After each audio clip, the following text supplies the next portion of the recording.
Hey there, gorgeous gays! Version 2 here with Final Fantasy XIV Dawntrail.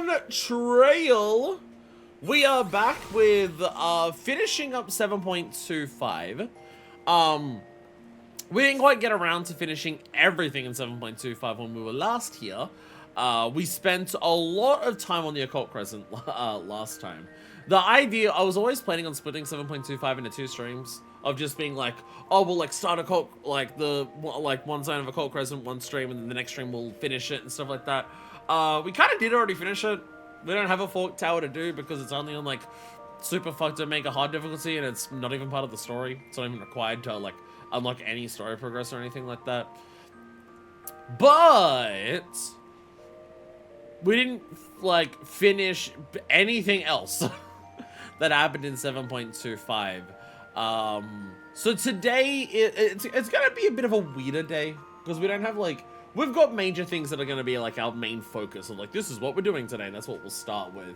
But a lot of today is just going to be kind of just, like, we haven't had an episode like this for a while. Remember back with the ARR and Heavensward relics, where it was just, like, we had entire episodes that were dedicated to just the grind.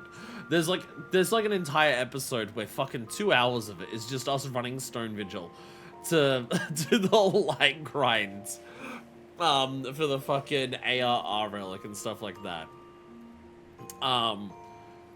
So there'll be some of that later today. Despite the time that I've spent in Occult Crescent since, I'm still not ready to actually even get the first stage of the relic yet. Part of that is due to luck, because I have extras like for like, the next relics, but not like, but then some of the atmos I've got like fuck all of. There's still cosmic stuff which I've got to work on because I've done none of it off stream. But in terms of let's not start the stream with 6 hours of sitting on the moon crafting, so we don't start with that.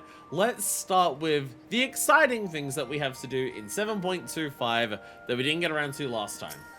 Which, I guess means we start with Hildibrand? I guess that means we start with Hildibrand? No one's out here to show me anything? Oh, I got a little Echoval buddy. I got a tiny Echoval buddy. I did get a tiny little Echoval. This is my new minion. I love the Echovals. We got this from Occult Crescent. I can't remember if that was during the episode or if that was on my own time. But I got a tiny little Echoval and I've been running around with my little buddy because I love the Echovals in this game so much. Also, since the last episode, which was only a week ago, but the patch came out earlier this week, 7.51 has dropped. And with 7.51, UMAD has dropped. Dancing Mad Ultimate. The Kafka Ultimate. I gotta say, this is the first ultimate that has come out where I've been able to actually be around for. Obviously, I'm not doing it or progging it or anything. But, you know, all of the other, like the 2 ultimates that came out during Endwalker. The first one was DSR. Happened before I got to Heavensward. And then the other one was Top, which happened before I got to Omega. So I wasn't, like, privy to either of those as they were being progged or what was happening. They're things that like I learned about after the fact. I think even Fru happens in Dawn. Yeah, Fru happened in Dawntrail before I did Eden, because that was 7.1, and that was happening like while I could, like in the gap where I couldn't stream. Which I had only gotten to end of base Shadowbringers for that. So even through I couldn't pay attention to, or like I wasn't like knowing anything about it as it was happening. But Dancing Mad, well, outside of 1, it's like not even an MSQ or like a major raid. I mean, it's from a raid, it's from the Omega series. But like they've gone back in time for that one, and it's just like its own thing. Holy shit, paying attention to like seeing what's happening, seeing the shitposts that people are making about different phases, seeing like how the different the different like groups are like racing to do different things, seeing like different like teams work out different stuff, people just going, what the fuck is going on here? Seeing some of like the shitpost diagrams that people are making of like how to resolve mechanics. It has been fun. It is Well, I've been very tired this week, and I've not even streamed this week. Even right now, I'm struggling to stay awake. And if I have been awake, I've been like playing Occult Crescent. So I haven't been like there on like Frosty Mog or whatever it is, like watching the world race progging happening. But just like even from like the sidelines of just like catching bits here and there of what's going on and how also completely fucked the Kefka ultimate is. I think we're close to or past the longest it's been for a team to get world first for an ultimate. Like it's Sunday morning for me, and the ultimate came out Tuesday night, and it was only like earlier today that they got to P5 for the first time. It took like 3 days for people to get to P3 or P4, and it was just like, what the fuck? There's the fucking spoilers for the Kefka ultimate if you're blind progging it yourself. There's the fucking fake out. You get to the end of P2, but if you get to the end, of P2 and you didn't solve P1 correctly, Kefka just fakes dying, comes up duty complete, treasure coffer appears, it's a fake ultimate totem in there, and Kefka just says, yeah, you didn't do it wrong though. How about we try again? And it forces you to leave the instance and come back in. Oh man, it's been fun. It has been a fun fucking week, just like being on the sidelines and just seeing what the fuck is going on with that Kefka ultimate. A lot of memorizing randomized mechanics. Yeah, there's some of the mechanics that have been told, because it's Kefka, it is borrowing the like the question mark mechanic from Kefka of just like, here's the tell. If it's not a question mark, the tell is what it is. If it's a question mark, it's the inverse. And I've seen where it's just like, here are 2 ads, and they each give you a torrent of debuffs. And also, while those debuffs are happening, they could be question marks or not. And when the debuffs are on your bar, nothing about the debuff tells you whether it's real or not. So you just have to remember which of your debuffs is resolved normally and which of your debuffs are resolved inversely for like 8 of them in a fucking row, and there's no pattern to it. Every single time it's completely, it's oh man. It's been fun. Oh yeah, and there's also just other shit happening while you've got your debuff soup being resolved. There's also just other shit happening. It's like, I think during that, Kefka is doing his normal attacks that he does, but are also question marks, like, but are also lies or not. It's like, oh man, it seems completely and utterly fucked. I'm hearing people say that it's shaping up to be the hardest ultimate, but that might, like, we'll have to see in time. Because there's definitely a difference between hardest ultimate to prog for like the community as a collective to work out what the fight is, and hardest to go into once your entire team knows what the plan is and like knows what the guide is, following someone else's strats and then executing it. There is obviously a difference between that. Something can be really hard to prog to be like, what the fuck do you need to do here? And really hard to work out. But once you know that, it becomes like, then it's about the difficulty of, okay, actually executing that. It seems like Kefka's fucked in both regards, but it's definitely shaping up to be amongst the hardest ones, which from my understanding, through is one of the easiest, if not straight up the easiest. I think it was the fastest world clear for Futures Rewritten Ultimate, so there is also that. It's been a fun time though. It's been a fun time. It's been quite enjoyable watching it all go on from the sidelines. I've been really enjoying it. Anyways, who's ready for some Hildibrands? My macro, I've added so many fucking gear sets. I have added so many goddamn gear sets to my stuff here to make space for everything that I'll need for the future. So I don't have my macros to like give me my proper titles for most of my gear sets, but I at least still have the gear. will also be the thing of how evolves end up changing our ultimates. Like, that is true. Going back to old ultimates is definitely going to be a different experience once Evolve comes out. I mean, the 2-minute meta not existing is obviously going to change things, because then worrying about syncing up your, like, your raid buffs with your party members, just eliminating that alone is going to be, like, a big aspect of, like, what's it called? Coordination that gets removed. Obviously, you'll still need to coordinate, like, you know, mid and heal checks and stuff like that, but yeah. Me looking at Omega, why is it whenever a new artist ult appears, it's you both types? No cheating scandal.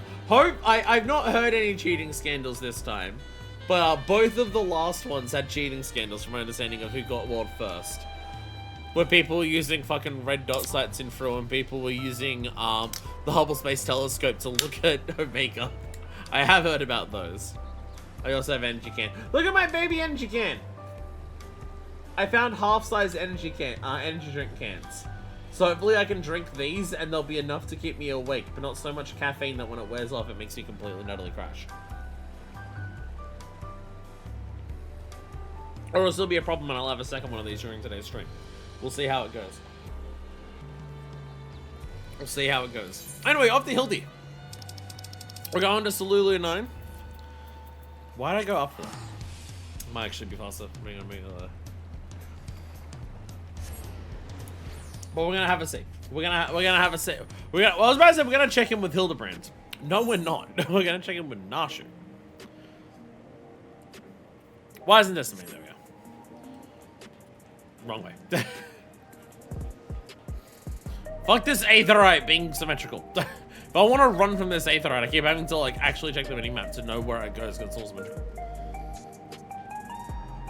Gotta get going. Actually, got dinner plans. Can't be in game. Understandable. Again, today's more of a fuck around weird day anyway, so it's like we're not doing anything major, so there's no MSQ events for you to die again during, so you know it's all right.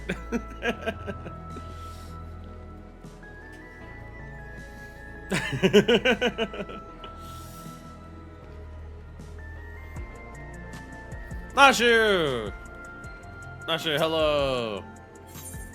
Wizen's testimony. Nashu Makaraka's expression is equal parts consternation and anticipation.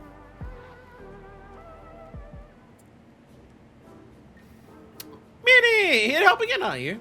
As things stand, I'm still waiting on word from yours truly, I assume. You gotta be. Wait. I need a cigarette. I need the cigarette. Where's the cigarette? Where's the cigarette? I need a cigarette. Ah, there we go. We need the cigarette for the noir detective. Since parting ways, I've searched every alley in Dar Bar and Everkeep for a sign of this filigree character. It's pronounced Hildibrand. Nashu pronouncing a name correctly for the first time ever. Well, however you say it, it's nowhere to be found. Or where could the inspector be? Chin up, dollface. Case ain't over yet, and I always get my man. When the trail goes cold, the trick is to get back to the beginning. I want you to tell me the whole story again, and leave nothing out. No matter how unimportant it might seem. I'm now thinking about it. He's a grizzled detective, but he's in like a cyberpunk future thing like that. Would he not be Would he be vaping instead? Would he be keeping to the old ways of the noir detectives who smoke their cigarettes when they're on a tough to crack case? Or would he adopt to the modernness of the cyberpunk dystopia that he exists in and just have a vape the entire time? If you're smoking specifically because vaping is modern, yeah. There we go.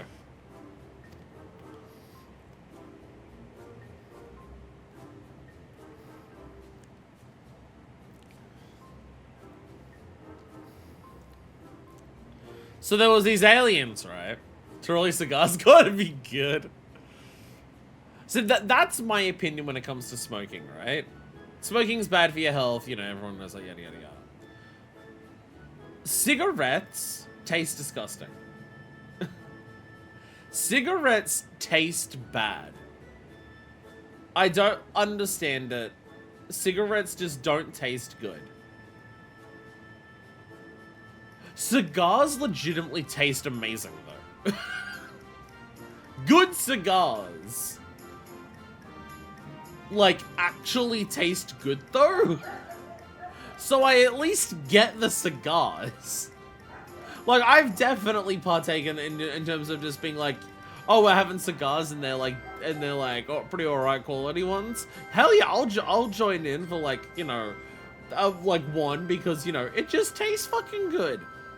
But like, I don't know what it is. I don't know what it is. It could just be the fact that, like, burning paper is something I like the smell of, and the paper of a cigar is so much better.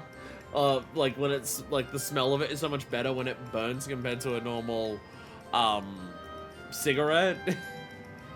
I think it's also just, like, the cigars that I've had that are, like, good quality cigars. They're, like, pure tobacco. Like, it's just tobacco off a plant ground up inside the cigar, and that's it. I think that's also a big difference. Any of the... Cigars are, like, made to be tasted, not just inhaled like cigarette smoke. Yeah, yeah. Again, like, I get the cigar thing. I get the cigar thing. It's like, yeah, it's still bad for your health, but, like, I drink because I like the taste of it, and I know it's not great for my health, but I like the taste of it, so I'm still gonna drink. So, like, for cigars, I get it. Cigarettes is the one where I'm just like, it doesn't even taste good. It doesn't even taste good. So, you followed rumors of the flying disc which named your friends, and that led you to the place where it most likely crashed down. Here. You also think he was caught inside the dome when it appeared, and, from your perspective, went through 30 years in the blink of an eye? Sounds like crazy talk. But I've seen enough strangers in my line of work that I've learned to give clients the benefit of the doubt. And since I got no leads on the man himself, I said we try to jog memories about the shiny starship instead. We want to question all the people native to your world might have witnessed the original crash landing 30 years ago. Folks that age seem to enjoy parks. Another one I saw the residential radar. Let's go. I was like a legit harrowing run of DR. 3 people had no essence on. You've got to put essence on if you're running DR. Come on.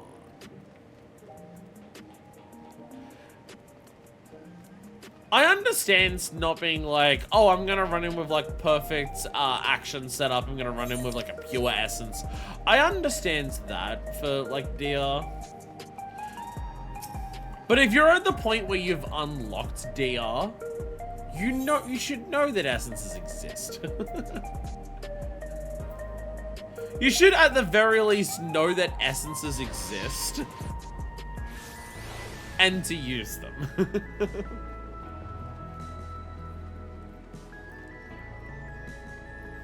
Though that being said, partaking in a meme run. Hello. Are you lost? Are you lost, my friends? Do you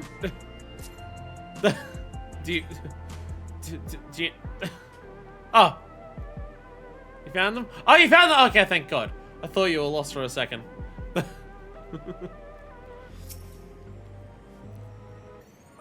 What a lovely place to interrogate our elders. Old timers are plenty, as promised. Pick a prune and get to it. Oh, it's lovely illustration I lent you last time. Showing around should help nudge some ancient noggins. Yay! I had a sketch of the expected space to make things even easier.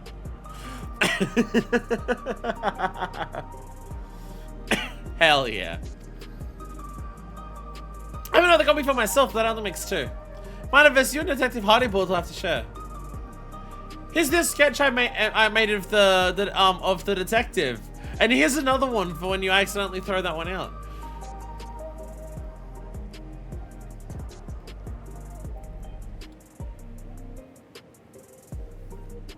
We are talking 3 decades ago here, so having a picture should come in handy. Everything was working on the same level as finger painting toddler's magnum opus. Many was it? It's Manifest. Manifest. Well, you know, you let me know when you're ready to buy this Marcos. You just getting your laps in? Right, let's start showing that picture around then. Give an eye for older Hune and his sorrow that might have hailed from the outside the dome. Oh, and don't forget the Shatona.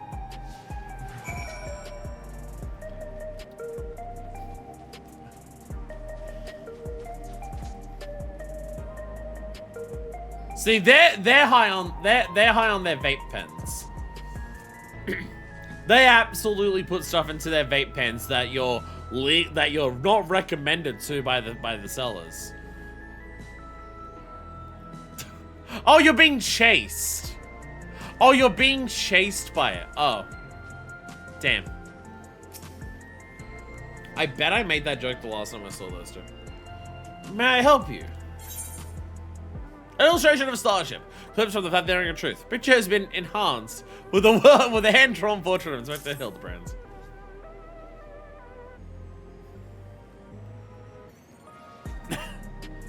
Oh, I'm sorry, but 30 years ago I was practically an infant. Far too young to remember much of anything. Picture is very cute, though. Did your child draw it for you?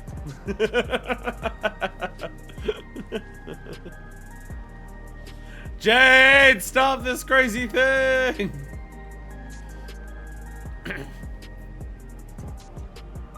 Damn, that sucks.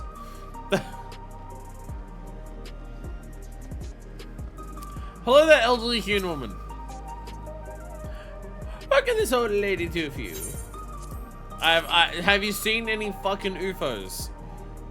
We're looking for UFOs. 30 years ago? Honestly, don't recall. My memories at that time are faded at best, my dears. There's a lovely drawing of you there, sir. Really captures your essence. That's like John Mugg. You gotta be kidding me. That might be one of Alfie drew Hildy.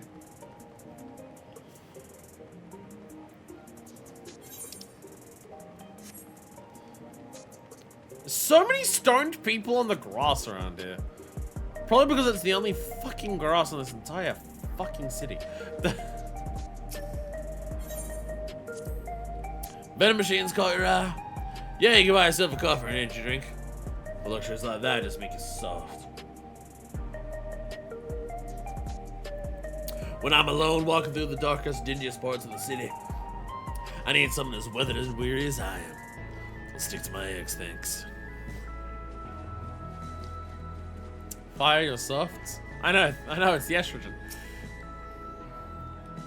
It would have been 30 years ago, but did you ever see a flying craft like the one in this picture? You're a panda minion. It's adorable. I wasn't gonna touch grass. There's an entire desert surrounding them. What were you saying? Your fleece last night? Is that what the kids are calling it these days? What do you mean with me then? Are we just assuming you're old because you're bald? Oh no, there's wrinkles. Can't say as I'm familiar with it. But I remember 3 decades ago when I was still in the bloom of my youth. We're middle-aged. So I remember you. The clever kid who took me back to the Furball Tonic from that thieving horse son. That was a good bit of sleuthing it was. No need for all that. I was just doing my job. Sorry to see the Sonic didn't do its job, though. It's that ARR guy. It's that ARR guy who got the hair.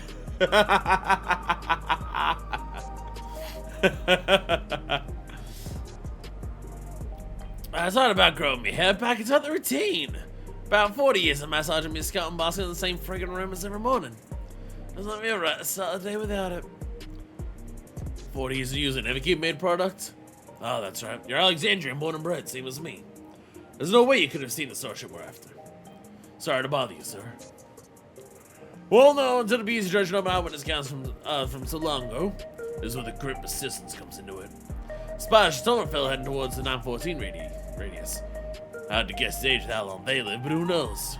Maybe we get lucky this time. You're with one clever detective. Try to find whatever it is you're looking for.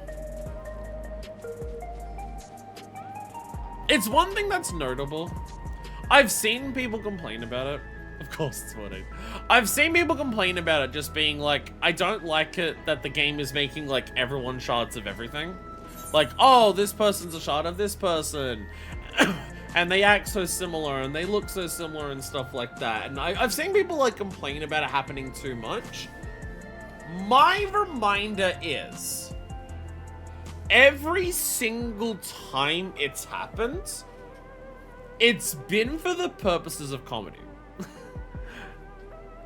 Every time that we have seen someone who is meant to be a shard of another person, it has been for a joke. Even if it's not like, oh, part of Hildibrand, like, you know, the trolley autism boys, that's meant to be a joke. The Rowena and Geralt, that's also a joke.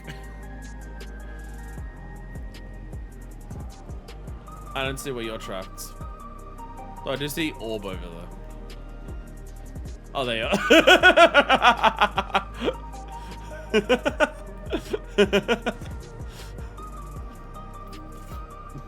Threatening bulldozer. Raise a dart, this was so funny. Well, again, that's my point. Is that when someone's a shard and they look, I don't want to go back. When someone's a shard and they look like the original version and they act similar, that's a joke. But like, Ardbert isn't meant to look like our character. Ardbert has similarities to our character, but also notable differences. When we have shards that are like, they look the same and act the same, those are joke points. That's why they have them so similar. But when we see shards where there's some similarities but also noticeable differences, that's when it's taking it seriously.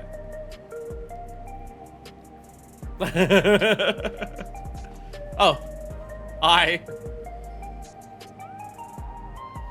well, I think they just use trailer men to just be a point of just like, oh look, like it's a cute way of like using the trailer guy.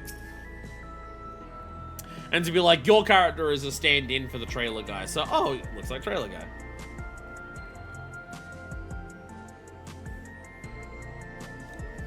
It's like, because I've seen people be like, oh, here's art of my character if they were from Solution 9.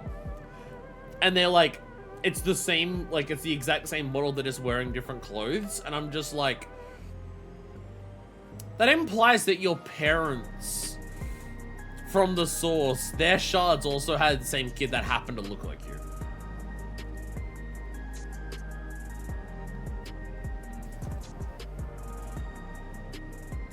I literally did that. Well, again, it's like, it's one of those things where I also say it about the whole, people say that their ASM should look the same as their character because of the one line that Emmett says of looking at you and saying, like, I don't trust it, especially because it's the splitting image of ASM. At that point, you're so, like, intangible. They're talking about the color of your soul. So that's why you look like ASM, because it's the color of your soul is the same shade as the soul of ASM, because you are the, like, your soul is ASM's soul, it's just a shard of it, so but it's still the same color. But I say people say that to just be like, that's why your character, like, if you have an ASM Sona, have them look the same as your character. And I'm just like, biology still exists in this world. Like, people still look like their parents in this world. To say that every reincarnation of your soul has to have the same face, it's just like, but that implies that always your parents are going to like look similar enough to create the same looking kid. And also, you can go back in time as a Makote. You can go back in time as a Hrothgar or a Vieira. Asm wasn't a Vieira. Asm was an ancient. Yeah, your walls could. You could get away with Ellison walls, but not the others. And Asm looking like your character, like Frey does, wouldn't work for any non-here. You could possibly get away with Ellison. You could possibly get away with Ellison because the ancient models are like halfway between Cure and Ellison. Mainly because of the neck. Lovely day, isn't it? Shatona, a man of indeterminate age. Me, Hardy Boiled, and my Echo War are interrogating you. They use Ellison models for Garleans. True, yeah. Let me have a look at how tall fucking Xenos is.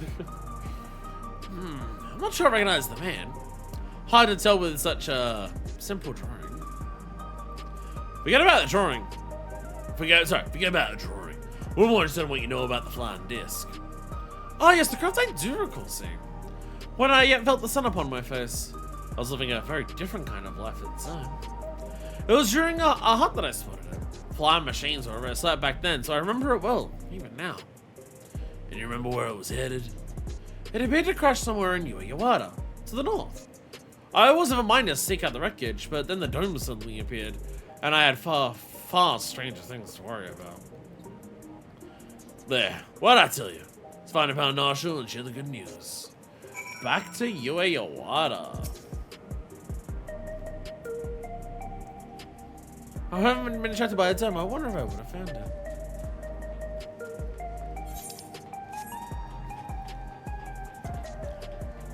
I guess this means this would be lots behind story progression. Yeah, yeah. Hildibrand that's gated by MSQ because you have to have done Ueyawada. Well, there you go.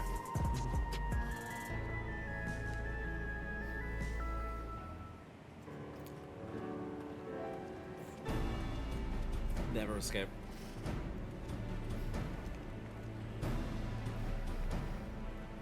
No one seems to know anything about the starship. Did you fare any better? We actually did. So I came down somewhere near this Ueyawada place. I suppose either of you been there before. Yeah, I killed a giant rabbit there, and I traumatized an 8-year-old for like the 7th time. But I didn't cost you. Research facility, you see. If someone identified shining object fell from the sky nearby, then I'd wait till their people soon scooped it up. Seems you have a destination. But how to get across the lake? Hover cargo!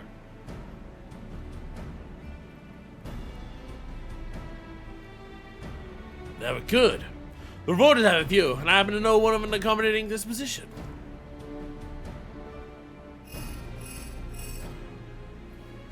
Your link pearls sound weird.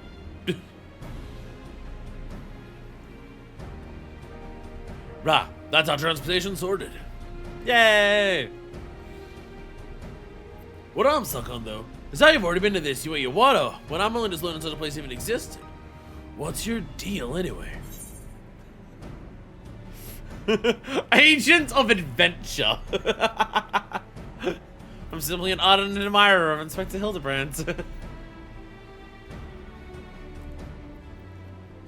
Can't imagine my own when I'm the man.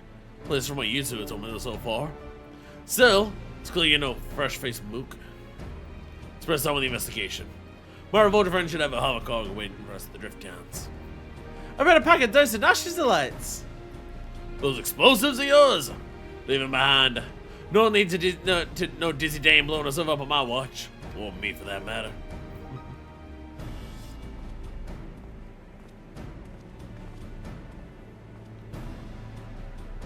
Having a straight man in a Hildibrand story be a shot of Hildibrand's is a very inspired decision.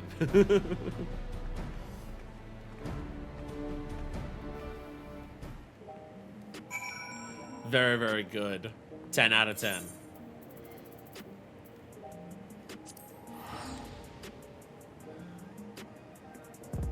Yay, neck crack, yeah.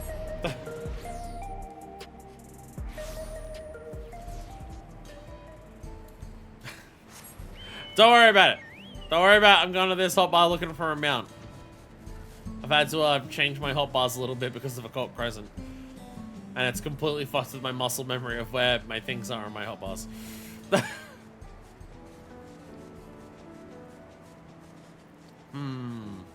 That looks different. That looks different. Oh my god, it's grown! It's grown so much since we left. I guess it was also stuck in the 30-year time gap. I'm the master now. There are so many fucking cosmic mounts to get. Oh my god. I've seen how many there are to get just from, like, the moon alone, and I'm just like, I'm terrified of how much currency you need to get everything from there. Oh, you're over this way. Not sure what you're looking at. Cool, that's a big water lake. Too many. I was spoiled on one of them. Because of Occult Crescent literally last night. I was spoiled by one of them. Because someone ran up to a boss fight with a trans robot spider. Someone ran up to a boss fight with a trans robot spider, and people started going, "Oh my god, where'd you get the trans robot spider?" And they were just like, "It's the newest cosmic map," and I'm like, "Oh my god." I have 8 so far. Fucking hell. There's a Reforger Palace on your map.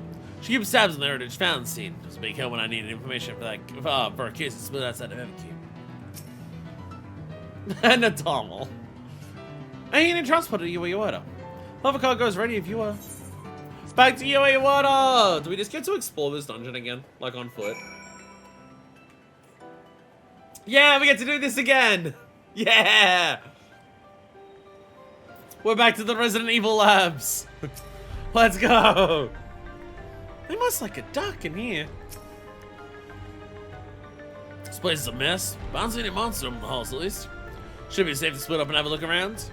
God, I hope there's no fucking monsters around here. I'm pretty sure I'm still wearing Shadowbringer's gear. Yeah, I'm still wearing Shadowbringer's gear. I hope there's no fucking monsters around here, otherwise I am dead in an instant. I don't get crafting gathering, it's just not for me.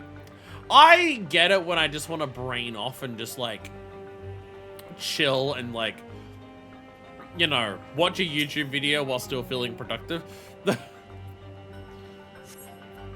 Shuffling through the various documents in the cabinet, you find one entitled Confidential Files Addendum 1.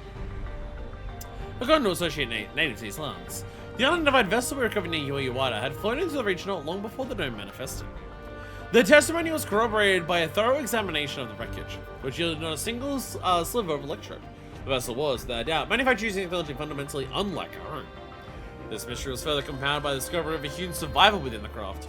Despite the apparent force of the impact, the lone male occupant had sustained no visible injuries. I gather crafting is way beyond me.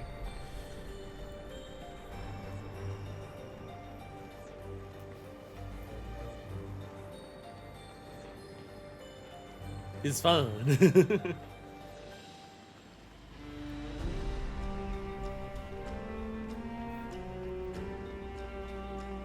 Are we gonna do anything about these? Like, can we help? Can we resuscitate these people here? Or are they, like, long gone? A lot of people being pickled in here, so the Hildibrand isn't among them. Speaking of which, did you see where Detective Hardy Boyles went? Scattered documents. So going through the various documents, find one entitled Confidential Files Addendum 2. The human male we extracted from the wreckage is an abnormal specimen indeed. While physically unharmed and in clear possession of a soul, he yet remains in a comatose state. The absence of reaction to any and all external stimuli is indicative of temporal stasis.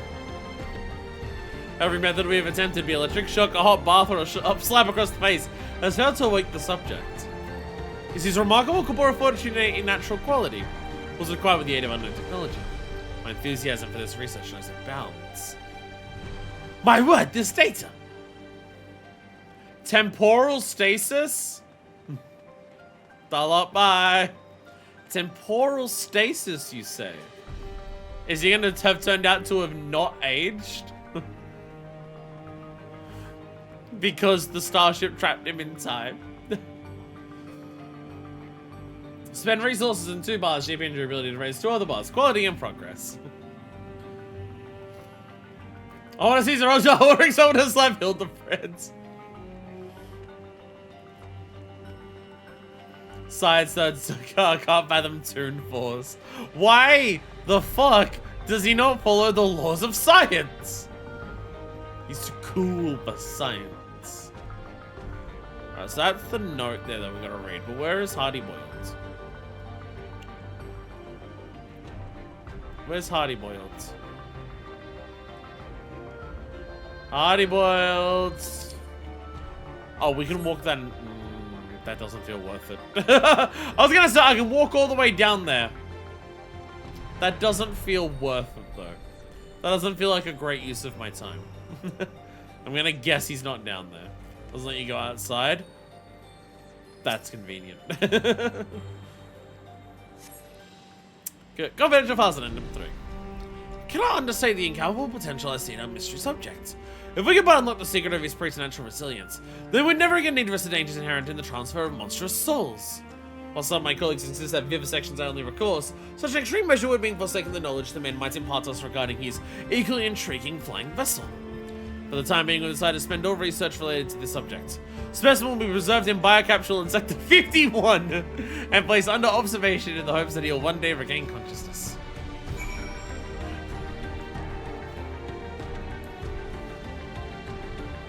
Of course. There you are! Where the hell were you? Manifest. Sorry, some of those miracles caught my attention. They led me to a different floor. I had a real slow verification key first. I haven't spent any time on your social mystery. Did you turn up anything yet? The equipment even said the 51. Key I found should let us access that area. Let's grab your panache and head there now.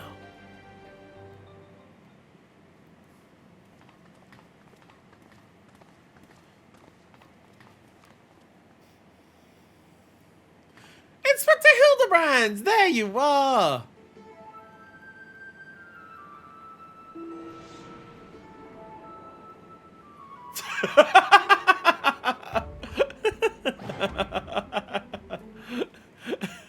Of course. You zooming yanking my chain? This clown doesn't look anything like me. Well, opinions aside, we've located our man. A hard-boiled egg would really hit the spot right now.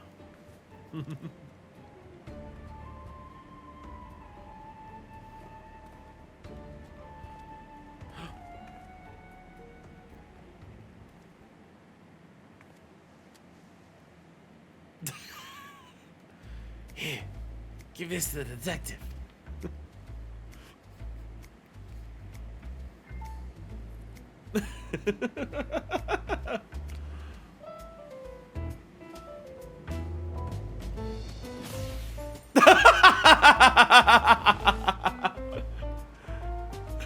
Hell yeah!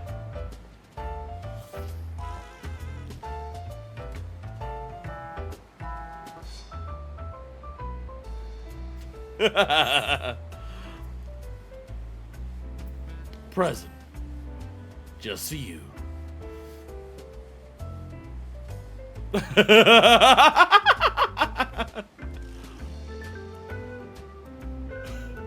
She's doing it again! Appreciate it.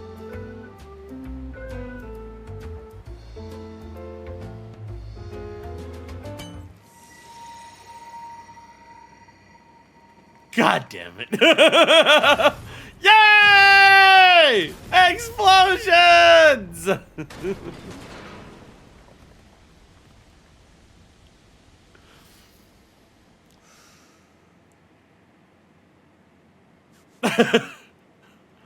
I never could refuse the kindness of strangers.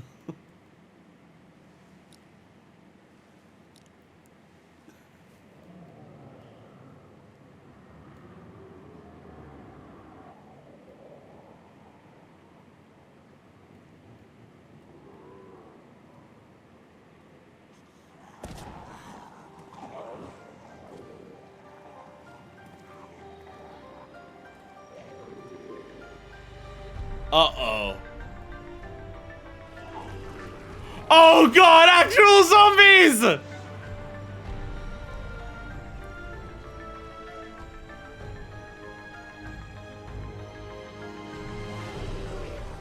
Zombie apocalypse is real!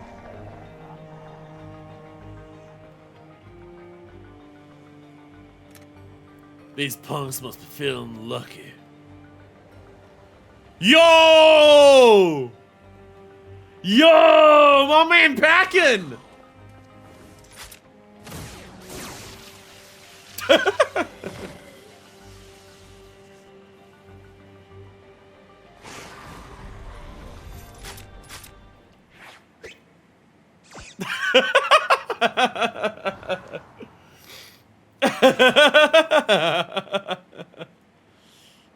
There's a need for fire-ups or fisticuffs. I shall resolve this altercation in a manner that behooves the gentleman. Hildibrand! Master of the zombies! Attention, everyone! Follow my lead, if you please.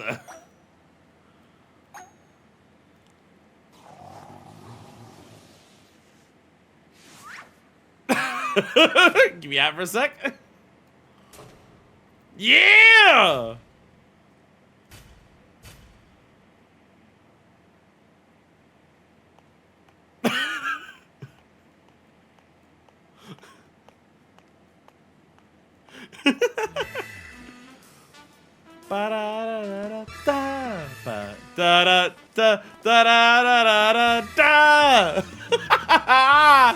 Let go!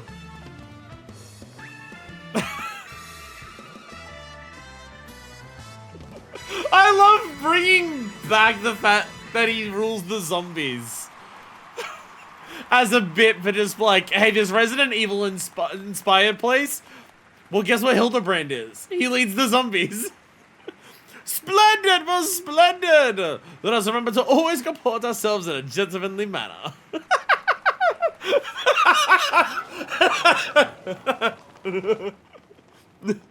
Bye, zombie friends!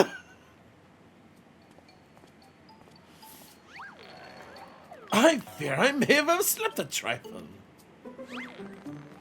But I, Hildibrand, well-rested agent of inquiry, now stand before you bright-eyed and bushy-tailed. Yay! By the by, who's this austere-looking fellow? A new admirer of mine, perhaps? It's Detective Hardy-Boiled, your soul twin from another world. Why, my dear Nasher, this man possesses nary a speck of my singular aplomb. He does not resemble me in the slightest. Colonel Greenmore, my sweet old grandmother has more grit in her pinky finger.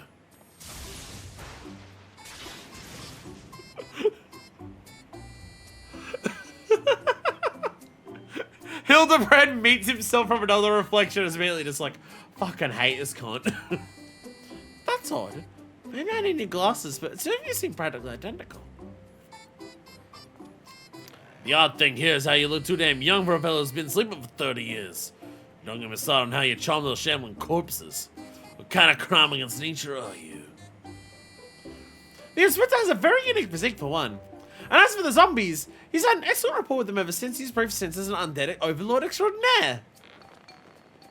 That raises more questions than answers. Still, we can consider your missing person case closed. So it's me to chew on the something else that caught my attention earlier. Smell a new case brewing, and I mean to follow my nose. A case, you say? Then allow me to offer the services of Hildibrand, Inspector Extraordinaire. Undead Overlord seems more plausible to me at this juncture, but I'll bite. What does a fellow like you even inspect? Impenetrable mysteries and unsolved cases, of course. So in the same business, eh? Makes me wonder how this gentleman act of yours actually helps you get the job done. I too am curious to see if beneath that leathery gumshoe exterior you have the gumption to handle the truly difficult cases.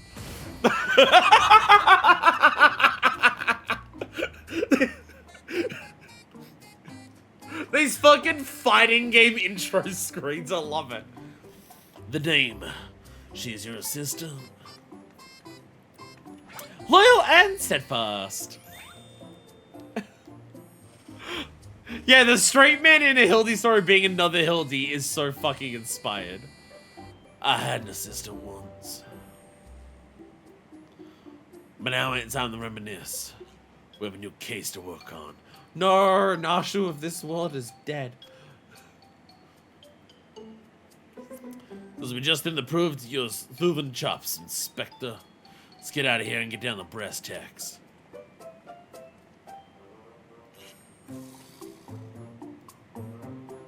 Hell yeah. So I realized a few days ago, the mule fucked over your Morons using the same animation as the zombies as the mimics from the first dungeon. Well, there we go.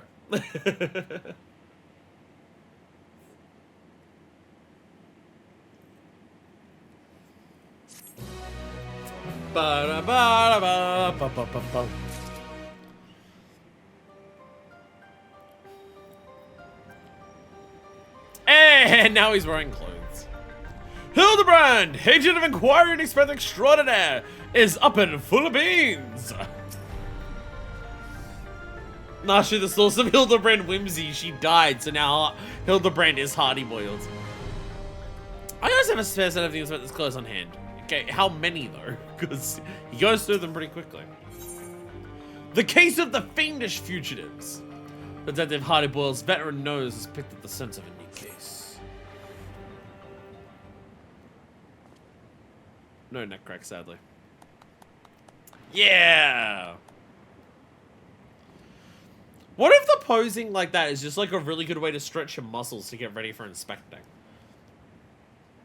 As I was saying, I got a whiff of a new case in the making. So listen up while I explain the particulars. You said you scoured this place out the bottom and then they were trying to suck people's souls into monstrous hosts. But the facility was forced to close down before they managed any real success. Sound about right? Brainiel doesn't have a Nashu and he turned out somewhat fine. I kind of had the same Nashu. Brainiel was around this Nashu enough. I'm guessing whatever incident turned the staff into walking corpses happened not long after. Here's where it gets interesting. According to the notes I found, one of the researchers survived and continued to work independently even after the project was mothballed.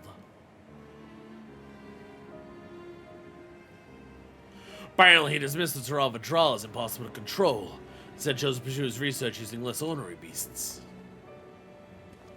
Are you suggesting this mad scientist transferred his own soul into some slavering fiend? Nothing so mad as as all that. No, he saved that honor for convicted criminals. Seems he set up a fake rehabilitation program, had the prisoners transferred, and yanked out their souls to use his experiments. How awful!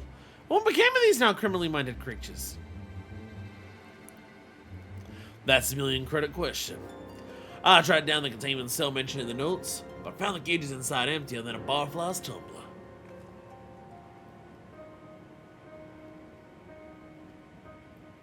Little digging into the operations log showed the cage locks were opened only recently, which means we find ourselves in the case of the fiendish fugitives. We must seek out and apprehend these dastardly evildoers on the double.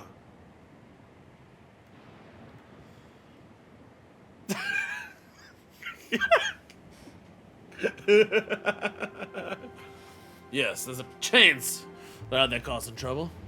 As a detective, I can't turn a blind eye when I suspect wrongdoings afoot. Luckily, I found a storage device I figured belonged to the author of those research notes. It's pretty banged up, but I think the data might still be intact. We'll see about it, Solution 9. I'll do this thing to my place in the recreation zone and see what I can recover.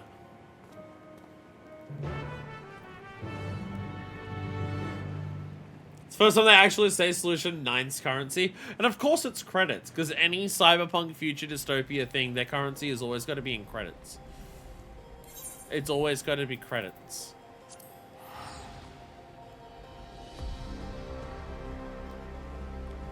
World building in my Hildibrand storyline?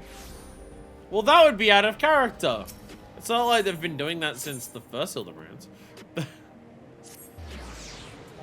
Oh my god, I'm now realizing we have a Hildibrand on another area. Like in another area, like in another reflection.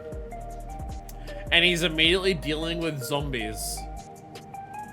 Oh my god, you're back. What if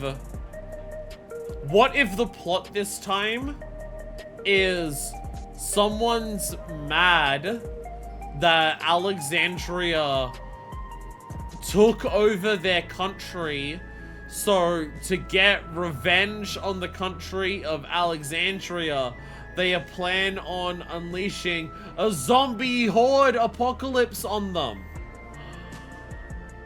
We had the guy who was a callback to the ARR Hildibrand. What if all of this is just like a noir version of ARR Hildibrands set in cyberpunk? I think Endless Fate mentioned that during her tour. I was probably too distracted on the MREs that we were forced to eat. God, I never noticed how far down it went. It's almost like this place is bigger on the inside than it is on the outside. It's almost like in here, time and relative dimensions are in space. Illusion shine is the most impressive metropolis. There it is. Right, I'll take a crack at this storage device. You're better off waiting outside. Another kind of going makes us better in the morning, to say the least. Oh boy, Alexandra and Greg. Yeah, when do we run into Gilgamesh of the night?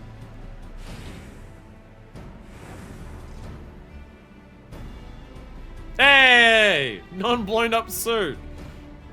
I totally expect it to stay that way by the end of today. Well, bad news is the device was even in worse shape than I expected. Be a while before I can recover all its contents. Quick pass and me some scraps though. Enough to piece together a partial file on one of the experimental subjects. Since our survivor and researcher stuck the soul of a career thief into the body of an Cyclops. This light finger fella didn't steal out of greed, but for the joy of pissing off his victims. Twist a guy that ain't likely to change his stripes just because he switched bodies. Yes, 'tis all becoming clear to me. Thinking hard, genius! His intentions are obvious.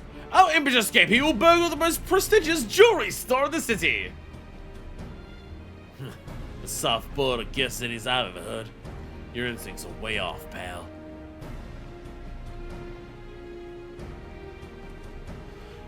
Never seen a nightclubs before, have you? One of those big brutals lumbering through the streets, all we have to do is follow the screams. No, if he's plotting a heist, I'm over talking outside Everkeep. And he won't be able to build any old supply crate neither. But something that really causes a nuisance. He has his own poses. Electrope. Alexander's got a habit of only that miraculous or can satisfy. We need a host of the quarry outside, and I'm in now.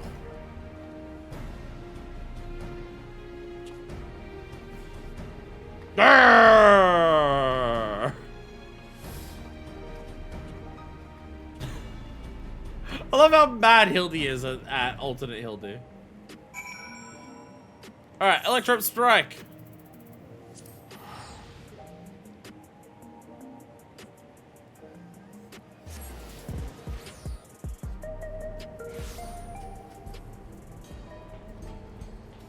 What's up?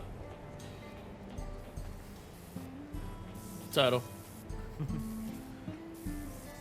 Hey, you're dying! Keep it up, pal. Keep it up. Maybe one day it'll stick. I'll tell you, she's done a little bit of mining off camera. Got a bunch of cubes ready.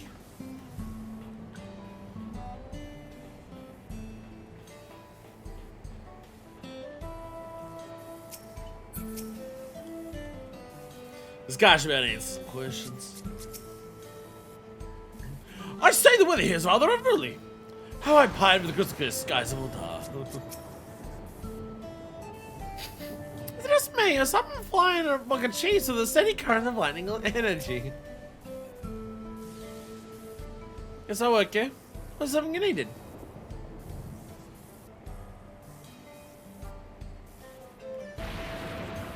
Have we had any thefts? Well, you should ask, actually. We've had several shipments of roller trip go missing in recent days. Strangest part is that our guards didn't see a damn thing. You need a hover cargo to move those heavy blocks, and surely someone would have noticed it coming and going. There, what I tell you. I was thinking our club's gonna run off those blocks they're bringing the sword. You know, the culprit is then. Saying I need to help you catch him to say the word. Mighty kind of you, friend. Well, let's have you bait the trap with a sack of electro. But it's conveniently out of sight of your patrols. We'll do the rest. One tempting sack of electro coming up.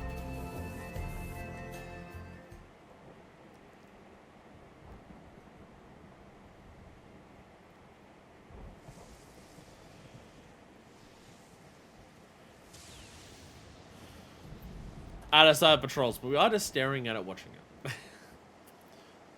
Hey, that should trick. Call that thing for me, will ya?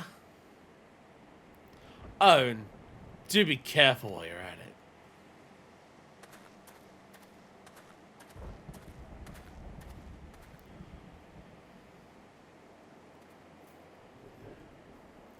The trap is set.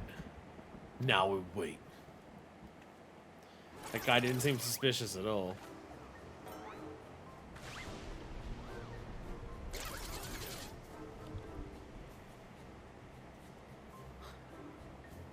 Egg. Egg. Hildy, what are you doing? I stole his egg! Now I eat egg! Give me back my egg!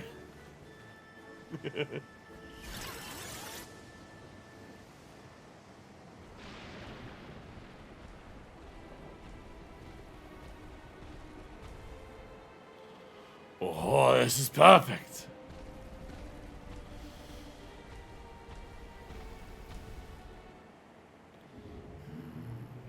Maybe a little too perfect. Oh, we're very obvious. Not good, not good. We're very obviously just standing there. That's our thief. After him. Egg. Cyclops models are not meant to move that fast. They were not meant to move that fast.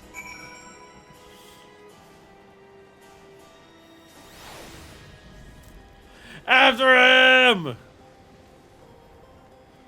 Well, shit, now there's a couple of them. Who thought I created that big and run that fast? Sometimes we saw us in our terrible stealth. So many Cyclopses! Or Cyclopses? We lost sight of a quarry. And he's gone to ground in the middle of a field of Cyclopses. We got us a wise guy. Not a tough guy, though, according to his file. So he's got no stomach fight, so we just split up and find the one that doesn't try to squish us on sight. Of course, if he's go, he's a big boy now, so might as well try to go down swinging. So if you try to hit paid Durham, we'll take him out together. Uh-oh.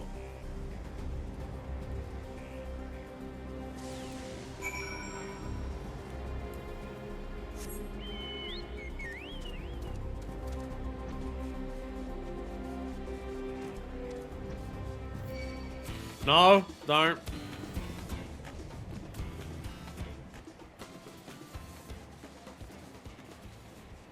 Don't do it.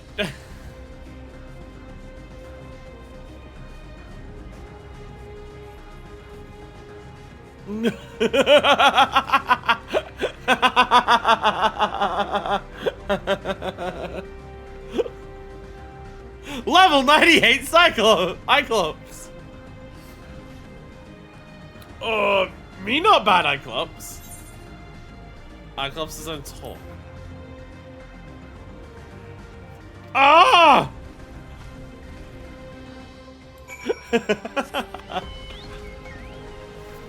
What about that Cyclops? What about this Cyclops, the Avenger?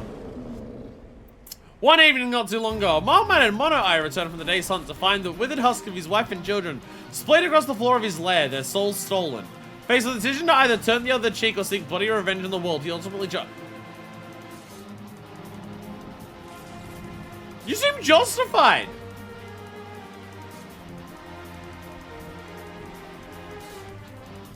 Valid AF, honestly. Valid AF, Alexandrians come along and kill your wife and kid and steal their souls? For feral soul experiments? That's probably one of your wife or kids that the fucking brute bomber used to become the brute abominator. You're valid AF, I'm not gonna harm you.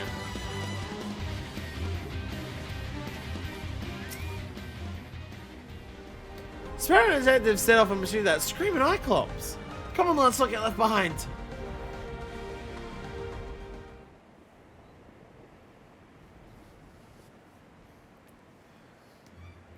Cheese man. Damn it all! We have you now, fiend! There's nowhere left to.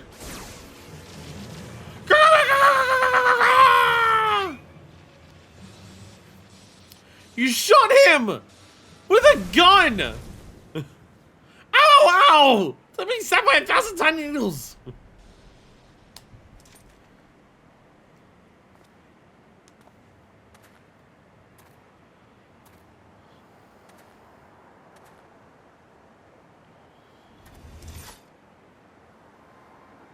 Out of the punk. Where'd you stash the goods? Who'll set you free? As if I tell the likes of you. Have it your way. I hear this thing's worse than chili sauce in your eye. No! No, detective! Threats and intimidation do not become a gentleman. Move, damn it, move! Give a criminal a chance and they'll make you wish you hadn't.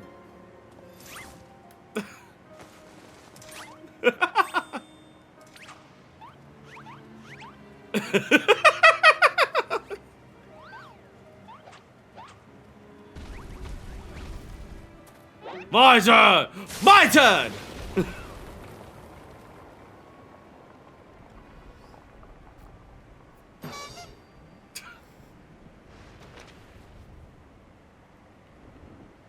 Oh, sure! Oh, he really is a big boy.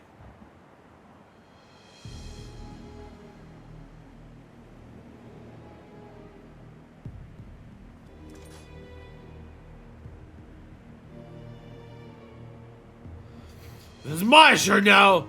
Lose the gun or the girl gets it!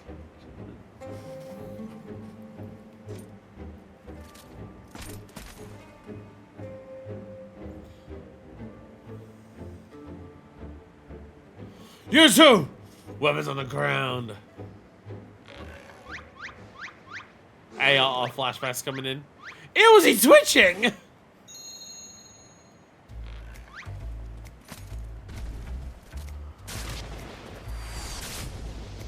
Oh, badass! Yeah! Yeah! Oh my God,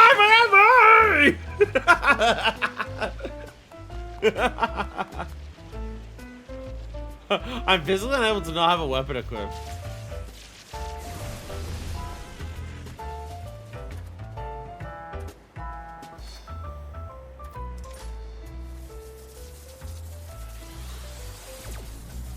You've had a chance to come quietly.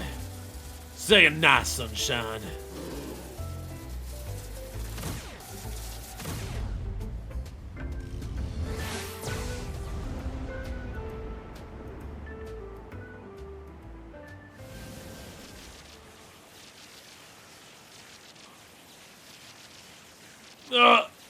No, that didn't hurt at all. Hildibrand! Yeah! Hildibrand! Agent of angry! More acts of violence!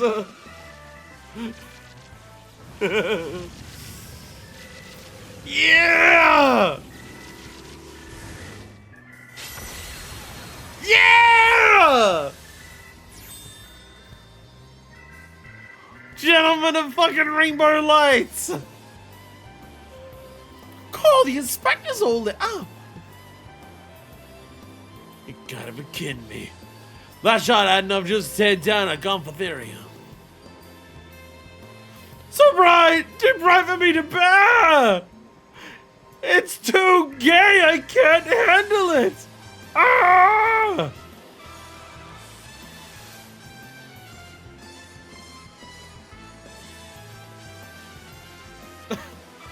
Ah! The pains akin to stepping barefoot on a couple's back!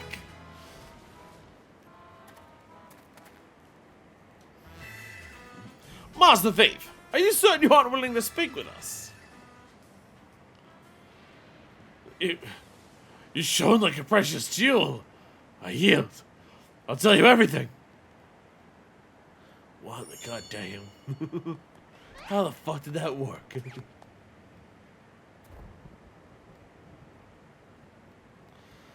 Soft-boiled and cracked. It worked! It worked, though. I never wanted the electrope. Researcher Frida's commanded me to steal it, and I handed over every block I took. So you weren't just being your usual thieving self? Alright. So what's this researcher's name? He never told me his name, I swear. I only know him as the man who made us into monsters. He already had some scary looking bruiser working for him, so I didn't dare refuse his orders. No idea where we might find him then. None. I was supposed to meet him out here at my latest hall. But you can bet he slipped away after realizing I wasn't alone. That's it. That's all I can give you. Alright. I believe you. This case has taken a fishy turn. But if you want a willing subject in all this, you still have crimes to answer for. Handing you over to the Tin-Man authorities.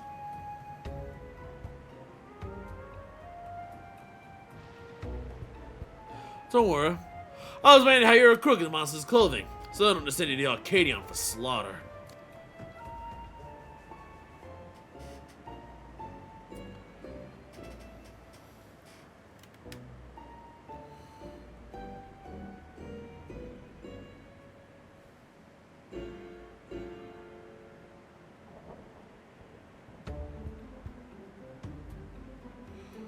So when the Arcadion isn't hosting fights between fighters who use feral souls,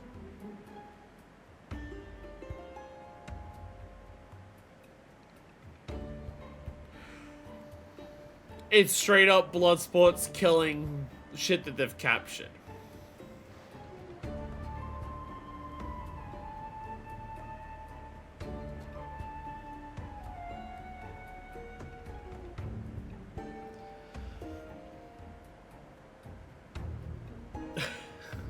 It's just... every time we hear even the slightest little bit of new information about Alexandria, we didn't know that they were just, like, killing animals as, like, part of the fighting of Arcadion? What the hell? As for the rest of you, we'll be back at my place in Solution 9.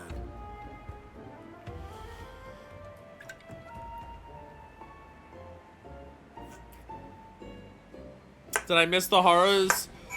Crafts, they confirmed that the Arcadion does blood sports where they just kill animals for fun.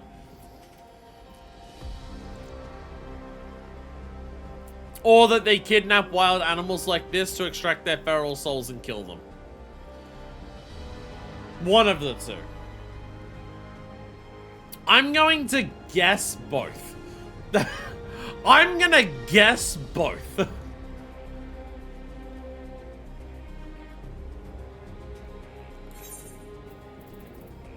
My guess is both.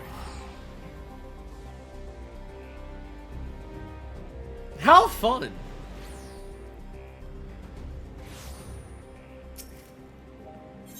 How fun! I appreciate all of this side content.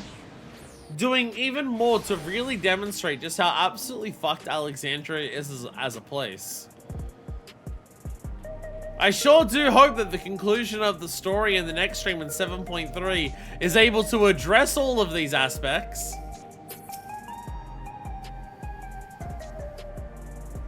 What is about the Hildibrand incredible?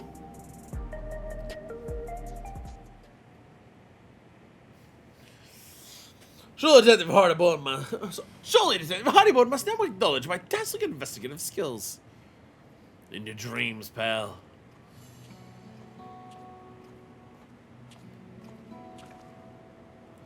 Handed the art clubs over the authorities and gave them the lowdown in that case. You may last being that researcher fell as little monsters doing his dirty work.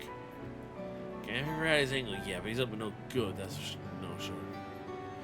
What do those criminals want now? They're also fugitives. They'll be operating as far away from our mechanical sentries as possible. Even me on the confines of the dome. Well, that's a whole world I'm familiar with. If you can't stay on the case, then I can use your help out there. You shall love it, of course! Is it the Hildibrand? Is that your service? Got my trench coat in a twist when your pal started dancing in front of my gun. It's all unfair, I tell you why. Has to do with the man who had his fingers in every illegal pie in Alexandria. The crime king, they called him. It was me who caught his royal rogueness and sent him to rot in a prison cell. But after being transferred elsewhere under the auspices of some rehabilitation program, I haven't heard a plea. I see you've connected the dots. Could be that elsewhere was you or your water, yeah? Me and him got history. So he's running free out there somewhere in a new monster skin. I want to be the one to bring him in. Your unwavering commitment is commendable, Detective Hardyboard. I, Hildibrand, Agent of Inquiry, Inspector Extraordinaire, hereby swear to remain steadfastly by your side until you have brought this case to its resolution.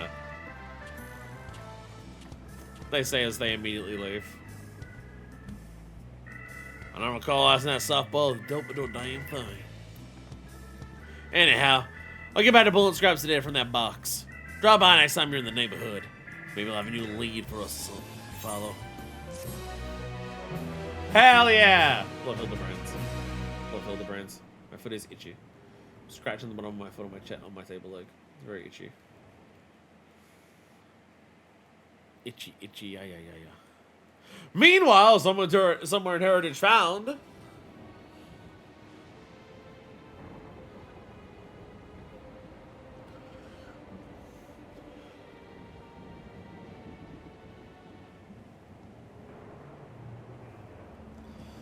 I was hoping to see how hugging Eclipse switch those curious rats.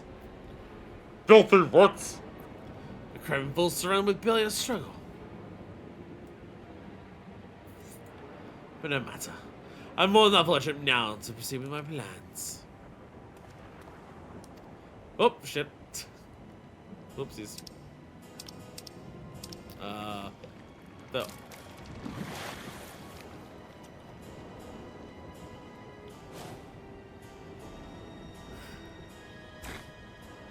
Give the right direction, you outlaws have proven most useful. So should the aid of your new monstrous talents. They got a fucking slime. Bean fucking. We're making hard-boiled eggs. You want our boil for the same length of time?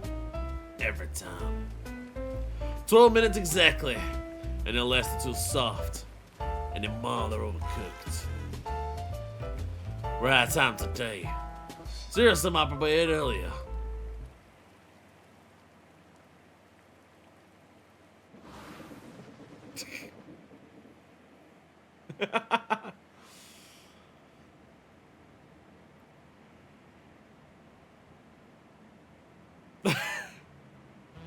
She's doing it again! Look at her! Look at her! Look at Nah, she'd be sexy!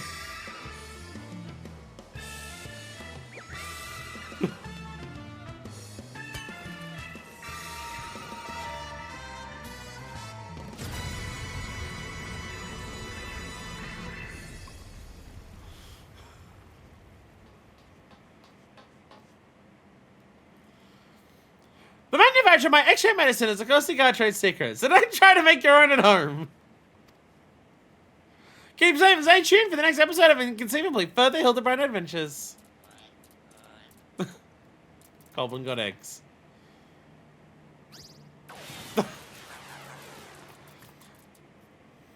See you, Inspector.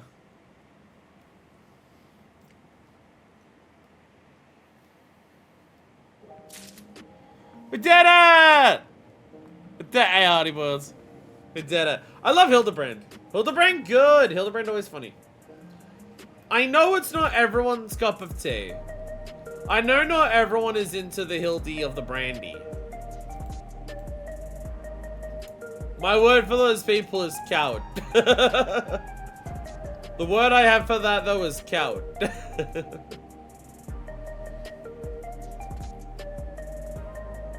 What? Is it bad that I'm already like having to fight to stay awake? Even though the title of the questline is great. Inconceivably further Hildibrand investigations. I may be a coward. Maybe I'm just toxic positivity. Maybe the reason that I just like... Maybe the reason that I like most of the parts of this game is because I'm just like... toxic positivity. I'm sharing all of my toxicity by enjoying things.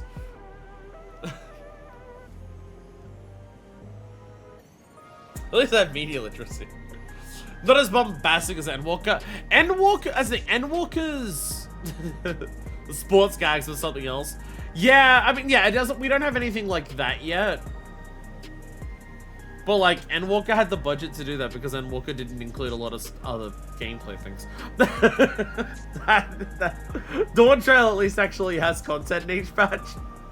Ayo, poo poo poo poo poo, shots fired. Alright, Endwalker.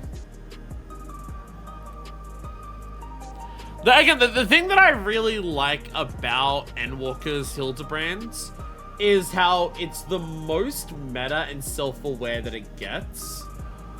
There's a lot of elements of Endwalker's Hildibrands that are like meta jokes about 14 itself, referencing the memes of 14, referencing like, you know, making jokes about this, like how like storytelling usually works in 14 and like deliberately like subverting that for the purposes of the joke and stuff like that. Again, I'm still betting that the entire like final boss's villain plan, I'm still guessing that that's meant to be a reference to fucking like gill farming bots. Light is coming in through my window. Light has penetrated my sanctum. How dare it? How dare it? I moved my curtains recently to put them in a slightly better position so the air conditioning unit is more exposed. And it is that, but I'm now realizing part of the curtain is too close to the wall. I have to like get someone's like clip those curtains together so the light doesn't penetrate my sanctum again. Just did some idle fishing on the side and found where to catch an important recipe fish. The fact that Scribbles is going through fishing in this game, like, not utilizing resources that the community has found for fishing, and is trying to do as much of the fishing as she can on her own. To just be like, I'm going to find everything on my own.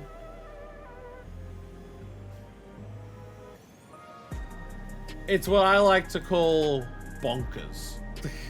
It's very impressive. Dinner time, by dinner I mean unseasoned bowl of... Why are you eating an unseasoned bowl of peas for dinner, Crafts? Crafts, why are you eating an unseasoned bowl of peas for dinner? Why is this what your life is right now? That's concerning.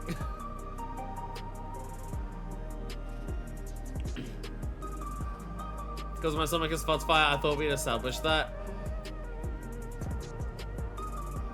I feel like unseasoned peas would make me sicker. But I also fucking hate the taste of peas. So there is that. So there is that. Surely there's options that aren't unseasoned bowl of peas. I mean, again, I hate peas. I hate the taste of peas. I think peas are disgusting. So, for me, it's like, it's not even like, oh, it's a vegetable that tastes good. It just has nothing on it. Salt is seasoning, salt is salt. I don't know, I'm just thinking, like, surely there's gotta be something that isn't, like, actively disgusting that you could be having. Anyways, what's our next thing? I looked at it and I've already forgotten.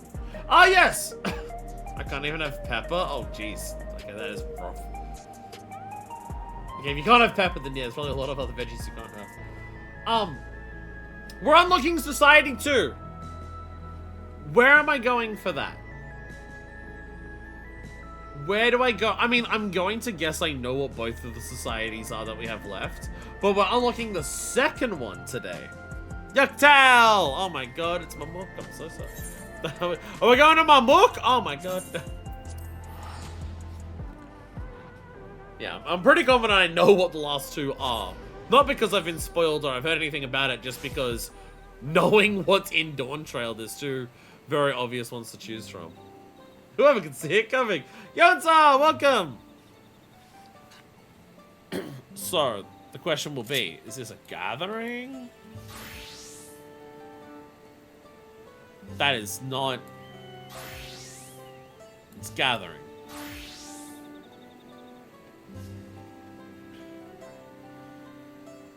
What are you?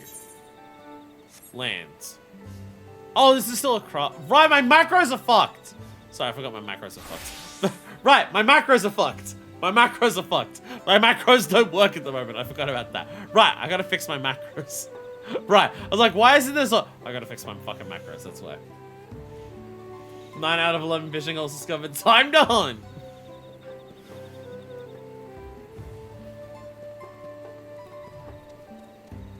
Bird. Also, there's someone chilling here with a bombarker. Very inconspicuous blue quest. Finally, we're back to some scenery. We're out of solution and back to scenery. You're literally neurodivergent and a minor. Do botanist. Am I not? Oh, right. My macros are fucked. There we go. Now I'm botanist. I just have to click my Bishop button. And I'll go to botanist because my macros are fucked. You have a rock horse. How does the horse walk if it's constantly tripping on its rocks? Jesus fucking Christ. Holy fucking shit. I see someone got their mount tokens. I see someone got their mount tokens. Hey, thank you. Thank you for the pity mount tokens. One day I'll get there. One day I'll get there. Gather! Wait, where's my... There it is. Bye! I've been doing Occult Crescent all week. I've been doing Occult Crescent all week. Thancred? Crystarium God Thancred? Who's a little bit fruity with it.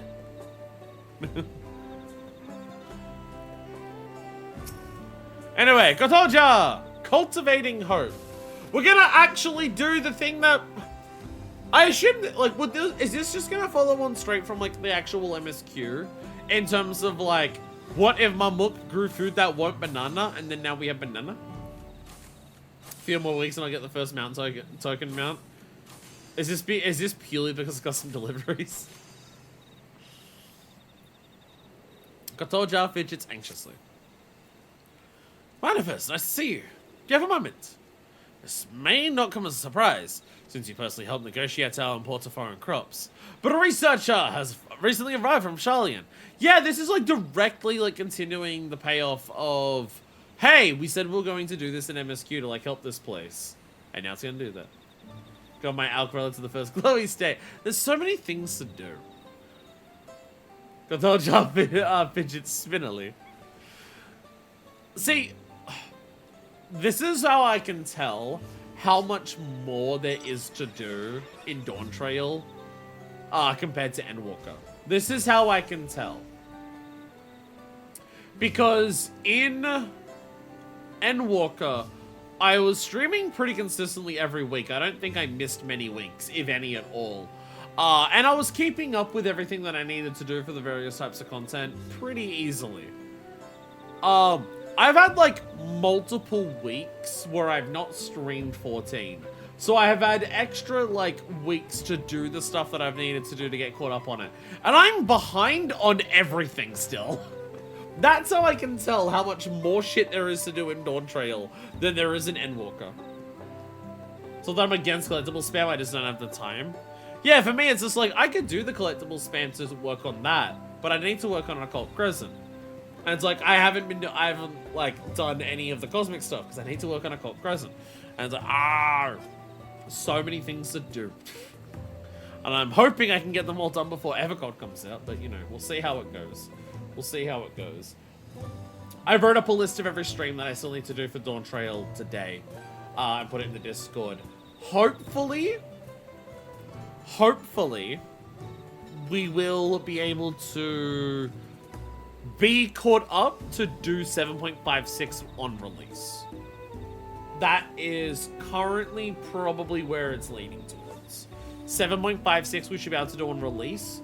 We should have all the streams before 7.56 done with like a couple weeks spare.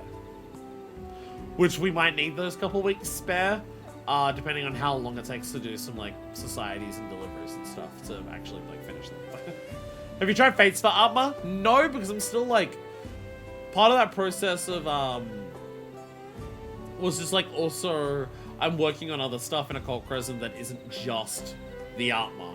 There's other progress that it needs to be done in Occult Crescent, so I've been working on all of that like together there. I don't mind to go and pay my respects, but well, I know little about Charlians, and I'm worried I'll cause offense. Could you come along early for my peace of mind? My thanks. Her name is Engia, and she should be in the southern district of the city. Ba-da-ba-ba-ba-ba. Whee!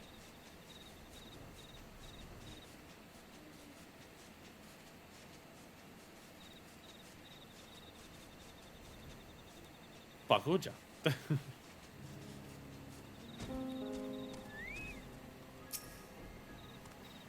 So, Spear, why would you travel so far for our sakes?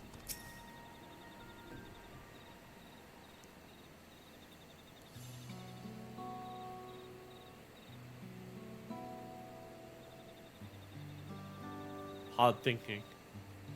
Hello. Hello there. May I be of assistance? We heard we're gonna grow things that aren't bananas. And I'm Kotoja, former mercenary. Now I fashion whatever odds and ends in making. The Altarch says you've come to oversee the growth of new crops here in Mamok. So I want to express our gratitude. It's very kind of you. My name's Angier, and it's my pleasure to be at your service. How does Zyla end up in Charlian? A lot of people just seem to end up in Charlian. Charlian, one of the more diverse places that we've seen. When I first heard my assignment, I was intrigued. Forest dominated by the etheric influence of meteorites. Rest assured, we shall soon have an experimental granary up and running. New crops will flourish here. This, I promise. Indeed, my chief concern at the moment is not one of potential, but one of manpower. Well, because rather sparse in population, is it not? Yes, most of our able-bodied workers have left, either to become mercenaries or for other reasons. I myself would be glad to help, but I doubt one extra body will count for much. Our population would be much higher if we didn't intentionally sacrifice most of our population towards the dead baby machine, but you know. Racially diverse, but full of nerds. More likely than male Eastern Vieira. You should use Wivres! Put to the right use, our Wivres can solve about any problem.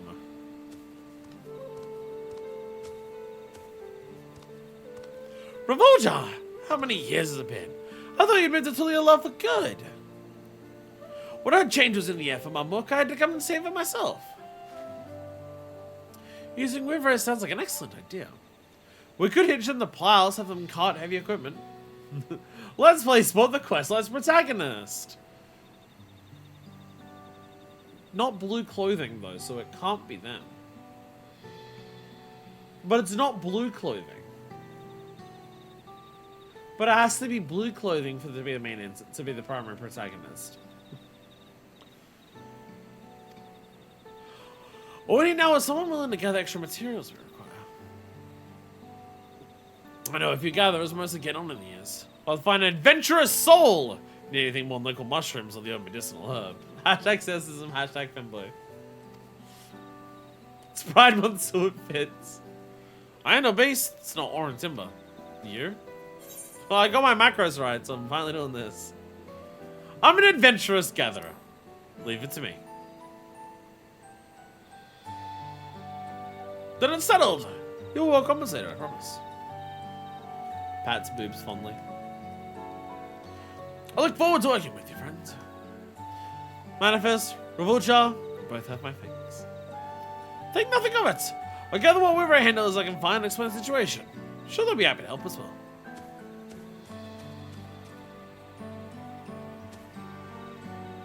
Manifest, what am I going with Revolcha?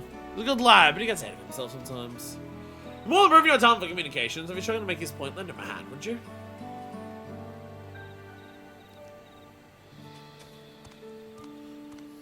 He can be whatever color we hit, and he'd be able to tell the good Mamuja from the bad ones. I appreciate cooperation. I'll be playing the particulars if you need anything.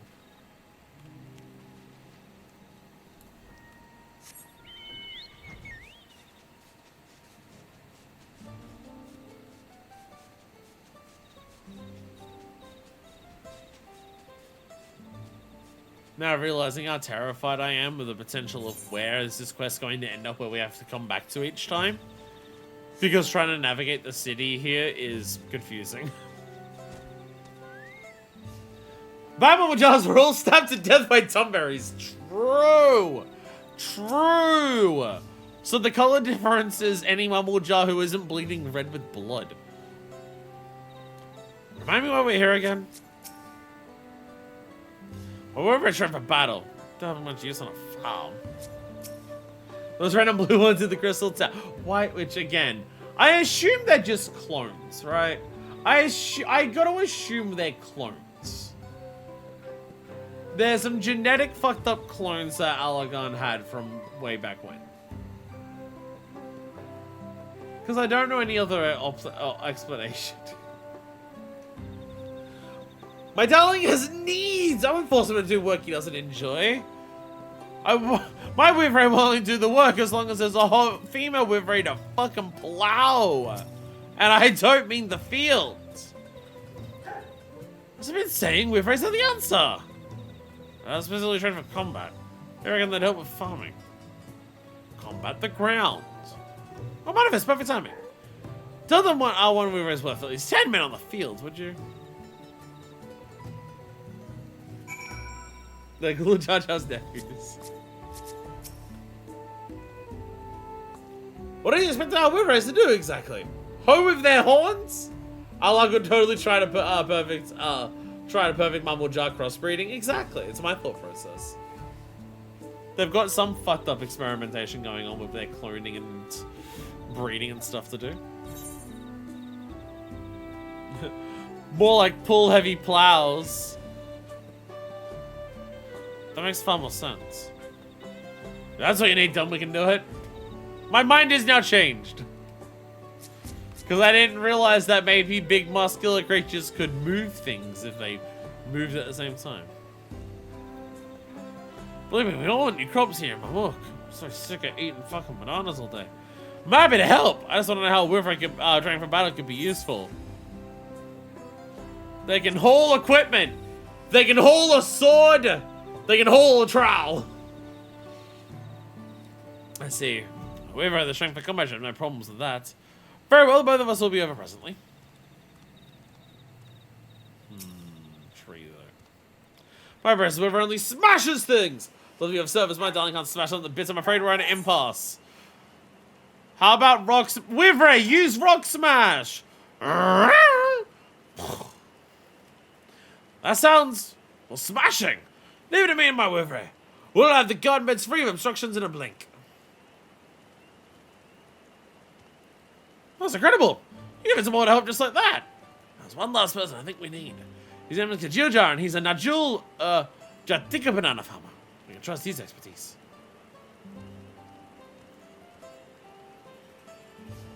But what Evan said, I tried to get this. What if we also do that today? What if today we just spend a shitload of time gathering collectible nodes? So I can get my ironic mount.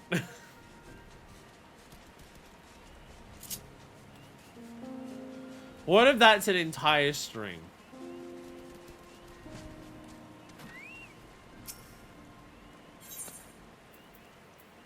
Aw, I can't get the Cordia sad.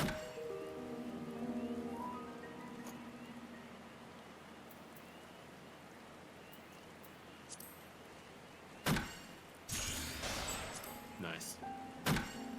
I can give you something I have in my inventory for a price. None of this is even fucking mount token stuff.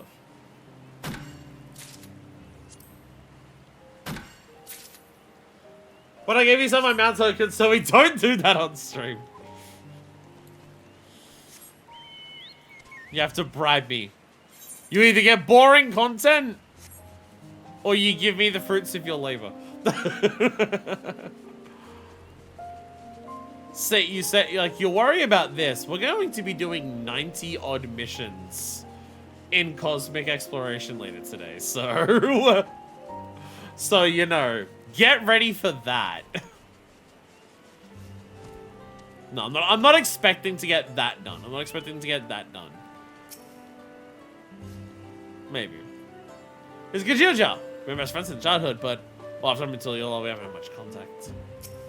Here's my thought process when it comes to what we're doing for Cosmic today.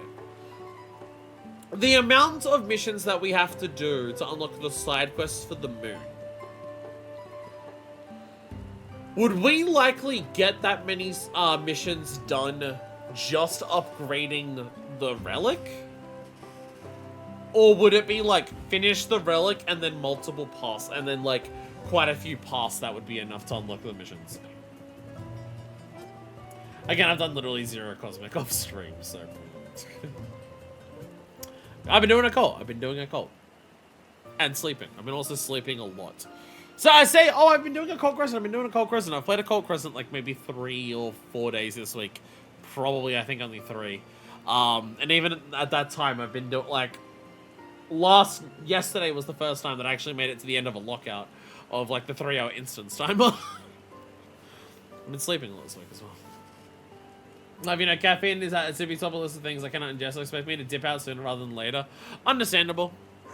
I've had my can and I'm already feeling tired. I might need another one.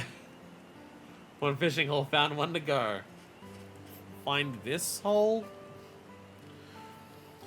You're part of the Third Promise's retinue, aren't you? What brings you here now? We're a Voja. We just met, actually. A researcher from afar is beginning work on a gainery here, and we're both lending a hand. I was hoping you might help out as well, knowing as much as you do about farming in these forests.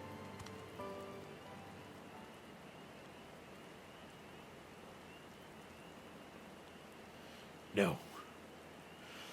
You think I'd aid a trader who abandoned his homeland for the comforts of Tuli Alal? The look on your face. I'm kidding. I'm kidding. Ish. Although it's in great part thanks to this woman here that such words can be said in jest. Much has changed from Amuk, me when I recoil.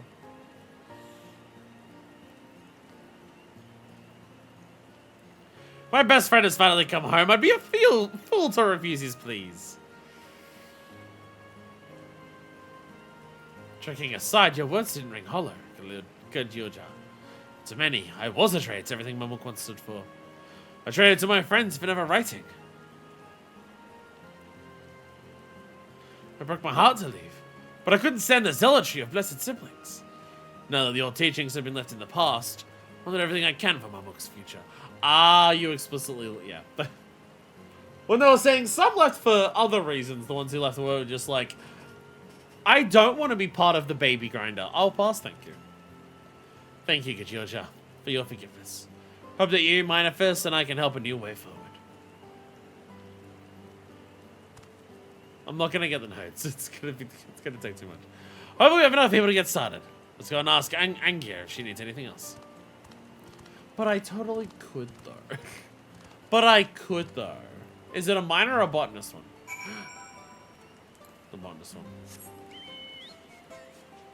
It's a botanist one. Oh, it's literally right there. It's literally right here. Okay, this is simple. This is simple. Verified dark mahogany log. Bam.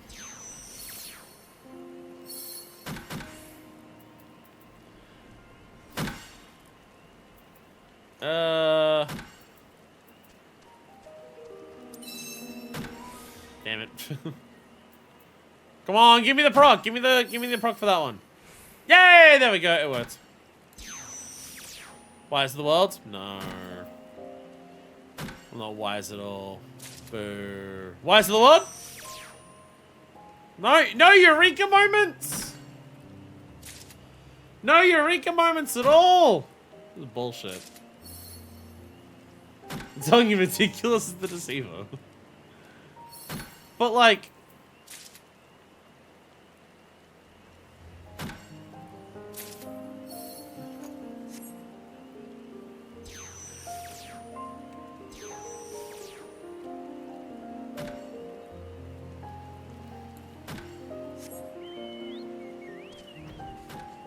How much does I think is I don't know the I don't remember the GP cost of anything for Gatherer. How much does Meticulous cost? It's not in this list, is it?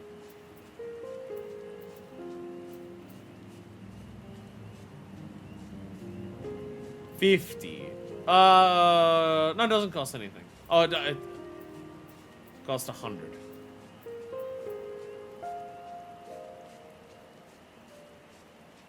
Doesn't say here like how much Brazen and Meticulous cost. It's silly.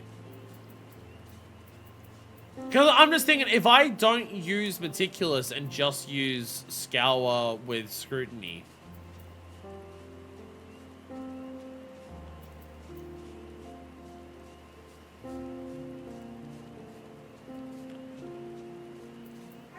like, is there ways of using the Collector's Focus or Priming Touch or stuff like that that are like, in terms of just like GP costs? In terms of GP costs, I guess the idea is like if you get lucky, you can get more. I guess it's the idea. If you have 900 GP, you have enough for 2 Scout, 1 Meticulous, plus Wise to the World. It's pretty much like constant rotation. So I feel like I always go for the luck rotation, because if the luck rotation works, you can get 2 Wise to the Worlds. Those don't cost any GP, just the Scrutiny, Focus, and Priming. Ah.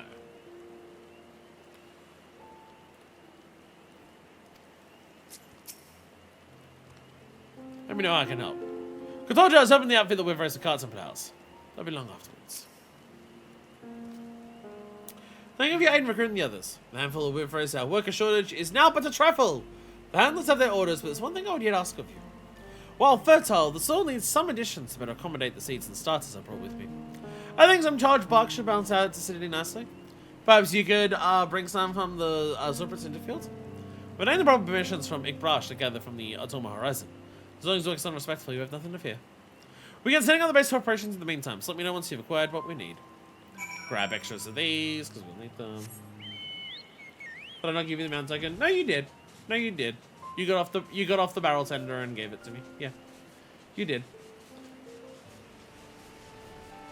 I guess you have a free mount token. To work towards your Ronic. The flying Pikachu's the one I'm never gonna get. Getting enough Bicolor vouchers to get that thing, I'm never gonna get. I mean, I've still not even finished my Shared Fate at this point.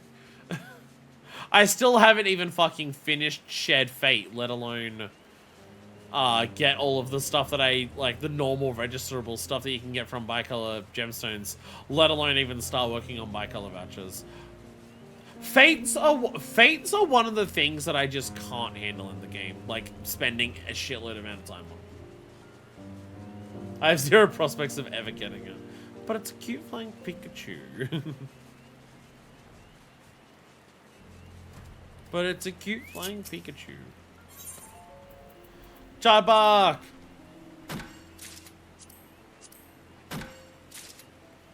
Charbok! Where's my... There it is. Good old shit, fake grindson. Doing my Atma grinds and overtime now I have like 80 of the Endwalker ones. I probably should. Like, this is my Atma progress. So I've got like, you know, I've got 4 done for this. Though the thing that I have not done at all for the Phantom weapons is actually look at any of them. So I'm just gonna put these 2 in my saddlebag so I don't forget to keep them aside. Because I must collect everything.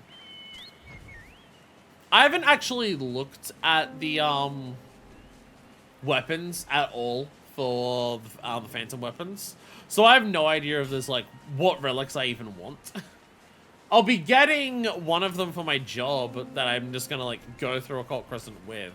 But I don't know, I have no idea what any of them look like. So I have no idea like if there's other ones I will also want in the meantime.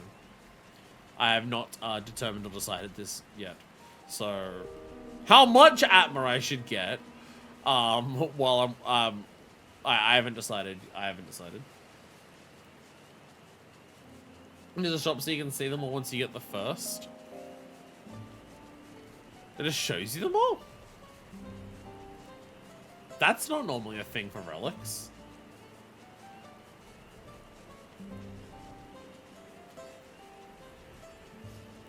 Is it just turn-ins in for a shop past the first one? Instead of like having to redo a quest so you actually get to see it? That's a really good feature. So let's have because you're working with us. Been growing that jewel forever, so he and Angie should be unstoppable. Preparing the land before planting is an incredibly important step. If we have any hope for our new seedlings, we should take pains to do it properly. The first Shadowbringers mentioned. Welcome back. I'll try if you have what I asked for. Jabak. Jababak. Jababak. Jababak. Perfect. Just what I'd hoped. The way our handlers mix our fertilizer into the soil is excellent. Society quest complete.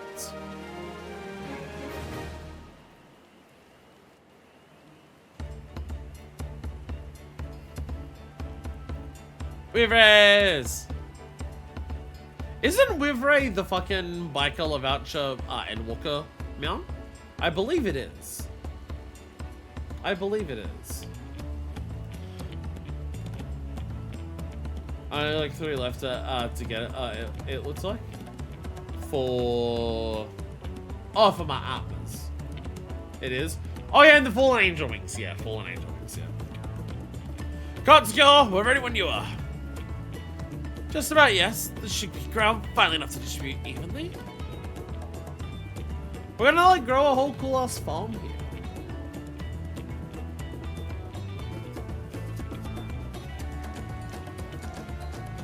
Once we till the soil for bed, so you can begin planting in earnest. Revolja, can I count on your continued support? Me? But Kajinja's the one who grows things. And you have grown our hopes into a viable operation by recruiting the necessary allies. Charisma like yours is essential for this gainer success.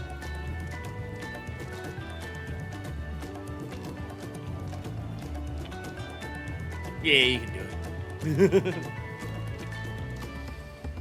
Alright, I'll do what I can. On my pride as a Mamucha. Famamuk! Yeah! Your assistance will be invaluable in Manifest, if you can spare the time. Yo! After all these years, my homestead is about to realize true progress. I'd love to have you with us so we build a brighter future for my people. I'll help. On my pride as an adventurer. For Mamuk! Normally I say for insert place here, so I'm about to kill a lot of people. Not you know, grow strawberries. Thank you. I'm in your debt. It's hard to have you with us. I mean, she's from Charlie, and I assume she's heard of us. You know, the one who flew to the edge of existence. So over the wait, the Weavers are ready. Thanks, Kajuja. Let's get started. Love this music.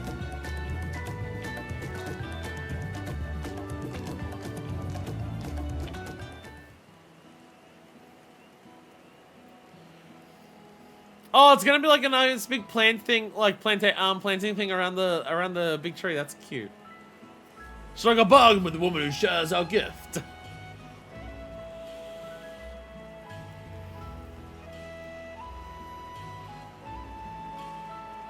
Weavers looks like cool. Oh, and you've got like a little shop set up inside. Yo. For Alamuk! This cannery will give Mamuk another chance. I can just feel it. I can feel it too. Let's show the world what these lands can grow. Together, by our own hands. Yeah. It's neat that the Society Quest is like a direct follow-up to what was said in the MSQ about it. I really appreciate that.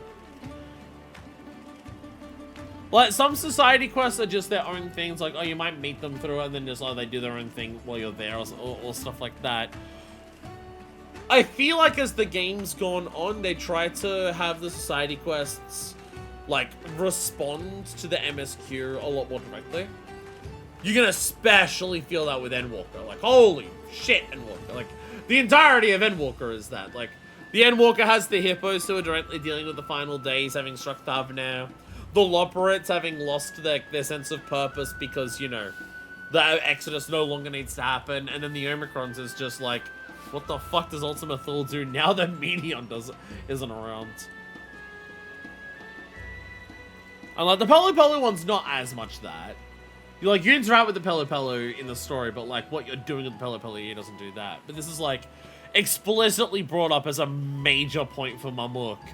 Of this is the promise of what's going to happen and help change Mamuk for the better. Now you get to be a direct part of it.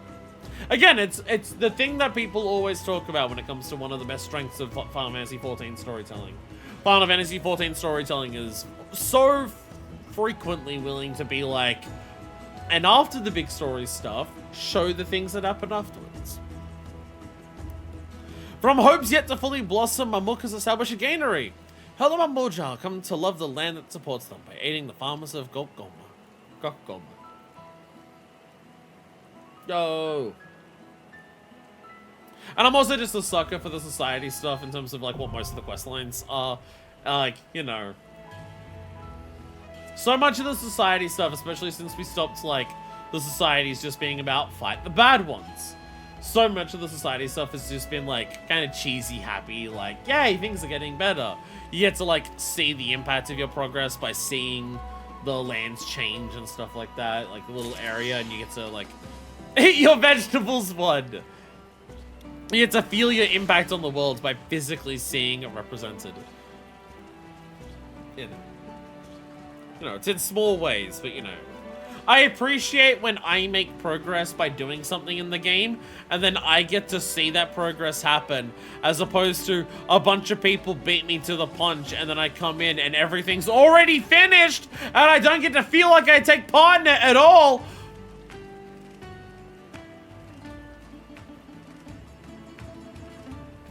When I did my meds and my coffee machine, it's called me like the Green Goblin mask. Crafts, eat your unpeppered vegetables. Repair gear? No. The rule, hello there. Jandanuk. Yo, we got banana coins. Hell yeah. Hell yeah, banana coins. Let's go. I gotta get 2 of them so I can make sure I can save at the Kong College. I guess, you know, you never know when I might get a game over here. So how do I get to Anju? Where do I walk around? Donkey Kong reference? You know it. Stay tuned for the Donkey Kong Legacy. where I go back into the GBA version of FFXIV to torture my balls. Not looking forward to it. I won't deny, I was a little nervous coming here at first. Meeting you, Rabuja, and Katilja has reassured me. Look at how I've made such acquaintances. Oh, cute little place in it. It's funny how I'm talking about that's going to be the thing that tortures my balls and not, you know, the entirety of DK64. After spewing out the looks of the entirety of the Ruby Sea, it's honestly not so bad yet. Ruby Sea is one of my favorite zones, just like aesthetically. In terms of like, what zones do I like vibing in? Ruby Sea is definitely high up there. Though that being said, high up there now means a lot of different things, considering most Dawntrail zones win. Because Dawntrail zones are just incredible. Alright, so we've done that. We do also have the next phase for... Yes, we do. We also do have the next little section to do for this custom... not custom Heritage Found feels awful to be in, but it's also supposed to. But it's also supposed to, because, you know, places. Oh, how's this last one on the real high up there zones? Ayo! That's not where I'm going. I'm going inside the building. I forgot. It's fucking raining everywhere, isn't it? It's almost like we're in a tropical area with a bunch of rainforests. It's weird that. Diplo! Recruitment drive! It is effective, I resent having to go up there every time a collectible notice up. Something seems to be weighing heavily on the Blue's mind. I just love makes me want to take a shower after I've been there too long. The fact that the air is so green and like greenish yellowish there is like, that can't be healthy for you. What am I gonna do? Can't seem to find anyone up to the task. A manifest! You have the wonderful habit of appearing exactly when I need you.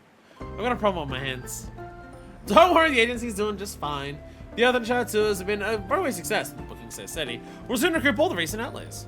Well, it's actually the problem. The upper reaches of Cosmo Uka are proving too popular. We're trying to meet demand with our current number of tour guides. I want to address the issue before the burden starts weighing the staff down. You wonder if anyone in need of work who knows the region at the back of their hands, are you? A certain bandit gang comes to mind. Well, I should take a shower as not sure runs that don't go into the local sewers. A certain bandit gang comes to mind. What if they had actual jobs so they didn't need banditry?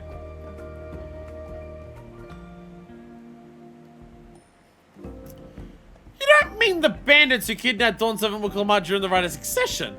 I'm sure they know the area well, but... Hold on. I remember hearing about a group of miscreants who turned themselves in the Landsguard after long after the Ascension ceremony. Apparently, they were later released on parole.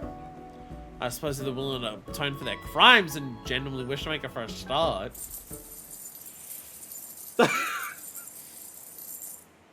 Money. Hiring more workers when you're understaffed and not just making your workers do more work? More hours? What? Oh, revisit. It's better than coming. Revisit on collectible notes is better than coming. Arnold Schwarzenegger talks about how working out is better than coming. No, it's revisit on a collectible node. This is a lot frustrating to me because there's only one Aetherite for such a vertically overcontained zone. It's on the far west side of the entire area. It's possibly the worst map in the entire game for actually getting around because of the Aetherite. It's so fucking bad. My inner abacus is clucking away. It says we should speak with them at the very least. Reduce the strain on our staff, have former bandits give back to the communities they've wronged. Yes, everyone's sensing a much more potential arrangement. Hire more workers. Ensure money spreads around the community. Don't use criminals as slaves. No wonder people thought that Dawntrail was cuck work.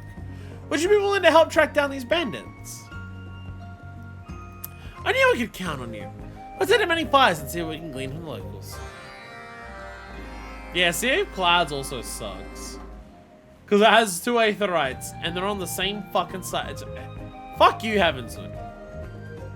Oh, Heavenswood's such a great expansion. I love Heavenswood so much. It's so good.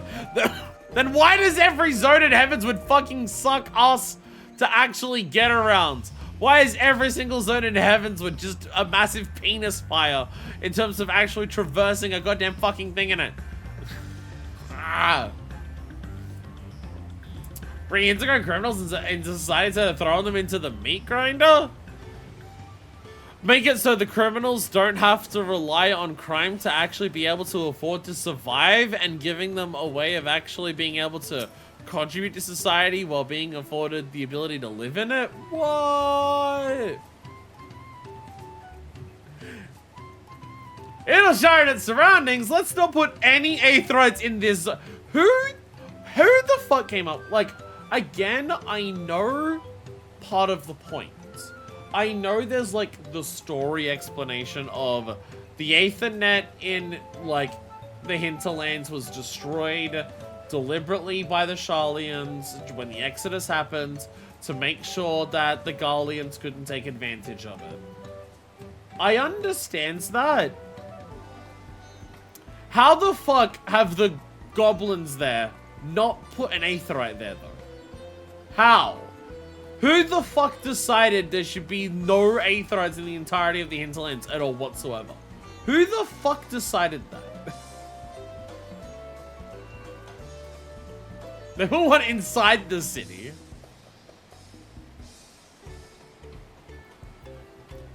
Has one of you heard Wind Talk of Bandits? I'm afraid not.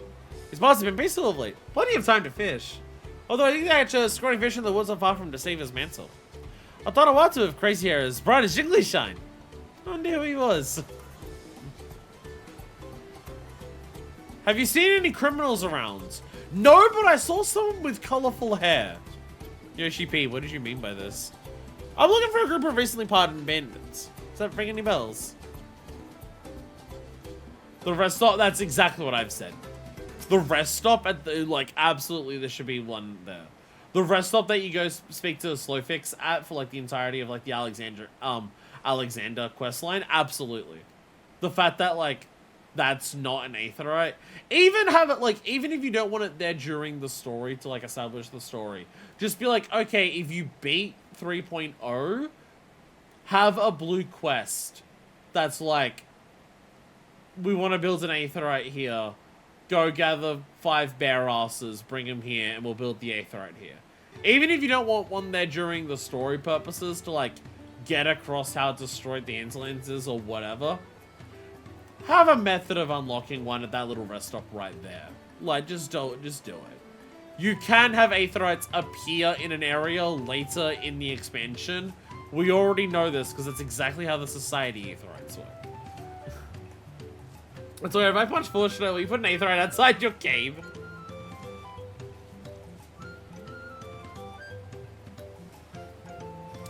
Heavenswood really was the expansion of, we're going to impress our gamers by introducing flight into our game, and we're gonna make sure they fucking use it all the fucking time. It's like, okay. Okay. I used to use a bandits let out on parole. Sneaky takers, a lot of them. They spread many bad feels in the village with their crimes. Cheese was not for them. Apparently, though, I catch not so long ago. Bobby dreads to think about the inevitable recidivism.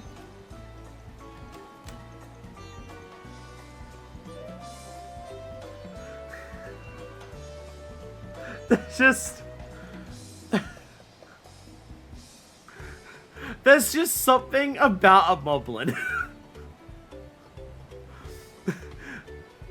There's just something about a moblin who uses words like eye-catched to mean seen, who then just busts out at the end of the sentence with inevitable recidivism. I hope they've had time to reflect on wrongness to dirty takings in a raid to make an honest living.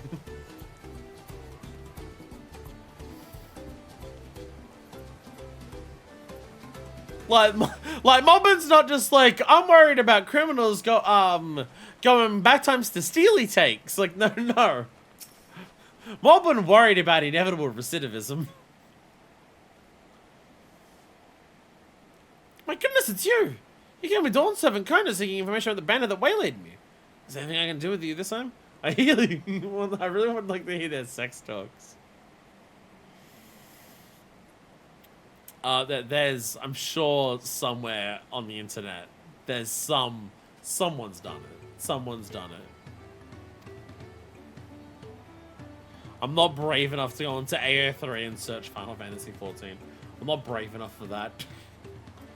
Oh, you were sure what happened to Orchestra and these banded brigands after all that? Well, I gather they surrendered to the Lance God. Might even confess the whereabouts of their stolen goods and everything might be returned to their rightful owners. Sure enough, my merchandise made its way back to me. Probably some of their victims so moved by the gesture that they petitioned the Lance Guard for more lenient sentences. Perhaps that's why Val Booklemark granted the parole. I don't know how they've fared thence, but I've heard nothing suggests they've been causing trouble. Anyhow, you'll have to excuse me. I must be with the client Noko Pacha. I do hope we meet against it someday. Can I say something that I really do appreciate about Dawntrail? In terms of what they're doing with, like, side content. So, it's a trope of 14, and we're very familiar with the trope at this point. How, when we go to a new area and, like, our closest allies of most places that we go to are just the highest political leaders in the place, or people with political influence in the place who will overtake the bad people that we're trying to get rid of with political influence in the place once we get there. We either know the people who are currently high up there and they're already doing good, or we meet the people who replace the bad ones at the top, you know. There's a very liberal feel to them. We're very familiar with this with 14, that it's just like... 14 does very frequently be like, the structures may not be the bad thing, it's the people in power. We're all very familiar with this, you know. One of the criticisms you can lay at the game, and I absolutely do agree, and I agree with it, to an extent. I don't fully agree with it because I do understand the reason that they do it is they want, like, it's like, you know, you have characters who represent their place that they come from to represent the growth of the entire thing. So if this character grows, it's meant to represent how the entire area grows and stuff like that. You know, it's a bit of a shorthand to just be like, oh, well, if the lead is improving, the whole place is improving, you know. I do agree that it's a very liberal worldview, and I do believe it's a criticism of the game. But I also understand part of the reason that they lean on it so heavily. But one thing that I feel like Dawntrail's doing a bit more of compared to other expansions, I feel like we're having a lot of moments in side content where Kona and Wukuma aren't involved in the side content, but they're explicitly making mentions of it. That, like, oh, these are actions that they've taken. Like, we don't just have to purely rely on what do we see the leaders do during the MSQ. We are having more little moments of just like, oh, we hear that Kona's doing this, like in this quest line, and helping them in this way. Oh, we're hearing that Wukulamart's doing this in this quest line in terms of, like, you know, giving more of a sense that their actions are also involving a lot of the smaller little details that are involved with running their society, rather than just the big epic sweeping changes and stuff like that that happens as a result of MSQ. I feel like they're doing a lot more of that in this expansion compared to previous ones, and I do appreciate it. So the kobolds in their society questline, they're the bottom rung of the entire races. Yeah, the kobolds are ones where it's like, this is like literally like the lowest order of the entire thing.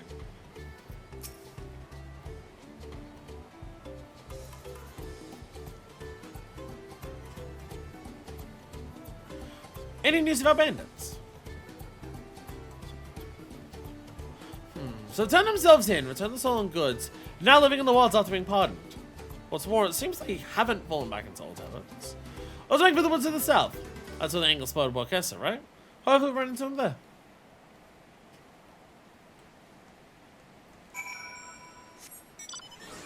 Whee! And we fly.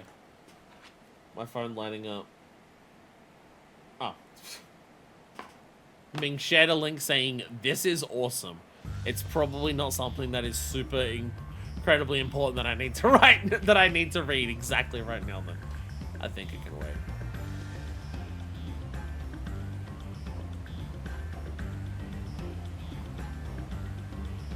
God, Dawntrail is so hard. God, Dawntrail is so good. You know, when Medikov lose hand, that's another case of literary shorthands. Jesus Christ. I must admit, I regret being so bold. Then again, what do I have to fear with you by my side? Is it that man over there? Is that our bandit? I think I found him. He's over there. I see him.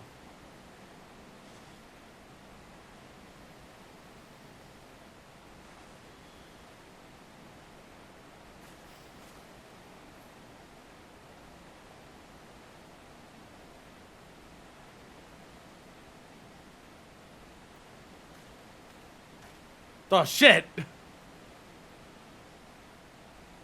Son of a thing, I'm not cut out for fishing. A man can't live off scrounge and berries forever. What to do?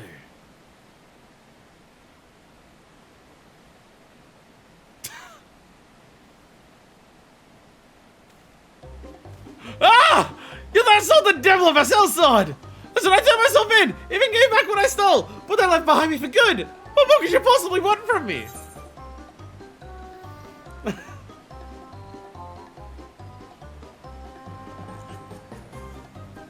I came to personally ensure you got what you deserve. It's so mean. I'm gonna deliberately fuck with him. Fuck with him. He came to get revenge for the kidnapping. Quite the opposite. We've come with a business proposal. My name's Leaplu, by the way. It's a pleasure to meet you. I'll get straight to the point. If you're serious about keeping to the straight and narrow and making amends for your past crimes, perhaps you'd like to work with us at the Tarali Travel Agency. What for you? Ha! I see your scheme. Plotting to hold me off to the mines under the guise of employment, aren't you? Curse you blackhearts. I ate dirt to survive after I escaped. I won't set foot inside another mud while there's still breath in my lungs. Okay, maybe I should have expected that, making a joke, he wouldn't take it as a joke. I probably could have seen this coming. Certifiably my bad. Certifiably my bad. I'm here to make sure you get your just desserts. You like chocolate? Are you allergic to nuts? I don't think he appreciated that joke, Manifest. And all that talk of mines, he seems genuinely traumatized. What the fuck is wrong with you? I'm sorry. I'm sorry. Sometimes I make mistakes. Manifest, I want you to find out what happened to him. And don't fuck it up this time. Hopefully that way we can come to this understanding and have a proper discussion. I hate to ask, but you can find my guest and bring him back here. He's awfully fast, but I doubt he can outrun you. Yes, I'm sure me sprinting after him at full fucking pelt is definitely not going to cause him to have a fucking heart attack or anything. Especially if I follow him on my flying motorbike that was used in the invasion of Tulia Lol. I'm sure he'll be fine. But say, is he going back to the cave? Is he going back to the cave? Did he also get abducted to the moon? Where is he? Come on out! I just want to talk. Chase after him with your weapons drawn.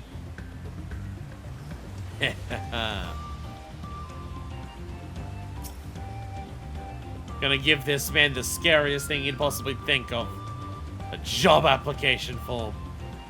Look how fast they are. They'll never find me here. Ah! How? Unbelievable. I run full pelt and yet... what's the use? Listen, I know what we did was inexcusable. But after it came to a head, we made an oath not to never walk that path again. I won't bother another soul. I'll live out my days in the fringes. Please just leave me be. Look, I know what I said sounded intimidating. I didn't realize how much you weren't gonna realize it was a joke. And I apologize. We actually are just legitimately offering you a paying job. It's all a misunderstanding. It's entirely my fault. Well, it's clear there's no escaping you regardless. Fine, I'll hear her out. Put my fate in your hands. Still traumatized. Still doesn't trust me. I don't blame you. I was a dick. My bad. MB! MB. MB on that one.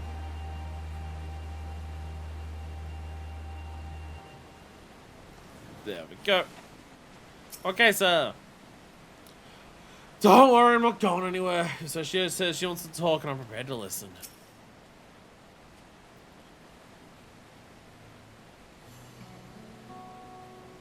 Apologize if we frightened you, okay, sir. That wasn't our intention. Well, it wasn't mine, at least. Are you willing to tell us why you fled? Because she said she was gonna give you what she deserved. Why do you think I fucking fled? Before we get to that, I want you to be honest. Do you really have a proposition for me that doesn't involve driving me back to those godforsaken mines? Yes. In that case, I'll be honest with you. Me and the rest of the gang first came here after fleeing Shaktaral.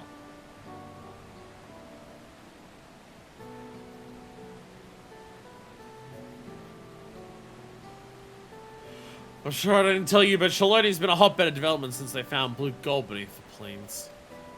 One of them, they got their hands on a drilling permit. There were more than a few looking to get rich quick. Kind of despicable bastards didn't think twice about sending kids into the tunnels. And we, well, we worked for the worst of the worst. Is it the guy from the Blue Mage questline? Is it the guy from the Blue Mage questline? That would be my assumption. Day after day, toiling and wasting away. Until we died or escaped, we eventually realized. So we smuggled ourselves out in empty cerulean barrels. Imagine what happened next. They have a droll of a foreman tried to hunt us down. So if I took Cosmo and took the banditry. As much to conceal identities as to make ends meet. Right or wrong, we damned we would survive. But when we heard that Dawn Servant will come out spoke of our plight during the Ascension ceremony, we decided to turn ourselves in. After a time, she showed us mercy and gave us a pardon. Even so, there's still that fear of what might happen if the foreman or his lackeys were to find us.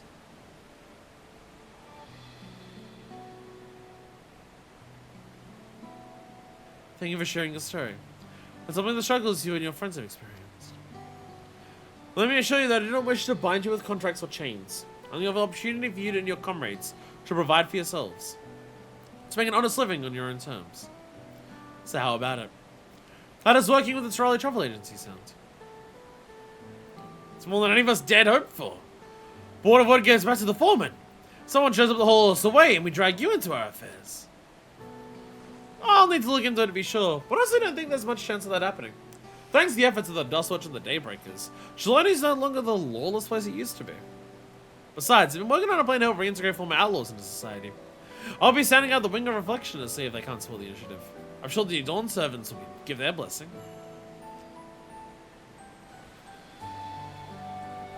Incredible! But you know, because I wish you'd been begging of the opportunity. We burnt so many bridges. I mean, damn sure you don't regret this. That said, what was I supposed to do for you? Or about good for his manual labor and pathfinding? Well, I do also know my way around a cook fire after feeding miners for all those years.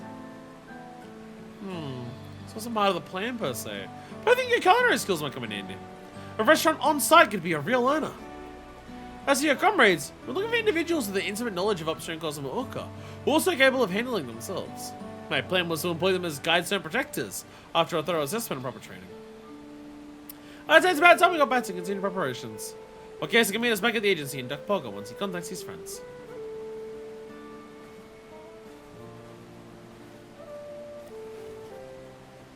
Are you telling me that people who rely on petty crime to survive are often in that situation because something's happened in their life that makes them have to rely on that?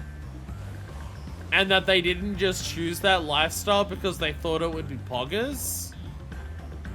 And that when given an opportunity to genuinely be able to change from doing that to something that benefits the society around them and themselves at the same time while still giving them the means to survive, they'd take it up? What? What? I can't believe this.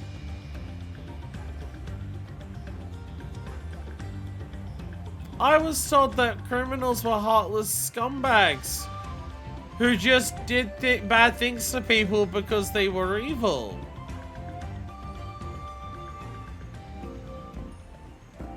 Oh my god.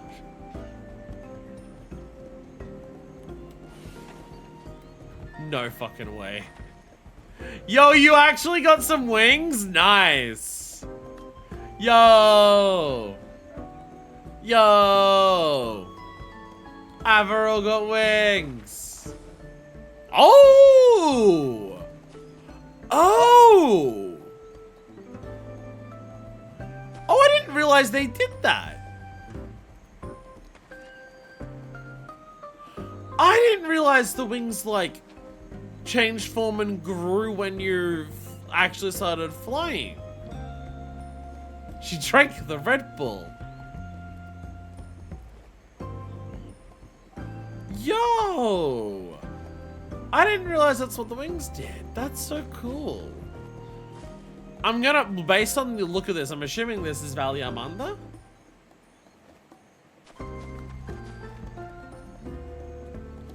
I'm gonna assume that one's Valley Amanda based on the look of it. Yeah. Holy shit. Nice. Nice. I really want to get wing mounts. Again, that's one of the things we can possibly do once we get caught up on MSQ and stuff like that. It's a fairly easy fight right now.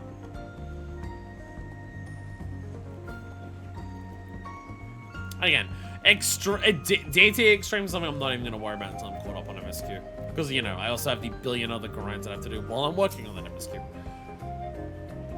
Real honest work. Someone tells me we're not going to get another chance like this. Welcome back, Manifest. I reached out to Wing a Reflection, it was just as I thought. It seems all cases fierce were unfounded. Situations only in fields have changed dramatically in the past few years. Groups like Daybreak has put an end to the practice of child labor, and the Dust Watch have all but stamped out the violent duels that used to be so common. As for the company you and your comrades work for, they've long since been shut down by the Daybreakers. For its part, the Wing of Reflection is committed to the restoration and prioritization of law and order in Shalani.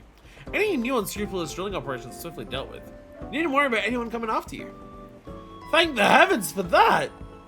In that case, we can commit to doing our part and repaying our debts. We decide to set aside some of our earnings and repay folk for all the hurt we caused, you see. Wonderful, simply wonderful. It's a pleasure to have you on board. Managed to get that in 12 bulls and then immediately fell ill, so I assumed that was some sort of law of equivalent exchange bullshit. Also notice how Walkesa said we're willingly volunteering using some of our funds to pay back for the bad things that we did. So it's technically not indentured servitude because they're not being forced to put part of their wages towards repayment for their crimes, but they're choosing to do it of their own free will.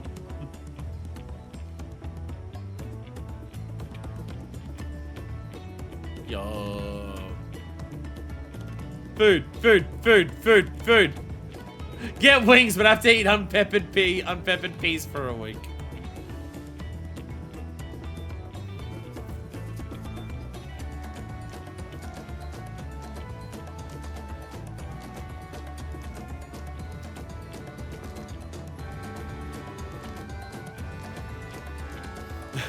Thanks to the efforts of Lee Blue, our special advisor. Wakesa and his comrades have agreed to join the Trali Travel Agency. This influx of new recruits, the shortage of staff that has threatened to curtail expansion to Earthenshire has been resolved. While his former crewmates begin their training as guides, Wakesa himself will be devising a menu of delicious local dishes as head chef of the agency's brand new eatery. Be sure to assist him and his crew of former brigands on their road to rehabilitation. Yeah, I imagine helping them will be stuff that happens like with some of the daily quests. Soup, soup, soup! Sorry, Sylvia, I only serve tacos here.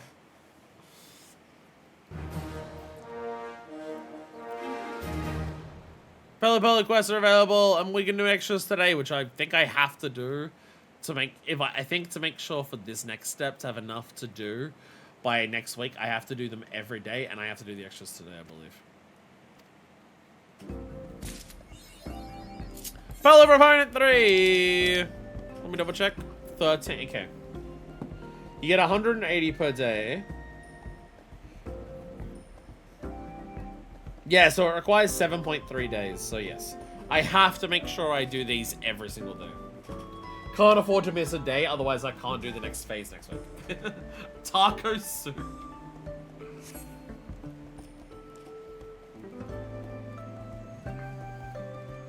Sup? You fishy. You do fishies. You have the resplendent fishing rod now.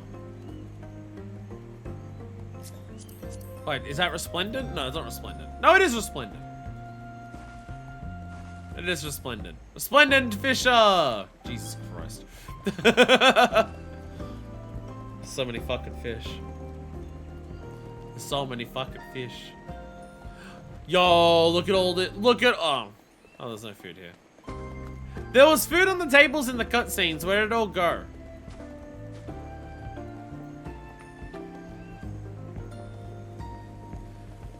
Well, there's still this food. Look at all of these foods that aren't tacos. Oh my god. So many non-taco based foods here.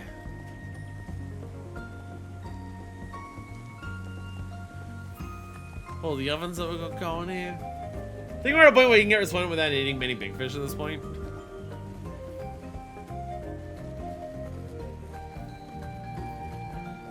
Churn, churn, churn, churn. Look at the churning. It's all the fish that Scrimble's got.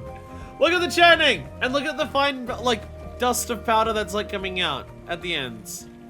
You can see it, like, coming off a little bit off there as it spins around. And, like, going into there, and then as it drains off that way, and you can see it sprinkle down. Yeah.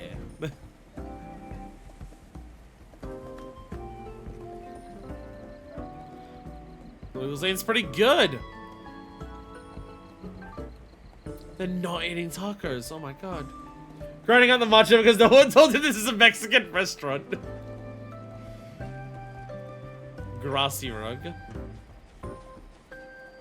We have grass in places. Probably don't need any. I only got like 2 dozen. Anyway, what new stuff can I buy? What new stuff can I buy? Pelu pack! Yo! A rustic receptacle for all your Pelu possessions. Use to unlock a Pelu pack. Yo! And a wind-up Pelu? Debating getting an apartment? IRL, obviously, you mean. Perfect souvenir if it does say so itself. Spoofing had a lot of fish added to all the areas. Yeah, it does help a lot. Punity. Okay, have I just not checked this shop for like multiple updates? Or did they add all of this in a single update? Have I just not had a look at this shop recently? Have I just been forgetting to check this every time, or did they add this many things all at once?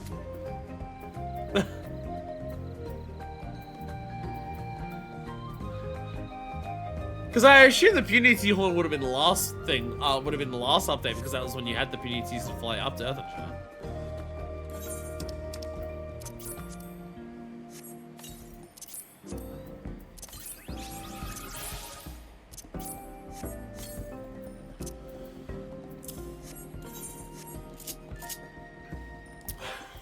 I was about to look at my hotbar and be like, where's fashion accessories? They're not on my hotbar. Why would I keep them there? You can see how many things I have unmarked here. I never bother with fashion accessories. I never use any of them. They're giving me free ranks of awesome sauce. If anything, I want to dye my chocobo. True, you do need a place to do that,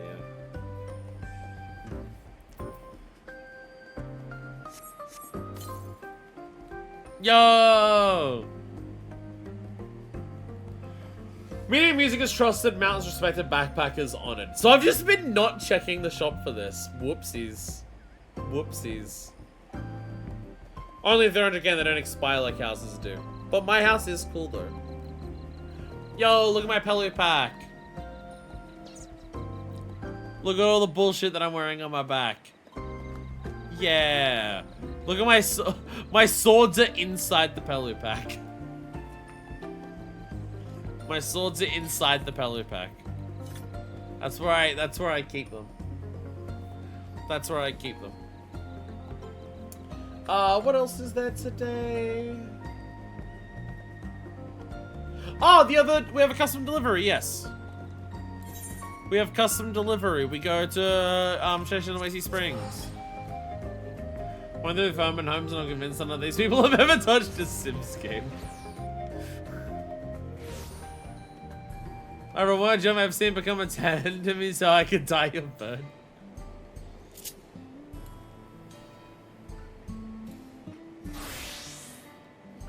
Oh! I didn't realize, like... Huh. I didn't realize fashion accessories would actually stay on.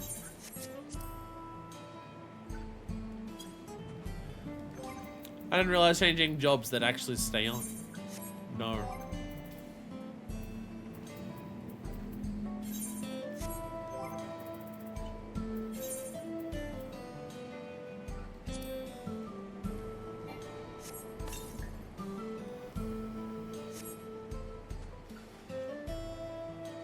Doesn't go with me to shake combat. Pop also lets you get breaking bow achievement within NFC. True. I did finally get that at some point. I think it was on stream even.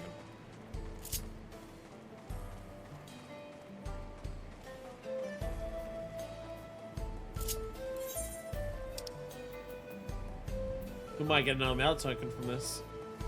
Breaking bow, training someone else's chocobo is like 30 times or so. I think it's 30 times to train someone else's chocobo. So if you're in an apartment, you can train like anyone else who's keeping their bird there. Yeah, Bloom's barding. Yeah, Bloom's barding, that's the one.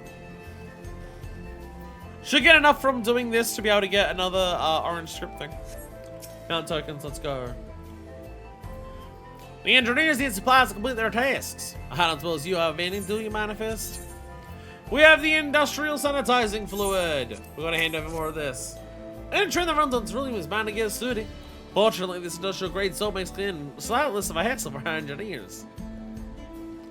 Mind if this you've done yourself. I can scour springs and find something half as good as this. There we go. And one last one. As long as it's been left at my apartment. And then you just constantly train it, like every time it's available to train. Bam. Free plume butting.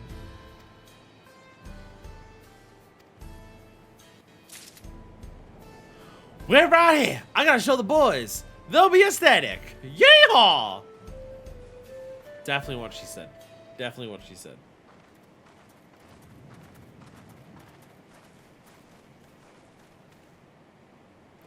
Guess what, Manifest? When I showed them your latest delivery, they insisted on thanking you themselves. Manifest, you rascally Espis. These supplies you brought us are better than I could have trained. You should hear what the others are saying. Feels like they like the feel of tools so much they haven't mind building another train. It's about time. You know, I've been thinking. Perhaps our next one will let a fly. With the drone's technology, that may just be possible. But can it still be called a train if it doesn't need tracks?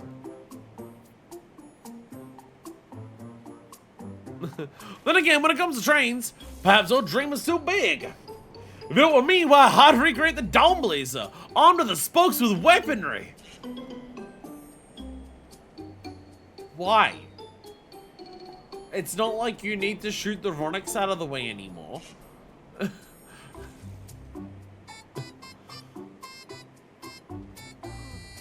We can discuss your ideas in further detail after our railroad spans length of Dawntrail. Now get back to work.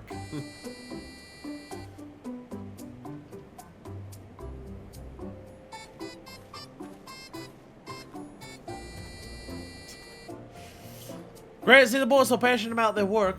Thanks again, Manifest. If you have a little more time to spare, I have an update about our progress.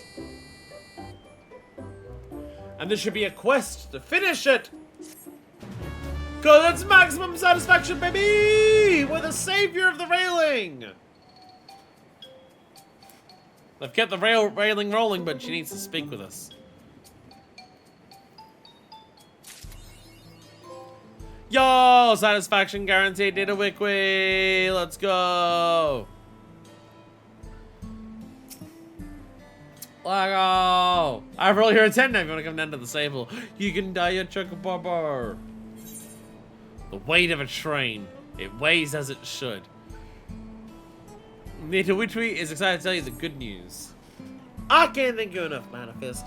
Your contributions kept both our operations and the train running smoother than a rabbit's backside. Everyone settled into a rhythm, passengers and staff alike. And because of that, Walik has made progress on the railroad repair project.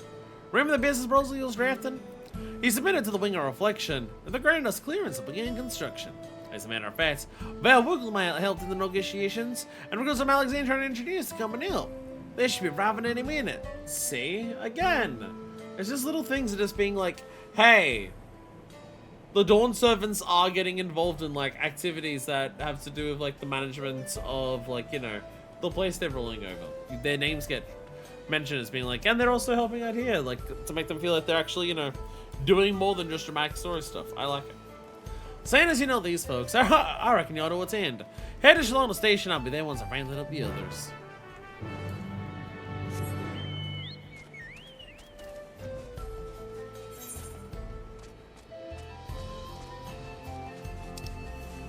How far away?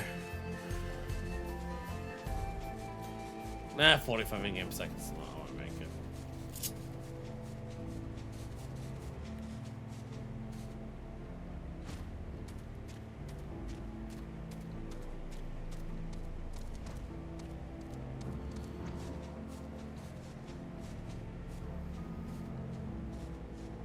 There we are. It's like, let me just get a bit of a height. Where the fuck am I going?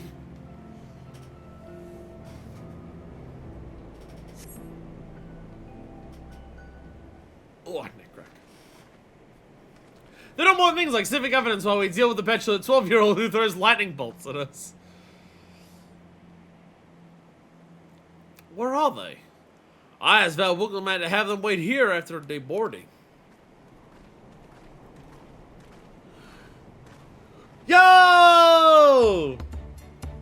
Yo! Speaking of characters getting involved in other stuff and everything, let's go! Wayakwe! Forgive me the delay, everyone! I confess, I have long sought the opportunity to explore my mother's homelands and found myself distracted upon arriving. Well, if it ain't Manifest, not a fine place y'all have here. Yo! What up? It is her! What in the world are you doing here? It's great to meet the face behind the letters. I'm Olika, station master of Shaktaral to Railing. We enlisted Manifest to assist with our operations. Well, Man's good friend, when she made mention of you plan to reconnect the rails, we're glad to volunteer. Cannot like, I thought this guy said the doom was supposed to be blue. And this is our media from the outskirts, the cool settlement to Yasalani Station. I come by Varida Papani. We welcome the reopening of Yasalani Station, and as such, I wanted to discuss the loan of laborers to your cause. That'd be great help. We're prepared to invest as many resources as we can, but the work will go faster with more hands. Likewise, it would be our pleasure to help you build the bridge between our two communities.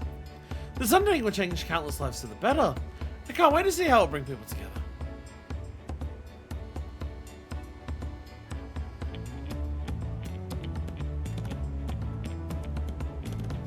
Great to have you all on board. Here's a copy of the proposal for your reference. First, you've observed some time of experience to land inside the dome. The next destination is the palace to take it. Go and enjoy until you'll all. Never known a more vibrant city. Much obliged, Malika. When we return, let's get down to business, eh?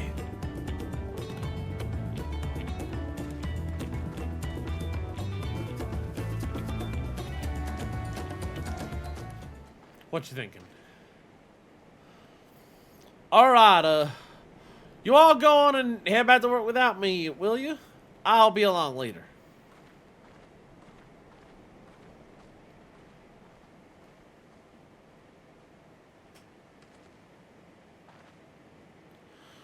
What's gone into her now? Look, I need to get this paperwork back to the office. Can you check it out for me?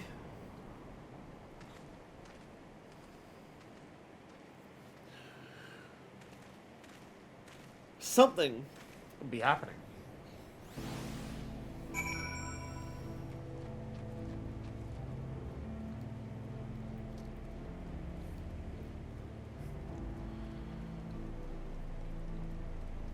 Natoakwe!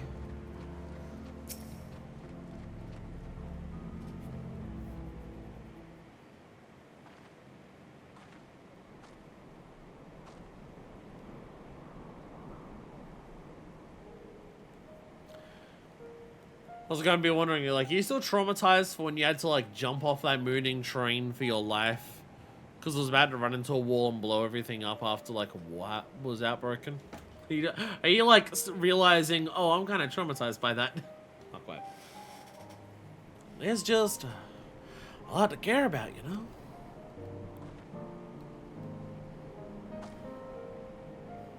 What? You think me to doubt the wax sentimental? Well, you've got me. I'm not like your other drawn servants. I can't lose myself in the nights over the plight of a stranger. I'm just a train driver. I had my hands full with Waliqua, our staff and our riders. Then I met you and everything changed. The girl was right. We are building the bridge. Soon our reach will extend farther than ever dreamed possible, and, well... As happy as I am to have more freight, sometimes I wear my engines too weak to carry it, so to speak.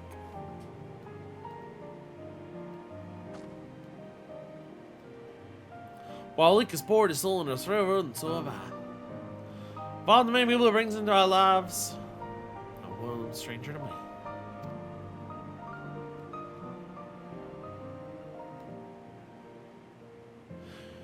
Yeah.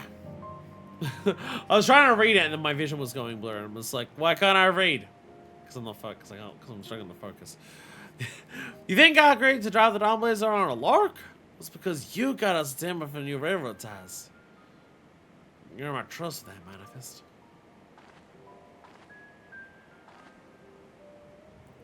And Brandon's here today proves that it's paid off.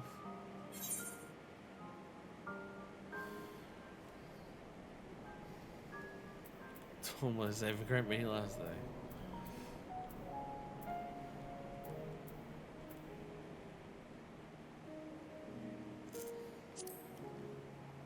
Remember how it blew up? Badass as hell. I was ready for the worst, you know? I'm glad it didn't come to that.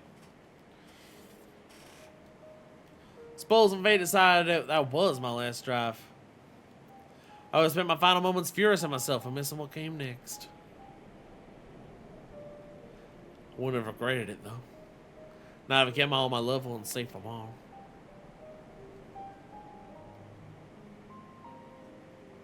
It's a lot to juggle, isn't it? Caring for so many. But I reckon I'll simply have to figure it out as I go.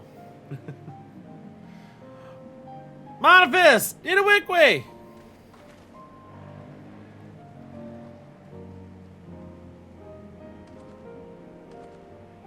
Woo, Warren. Just wondering what you got to do with taking you so long. Something I should know about? I dropped my phone on my foot and nearly bans crops. Oh no. Oh no. Oh, you know me.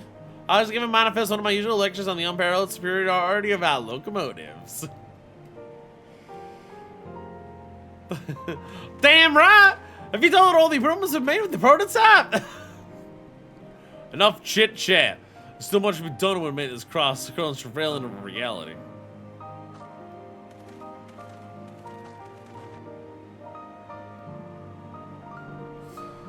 Aww.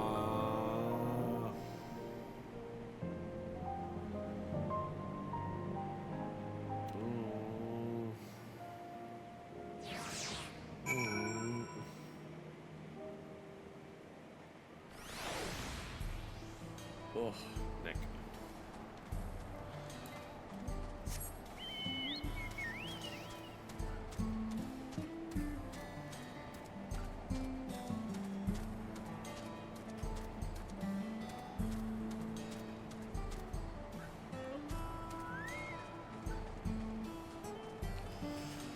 My brain had a question, I forgot what it was. There's the issue of being tired.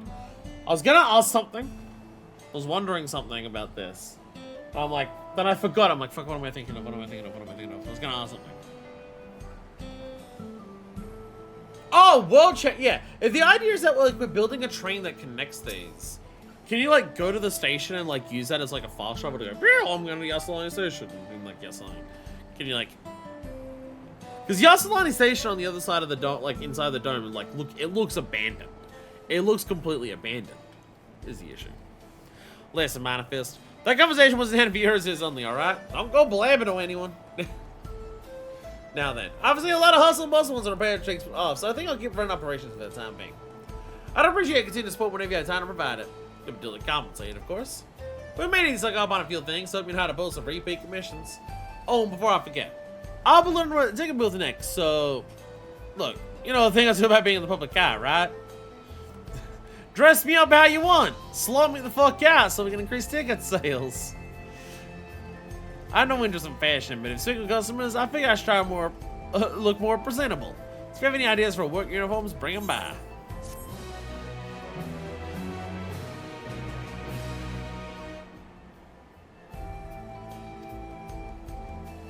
Oh. Oh. So do we get the big bonus one now? Repair kits, trackbed repair kits, and cenote oysters. And you can glamour her. There we go. There's a blue just appeared. A blue just appeared, as my headphones do. Wow, what a cool random blue quest. My headphones died. I'm not gonna bother putting it back in. I'm not gonna bother getting the other set ready. I'm not gonna bother. Just gonna put it on speaker. I'm lazy.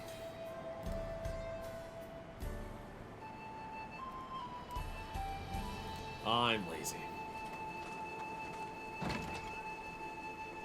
Hello, Walika. His heart blazes on. Walika has a message to share with you. Oh, Manifest. Glad you're here. Zopia told me he needs to speak with you. That's why he didn't simply track him down himself. I guess as good as mine. Ready to find him over at Salon Station.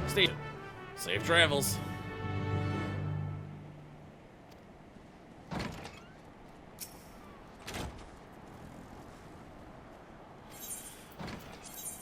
Locomotive lubricant. That's not the bonus one. Aww.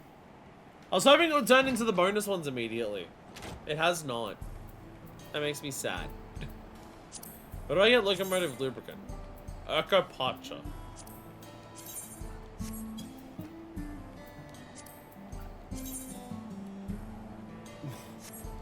Is that closer to the city? Yes. Okay, we'll go to Pacha, but we'll go over here first.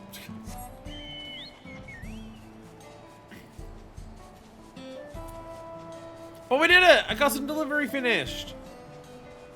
And we haven't even unlocked the next one yet. In fact, up to the end of 7.4, Deku hasn't listed another custom delivery for any of the other patches. So I'm assuming that one has been added with 7.5, otherwise it means that Dawntrail only has one. This is my assumption. When I was going through the list earlier today, I noticed that there was no other ones in the entirety of the expansion that Deku had written off of, like, what we're doing each, like, patch. And I'm like, okay. And I'm just like, have they really only added one for Dawntrail? But there's gotta be one in 7.5. Which still means only 2 in Dawntrail. Shadowbringers and Endwalker both had 3. Shadowbringers and Endwalker both had 3. So it is a little odd that they only added 2 here. So I'm disappointed that doing the custom delivery doesn't look fast travel until on Solution 9, at least the outskirts. Yeah, they're talking about like rebuilding the train line, and that should be like a thing here. I should be able to go here and like speak to someone to be like, oh, do you want to take a trip to Yasalani Station? And then they take you on a trip to Yasalani Station. Manifest, perfect timing. See, I have a problem. Maybe one will come out in 5.5. It's weird that there's only 2. Yeah. Fun fact, the most recent custom delivery gives more rewards. So 7.51 this week. We got another, so you just missed it out by a week. Ah. Ah.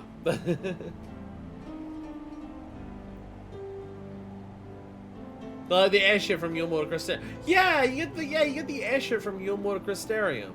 Like, they unlock that, so why don't you get that here? That's a little upsetting. Manifest, perfect diamond. You see, I have a problem. It's a Dawn Blazer. I know she detonated in the line of duty, but I try as a mind. I can't get that armored angel out of my mind. For some reason, it weekly gives 141 instead of 140, but I think that might be a bug. I had this game on conversation the other day. It really lit a fire in me. One thing led to another, I found myself stitching together a little something inspired by her design. I know how crazy this must sound, Manifest, but I'd really love you to have this ensemble. Oh, another outfit. You get an outfit. And if such you like, and maybe we can find a roundabout way of asking in a weekly what she thinks of it. Just think about it, alright? Together we can keep our memory alive. Through us, the Dawn Blazer will ride on!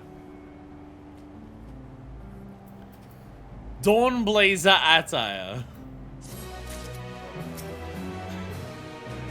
You're gonna like this outfit? I feel like they want me to put this outfit on Nidawikwi. You can finally be American.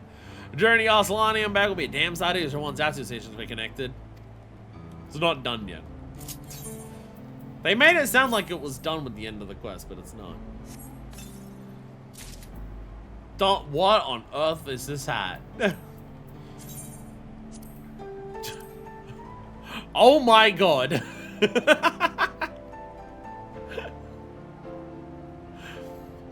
That's one hell of a fucking hat. Holy shit.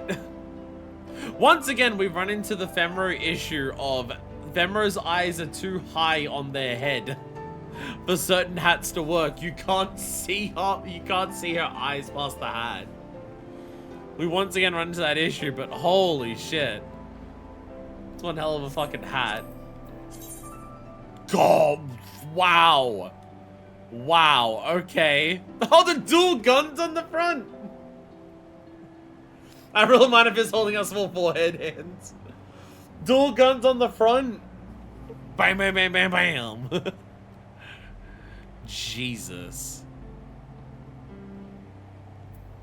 Let's play the headpiece.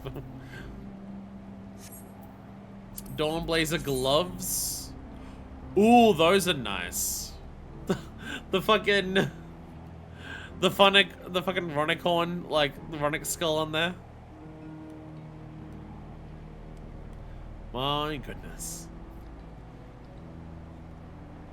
I love that the bandolier is pouches. Oh my god, it is. There's bullets there, but then you also have that one, which is just pouches all over it. There's like a poncho there. Skull's there, and I got the fur there. Oh my goodness.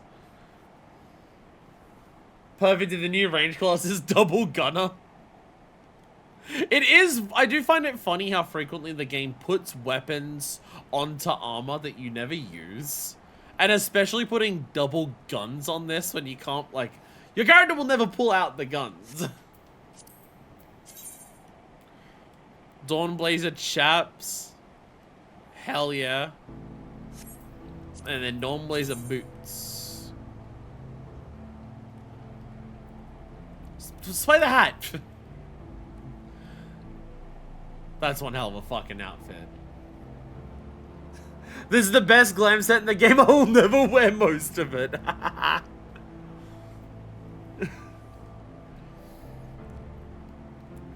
The only part of this that really is Minifist aesthetic. Well, yeah, the machinist, absolutely. I can absolutely understand the machinist going for this 100%. The headpiece, I could see like a glam for Minifist using the headpiece, except for the fact that it covers her eyes. Again, Fenrir eyes are too high on their head for this to work, so you can't, like, it does look kind of awkward that it's just like Minifist can't fucking see. Yeah, the knives make sense because they're like a backup weapon. When you see knives strapped to a lot of gear, that's meant to be the backup weapon. The double guns on the front here, it makes it look cool, but your character will never pull them out.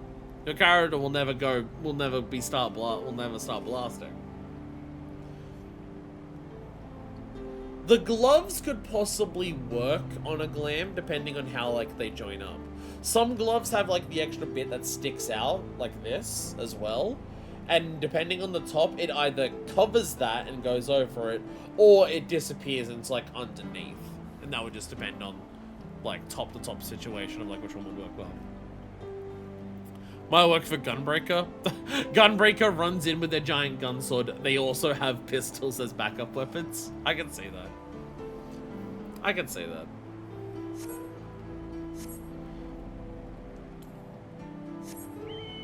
Spire's giving me the idea. I'll go do it. Actually, well, first let's go to Urkapacha. They don't come with a big Aether mechanical box, so your character doesn't know how to use them. Yeah, again, it's one of those glams where I can look at it and be like, it's objectively cool. It objectively fucking rocks, and it's awesome, and I love it. My character's not going to use it. My character's not going to use it. Equip only gear that gives extra unnecessary weapons. Do we have a headpiece that like gives like, oh, there's a knife in there you can pull out as well? They need to give Machinist an alternative to the giant hitbox. It's like one of the reasons that I just never bother. Hey, Mad. It's one of the reasons I just never bother having my weapon actually drawn. There we go. I never have my weapon actually drawn. Like visible when unsheathed. That's what I mean. I never bother having my my weapon visible when unsheathed because it always will look terrible.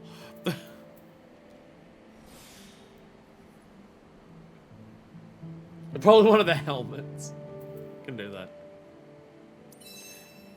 Yeah, the lunchbox is dyeable. There is that. The lunchbox is indeed dyeable.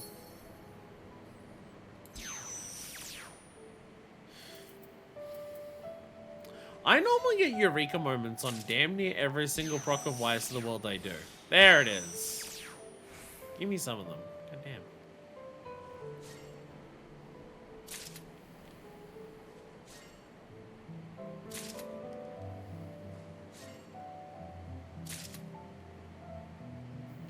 I only need 3. It's only half a week of deliveries I'm doing right now. I only need 3. What am I doing?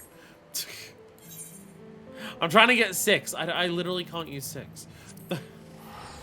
I've done 3 delivery. It's on a full week. What am I doing? Then it looks like shit in a different color. Mine on my machine is my my lunchbox is gold, and that kind of works.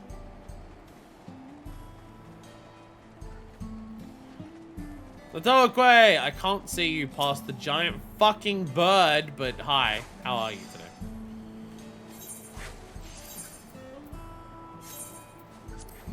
Cast glamours. I normally don't do this outside of, you know, MILFs that I want to fuck.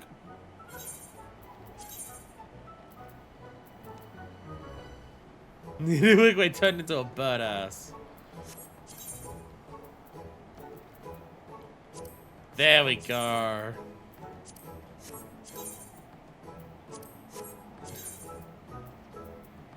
There we are. Now she's fucking ready. Now she's fucking ready.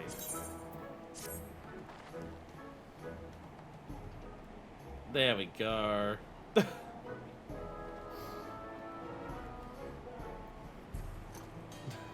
Ta-da! Alright, welcome ready to lubricants. Take some of these. Great wheels get the grease around here. It's essential to minimize noise. True Dawnblazer was the one we helped along the way.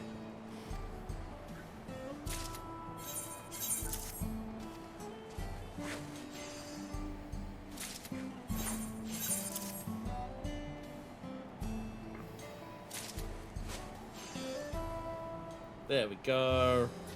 Hell yeah, look at her. Hell yeah. I appreciate everything you've been able to bring us, Manifest. Because of you, I can manage operations in the driver's cabin need be. And if I see any peskin varmints trying to come inside of the cabin, you're not giving me these fucking guns to blow their fucking brains out. And on my days off, whenever you're not around, I sit in the office and balance the books. That's not a day off. That's called just doing a different part of your job. It was rough going at first, but I've nearly got the hang of it now. On my days off, I do the office work. Not a day off then, isn't it? Have I done my other deliveries this week? Yes, I have. Okay. But making sure that I'm actually doing that. Gotta keep up on those achievements. I still need the achievements for like doing all of the deliveries for Andon and Margaret, like the up to the 150. I still gotta get those. I still gotta do all that. Anyways, with that, we only have 3 things left to do today. Again, it wasn't gonna be a big day. Outside of how much crafting you're gonna watch me do. Fuck yeah, let's go. Again, I thought most of today would be finishing Occult Crescent, but we don't actually need to do that.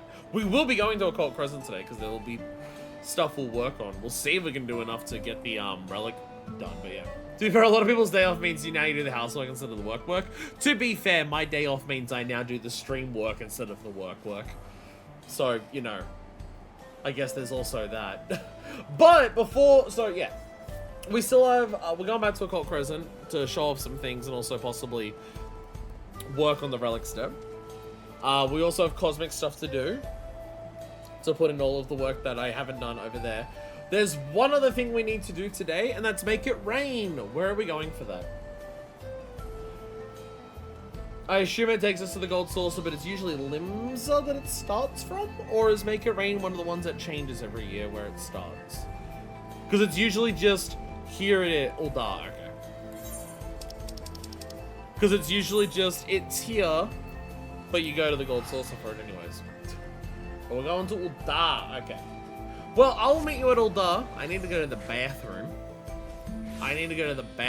First. So, meet me back here. Let me get my glam on. There we go. I still have my gold saucer glam, don't you worry about it. Olia, is it Olia? I assume it's Olia.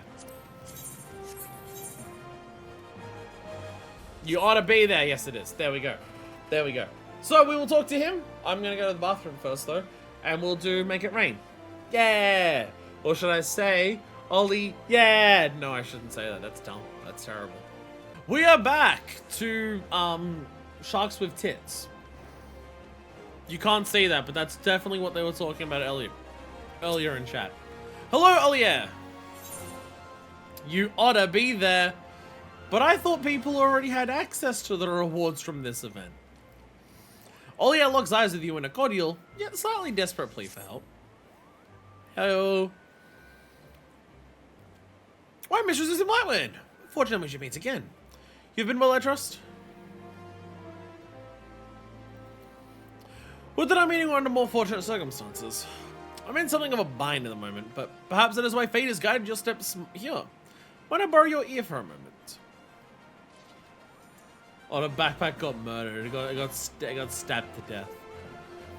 As you may have heard, the Make It Rain campaign is in full swing at the Gold Saucer. My peers and I come to advertise the festivities, but we like the staff required to cover the whole of Uldar. Don't I wish to impose, but might we prevail upon you for assistance? I did this in Limsa a few years ago.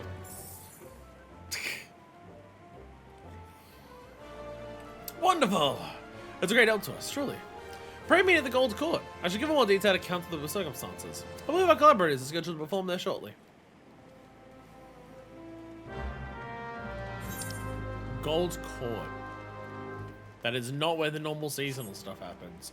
What about this guy? Can we get this guy to perform? I bet he'd bring in a lot of crowds.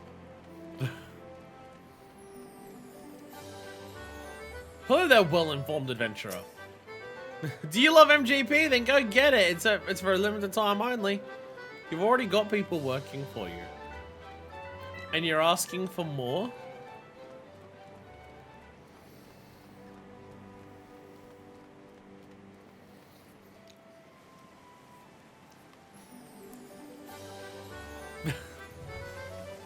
Hello there.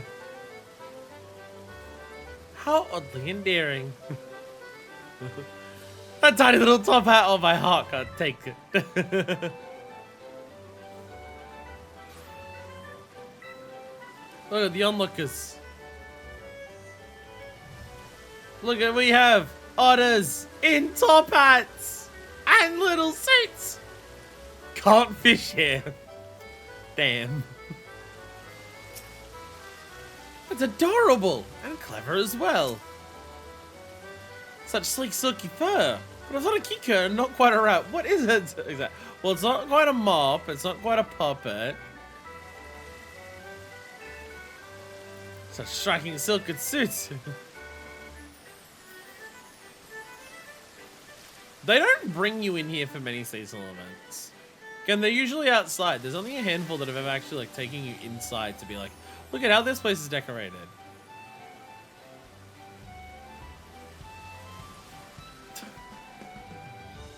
Look at these little backpack. Little backpack. Backpack. Ah, you've arrived. I'll begin with explanation. The thing best to let you experience this year's main attraction. We got a bunch of smart otters. That's our attraction. People of Uldar, lend me your ears. Allow me to present my dear friends, come all the way from the Far East. These are the Globetrotter Otters. This is ambassadors to the Gold Saucer. We bid you join us in the ongoing Make It Rain campaign, where merriment abounds and dreams are made manifest with mounds of MGP. Whether you wish to play the Catspot, race chocobos, or try your hand at Mahjong, there's fun for one and all at the Mandeville Gold Saucer.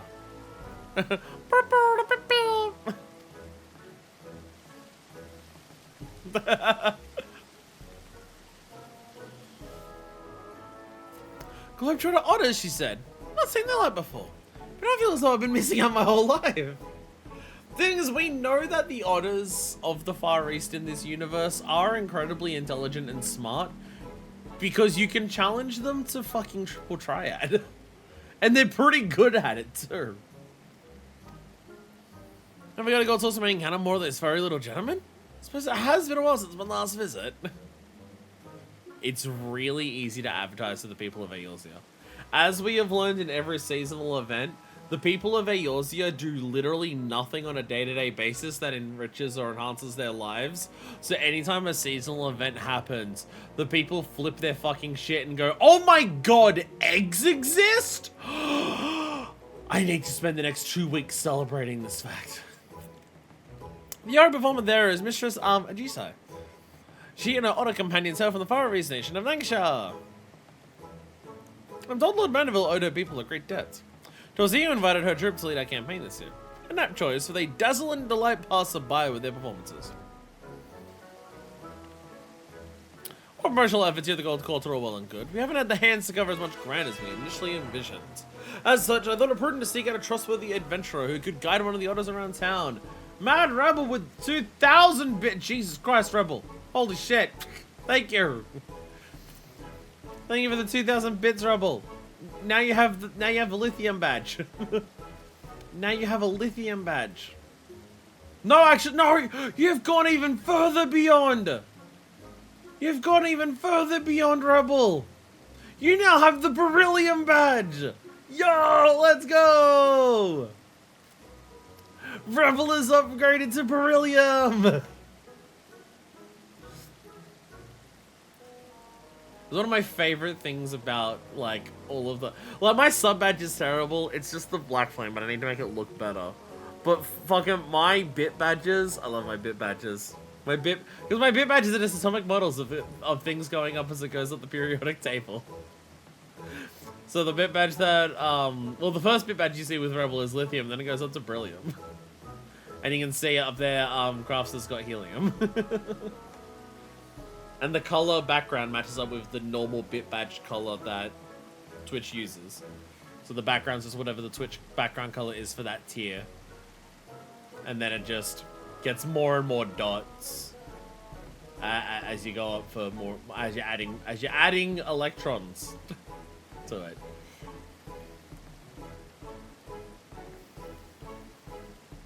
What promotional? No, I already read that part. They have very floaty jumps. I will never change it because I like how comically high pitched my typing gets.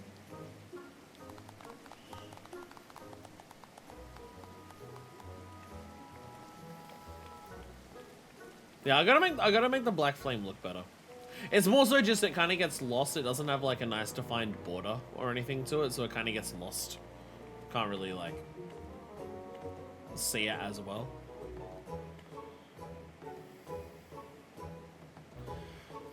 Ah, this must be our assistant.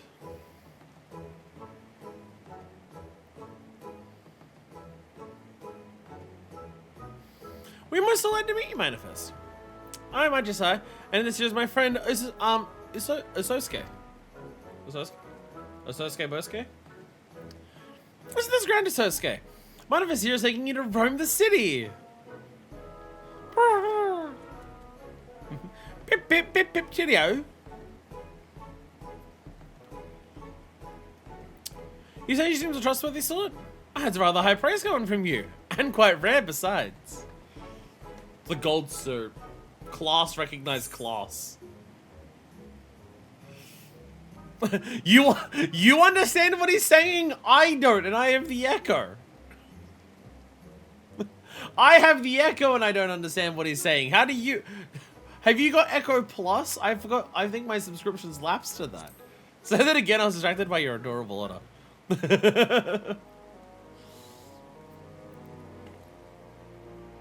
I can scarcely blame you.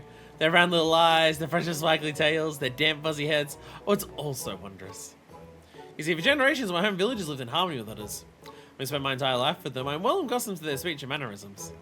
In fact, Mrs. Ajisai is an avid conservationist who has dedicated her life to protecting the otters and their habitats.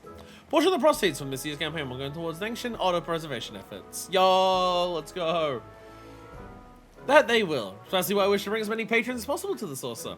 Their support and yours may save countless otters, so your cooperation would be most appreciated.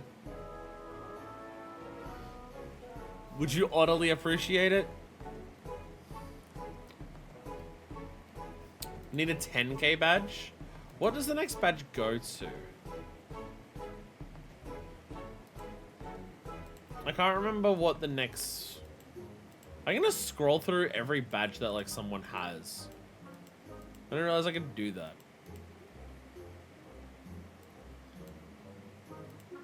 6-7k?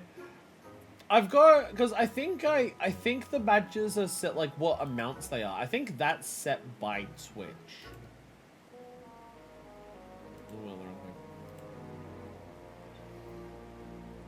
I got Boron at 10k. There we go. I was gonna say, I'm pretty sure the badges are like the values are set by Twitch, and you can just choose to activate them or not. And I should have everything activated. Ooh, the Boron's a special one. The border changes. The border changes for Boron to be silver. Again, I think that is something that I took from how Twitch does theirs. I think. I can't remember. I made these several years ago. I made them several years ago. It's possible they've changed like the bit badge levels since I first made them. That is also possible. I bought the Yellowstone Super Russian because of work. For promotional purposes, we've prepared a uniform and a special backpack, not unlike the one Mistress Ajisai and I are wearing. When you are ready to say the word, I shall present you with raiments you require.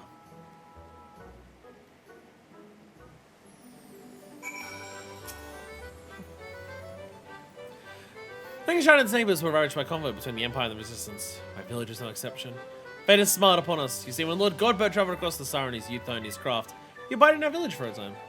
Moved by the plight that befell my home, he sought to strike a deal that would benefit us all. His earnest wish to repay my people's hospitality rekindled the fires of hope in our hearts. Aww. Pip pip. You are ready then? Excellent. Once you've donned your uniform and backpack, pray company master Usursuke as he makes his round to the Seps of Thal. Usursuke is possessed of a keen instinct for locating crowds. But given Lemon vocabulary, we'd like for you to speak in his stead and inform patrons of the Gold Source's myriad wonders. Ollie and I can have a meeting to attend. Once we have finished, we meet at Canvas Steps of Null to the rest of the Globetrotter Otters in search of potential patrons. May the Kami of Fortune see fit to bless us both. Be a good little otter for Manifest, Usursuke. Beep. Do give a shot at I must though, Sasuke, my friend. So what outfit do we wear? Oh, why'd they put me in a baggy jeans and t-shirt?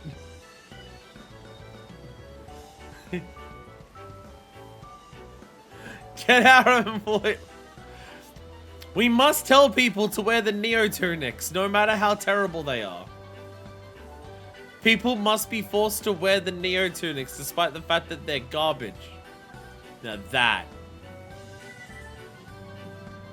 is someone who looks like they're very, very new to the game because they're literally in the fucking brand new magic gear from fucking Hall of the Novice. But they are also walking around with a minion from last year's Rising. This is a confusing person. Check out my new house. Yo. Yo, you got a house. Let's go.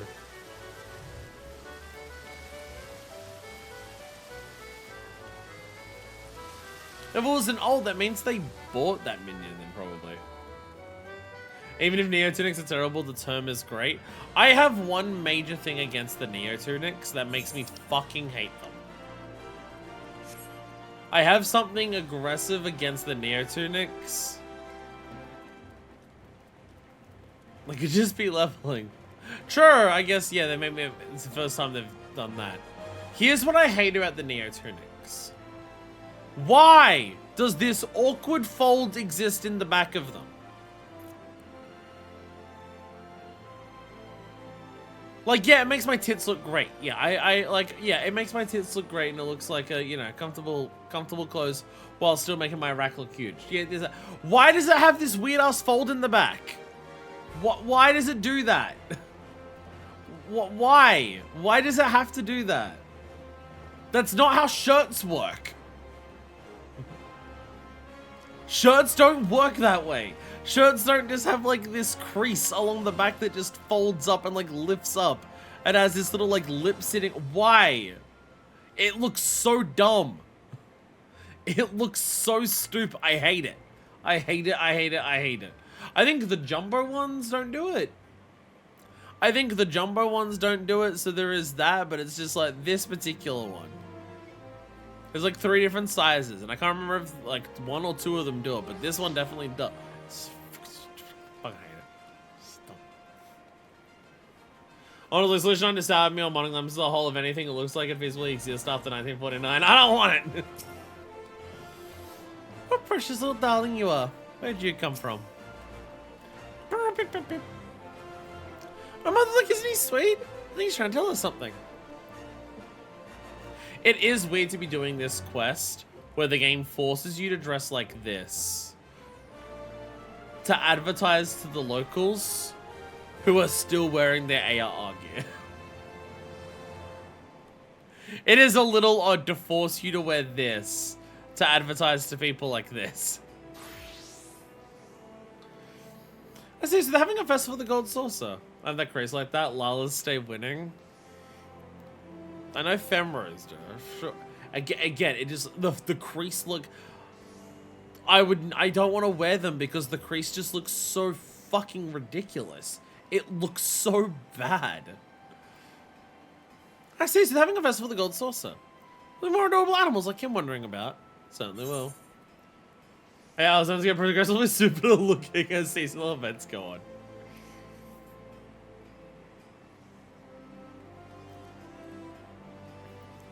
Their mascot's a lovable, huggable Savoy tender.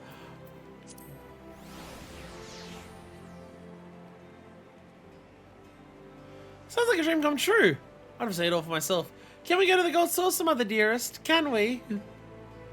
When Nick told your father about it, he really doesn't bring up the subject of taking more family outings, though. So I doubt he'll refuse. Yay! Hug the cacti. They're just lalas in suits. You can hug the cacti at the Gold Saucer. It's fine. Thanks so much for fighting us. See the Gold Saucer. I'd love to spend more time with you. Pip, pip, pip.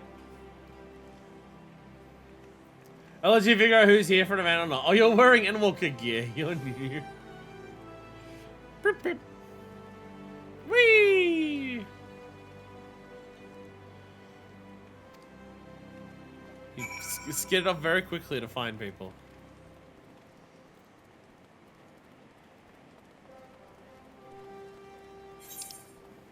I can't. I went the wrong way. I can't even sprint. You're right. This is an outfit that definitely is not designed for sprinting in.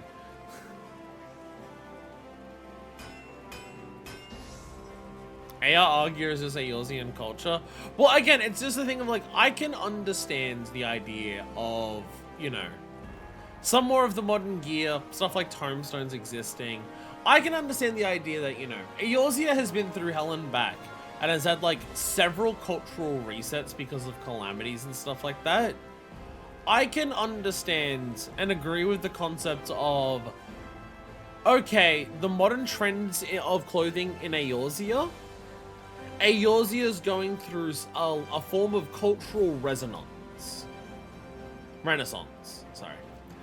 Eorzea is currently experiencing a period of cultural renaissance because, you know, we are in an astral era. It's meant to be an era where that happens. What the fuck is that cut? Where did I get that? I didn't notice this cut until I saw it on stream. What the fuck? Where'd that happen? Oh well. You know, we're in an astral era that's meant to be a period of prosperity for it. Also, we've ended the concept of calamities. A lot of the things that are going around causing a lot of problems, you know, like they're no longer at war with each other. They're no longer fighting off the Empire. That, you know, they've made peace with like the various races of Eorzea, so they're like, you know, working together now. Like we're in an era of like peace that has not existed in Eorzea for a very, very, very long time. So I can understand that like more modern gear, like glams and stuff appearing in it, and like some new technology things like tomestones existing, is meant to be indicative of a cultural renaissance for Eorzea. I can accept that, and I do agree with it. It's just one of those things where it's really hard to show that properly in an MMO, because you'll still have characters in those more modern stuff standing next to like the people in the background in potato rags. Yeah, the infinite time bubble, yeah. Because of the nature of the MMO. What a masterly woven tuxedo. Dapper enough to charm fashion aficionados, yet versatile enough to please even the sartorially challenged. Will you mind a minute of debonair? And who are you wearing? Not seen a classy creature in all my days. Have you some business with us? So the god Sosa. Ah, yes, the Make It Rain campaign. Lord Godbert always did have a penchant for dressing his mascots in dignified raiments. And I see you are dressed in some striking accoutrements as well. Tell me, as an aficionado of all things fashion, what might I gain from going to the Gold Saucer? You will not love Master Rose's fashion report because he asks you to wear a fucking clown suit every week. However, you can absolutely exchange MGB for a manner of unique garments. There's quite a few glams you can get there. It's pretty sick. Is that right? Well, I know interest in gaudy amusement parks, but that sounds rather promising. But it's worth experiencing for myself. Thank you, my fuzzy little gent. You give me a fresh new perspective on the saucer. That tuxedo is absolutely flawless, I must say. Pip.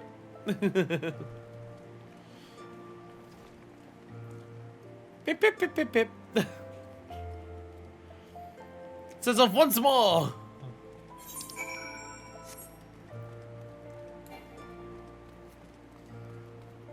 Hey chat, look what we're about to run into. Blue Mage!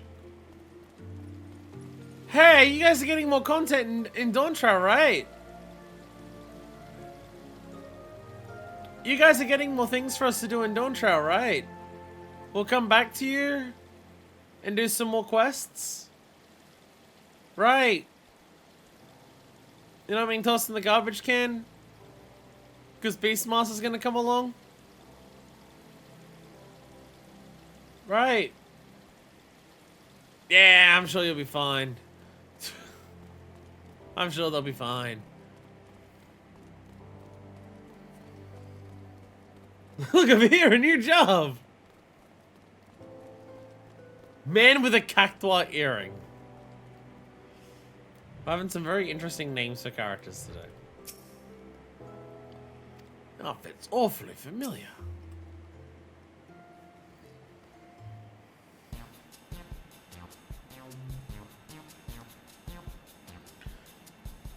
I studied that painting. Just cut my arm now that I'm noticing it's really annoying that it's there.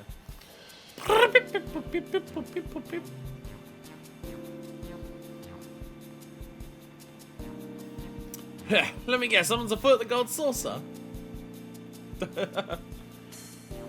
Where's your turban and your curious gaze? Smoke Rain Cameron's return day. I haven't been to the saucer in an age. But I really ought to change that. Very much a more good goblet after all.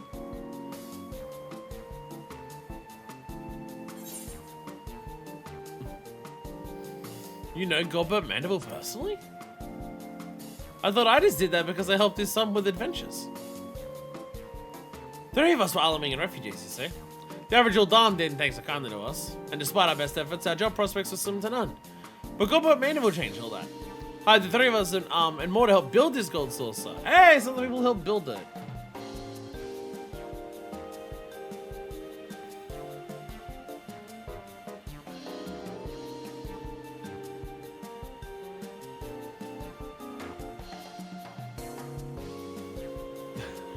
You're so adorable. I don't suppose your companion's tuxedo was based on Senor Sabatendus, was it? Oh my god, the reveal! Oh my god, the reveal! Senor Sabatendo was a favorite of mine. Him and all he represents. Construction on the source side soon after Calamity. Those days, Ellenwood's aftermath haunted every waking moment of our lives. And yet, despite it all, there's an old Lola Felon man among the workers who have nothing more than make us laugh. Every day you'd think of some new dance or pose to lift our spirits. Some called him eccentric, but none could enjoy the joy he brought us.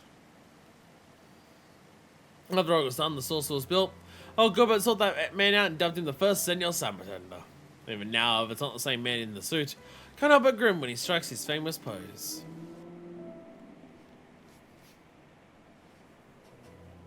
I can't do the full turn. This chair will not turn all the way here. Ain't much of my business anymore, but keep on spreading that joy to others. Just like our friend did. Pip pip cheerio. Anyway, I didn't mean to knock your ear off. I'll get back to it. Don't worry, we'll find time to visit the saucer. We'll visit there and get absolutely sauced, ah? Pip, pip, pip, pip, pip, pip. With his rounds complete, Usosuke strolls off in the direction of the Gold Court. Let's reconvene with him and report to Ajise. Yay! Back to my gold suit. I'm cracking up another one of these.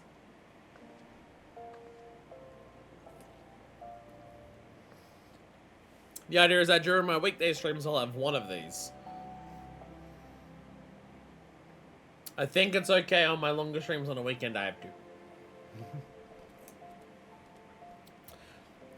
It's also funny just because, like, caffeine limit. Cracking open a boy with the cold ones? Hell yeah. It's also funny because just, like, the amount of caffeine in drinks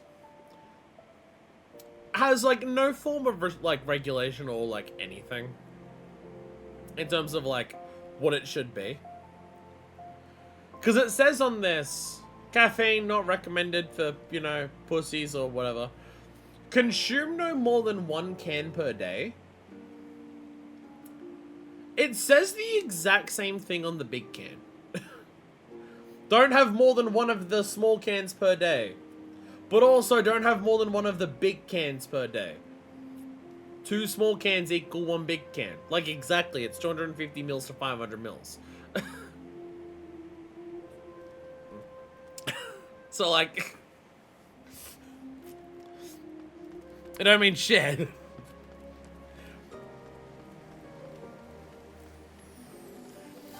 Is the 1 big can way too much? Do they not want to say have 2 small cans because that might be a bad message? Is the big can diluted or the small can concentrated? I would assume not.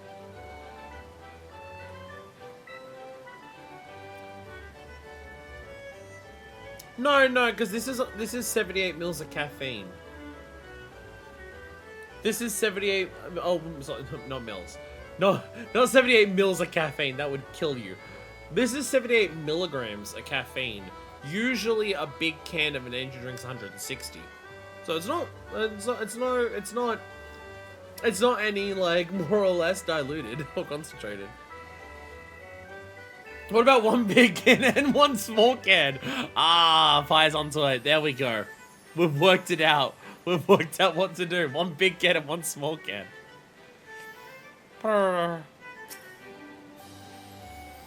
Oh, well, welcome back to you, Mr. Blowin. The timing is impeccable. I decided I just returned from the steps and old. I dare say exhibitions were a resounding success. Oh, neck crack. Nice.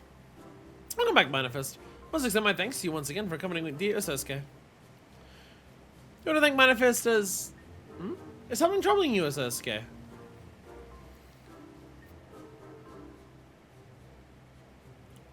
From what I've heard, I'm not like the others.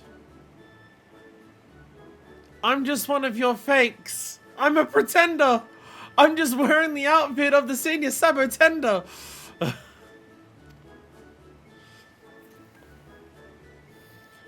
You wish to learn Senior Sabatender's famous pose? What inspired this all of a sudden?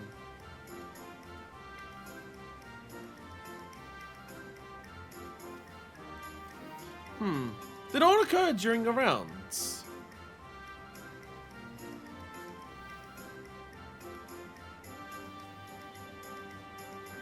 On the topic of the incredibly brilliant joke that I just made, and how well I tied it all together, because Sabatender managed to rhyme.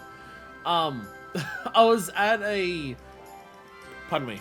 Me and Hannibal were at a cover night at a local place. Really local. We could walk to it. It was fucking awesome. But we were at a cover night of cover bands. It was six cover bands in one night. Fucking awesome. There was Weezer, Foo Fighters, Red Hot Chili Peppers, Offspring, Green Day, Blink-182. Fucking awesome night. A shitload of cover bands. It seemed to be one big group of guys who just like mixed and matched for the cover bands, because I very much noticed that it's like, okay, so this guy is singing for Weezer, but he's playing bass for one of the other bands and playing lead guitar for one of the other bands. But there'd be some people who I'd only see once, but some people where I'd be like, oh, I see them also doing multiple roles across multiple bands as well. So it seemed to be like a group of musicians collectively are these 6 cover bands, and they just mix and match spots for it. But yeah, awesome night.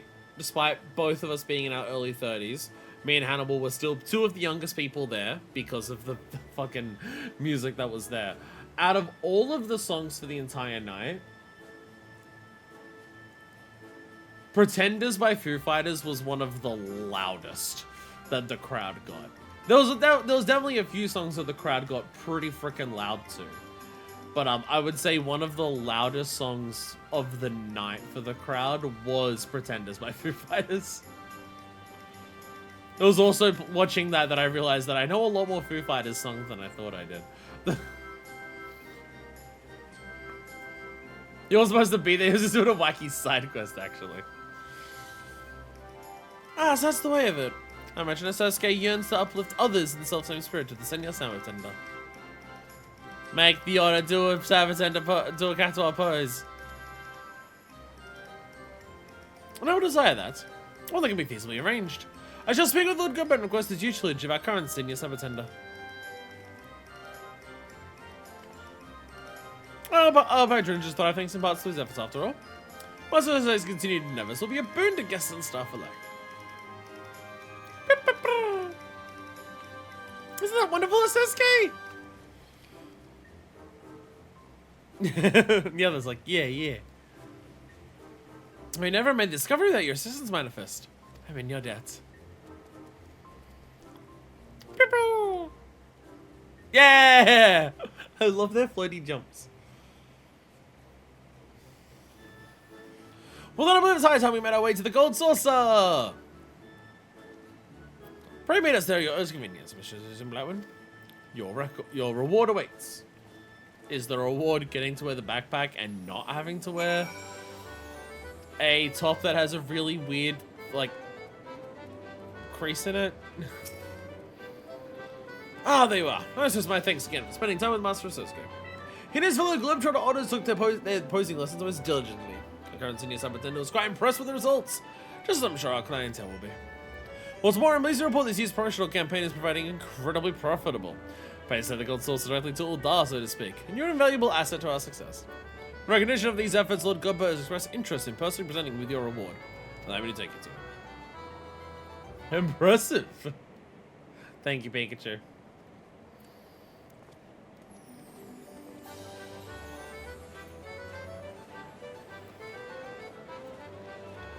Gold saucer! Yo! The otters are on the gold saucer. Yo! The guy showed up. Yeah! Look at him go! Look at him go!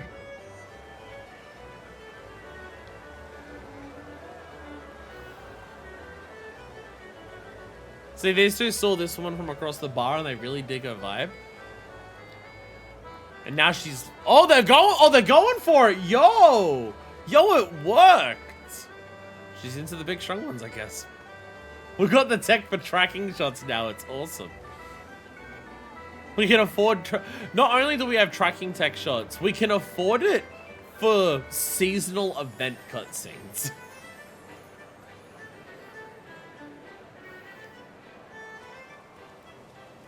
Really showing off the tracking shots. I love it.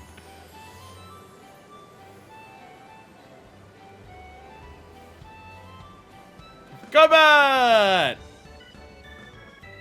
If you're wondering, I saw your son earlier this morning. He flew off and after flying off in the saucer, he crash landed and ended up in stasis for 30 years. Then started becoming the leader of another group of zombies. Our camera can do more than shot reverse shot now. It's beating Bethesda. Bethesda still hasn't progressed past the shot. Gummy, he's got shot with a gun, but he's fine. Oh yeah, that also did happen. Yeah, he got shot with a gun and all it did was made him really gay. That is true. That is true. He got shot with the beam that makes you queer. Manifest! Welcome, my friend, to the Gold Saucer. Olia tells me you have done us a great service, promoting our campaign with aplomb. As you can see, the saucer is teeming with satisfied guests. And so in spirit of innovation which I pride in my craft, 'tis my great privilege to bestow upon you my newest masterpiece. Behold!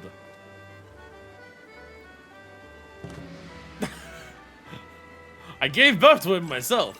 Yeah! Yeah! I present to you Senor Otter, a monograph in likeness of our friend Sosuke. This miniature globetrotter and the backpack we entrusted to you earlier are yours to keep. See, sometimes real-ass animals are the minions that follow you. Sometimes they are marmots. But there's the camera on the NPC that isn't supposed to be talking, is it standing still?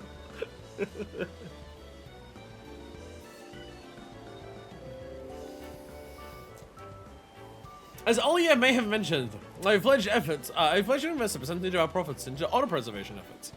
And we're at the most heartening start. On behalf of all involved, you have my heartfelt gratitude. The Gold Saucer is and shall ever be a place of merriment for all who enter. Which is why I should hope we can expect your patronage as well. Until then, know that we are eagerly awaiting your next visit. I have ideas for a new FF4 mount. I don't know enough about 4. 4's been replicated in this game in some capacity, but I can't remember what part of the game is for. Yo, Senor Otter, an otter and a gentleman. And then we have the backpack. Coughing baby. Golden Globetrotter! Yo, hello. Welcome, Manifest. So I'm pleased you came to see us. So, see, there was a door there new posing skills, shown off to all and sundry. Having as much fun watching them as our patrons are. Warms my heart to know the good cheer has made such a profound and positive impression. May it lift your spirits as well. Pause the entirety of the void. Ah, so it is. Yo! You look very fancy today. I always appreciate a good use of Zero's hat. That isn't just on reprint, ended up just me being copying her. Pip, pip, pip, pip, pip, cheerio, cheerio. Damn, you look cool today. You look cool as shit today. Show me around! But actually, wait, I gotta...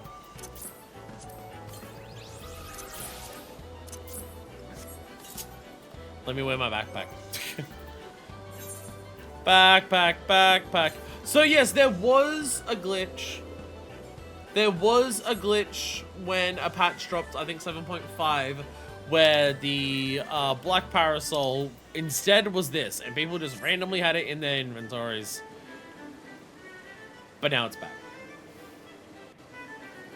Lord of Endwalker slash post is for, but I don't know specifics. Hey, they're all here.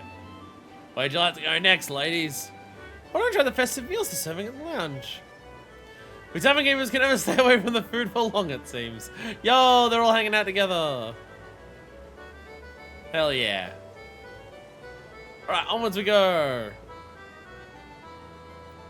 I miss mine, sis. Oh, also that guy. Also that guy.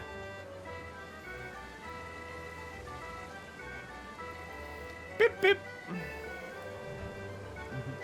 Precious little things, aren't they? Indeed, I might just incorporate them into my next design. Old event guys. I was about to say, I don't recognize these two. These two I don't recognize. Let me look back in unless I forget Jumbo Catwalk forever. Campaign attendant! Do you sell things? Things are really cheap. Do you want cheap come? Get cheap come. Do you want cheap any of this gear? Like the Neo tunics that have this really awkward crease in the back. See, now you can see how fucking awkward it is. Without the backpack especially. What the fuck is that? It's even on the form-fitting one. And it's worse on the form-fitting one. What is that? Why does it do that? Why does it do that? It makes it look so, like, see, this one doesn't at least. The oversized one, thank fucking God, doesn't do it. But why does the form-fitting in the other one have this awkward fucking crease in the back? So like this one, like the form-fitting one is so ridiculous over the top how big the lip is. Someone's folded that up so they can fuck it. Like, come on. Ridiculous. It's so dumb. Welcome, pirate. Make a ring campaign. Ah, posters from previous years. I should probably buy these then. Tabletop advertisement. I will buy those. I don't know how many of these are. Oh, hey. Hey, there's the Sabatender little one from previous years. And also a couple cards that are cheap. Yeah, shouldn't the advertisements are unique? I don't know about like I feel like these are normally yeah, the posters. Oh, where we go? Hey, they made it. Beep, beep. You want to be friends? Oh, I couldn't be happier. Isn't that wonderful, dear? Yay, they made it. When's Fall Guys coming back in the game? When Fall Guys goes EOS, are they still gonna bring it back for like seasonal events in this game? Will the only way to play Fall Guys in a little bit of time be in this game because it's gonna hit EOS? Oh my God, Loporits.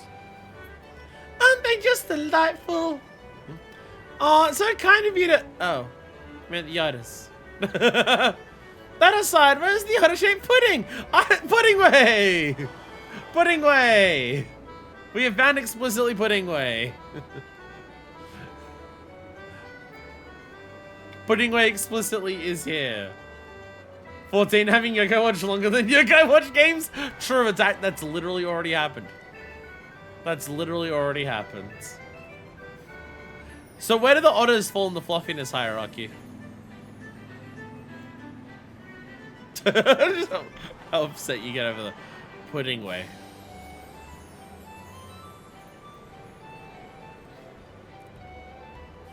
Did all I have that for triple consolation? Aww. But eventually you'll win 1 million in total, and then you'll be able to hand in that you'll be able to get achievement. Hey, Murilla! Raising funds for a good cause and increasing clientele. Mandeville's a clever one, he is. Murilla! I forget her first name. One of our journos, though. They're spread out all over the saucer this time around. God damn. Leap of Faith up. Are we getting a new update in Dawntrail for anything in here? Oh my god, actually interactable and talkable? Not just standing there. I can actually talk to Hin and Nigiri.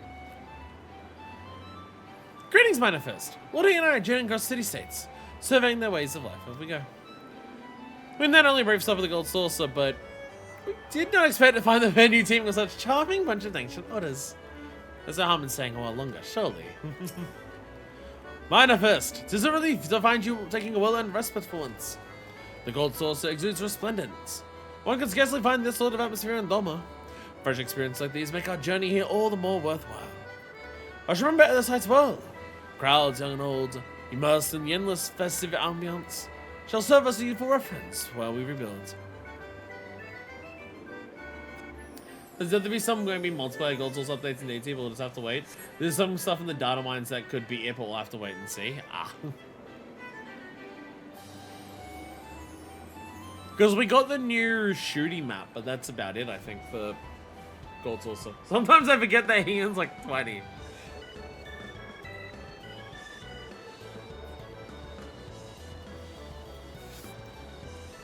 He was born after the occupation of Doma, wasn't he? Yeah. I believe he was born explicitly after the occupation of Doma. I saw one over there and I'm just like, is that one just hanging out? No, it's just that. Any others that we know of? And then Ian blew the Doma Royal Fortune on gambling. Well, I mean, he already blew up the Doma Castle, so, you know, I'm much worse.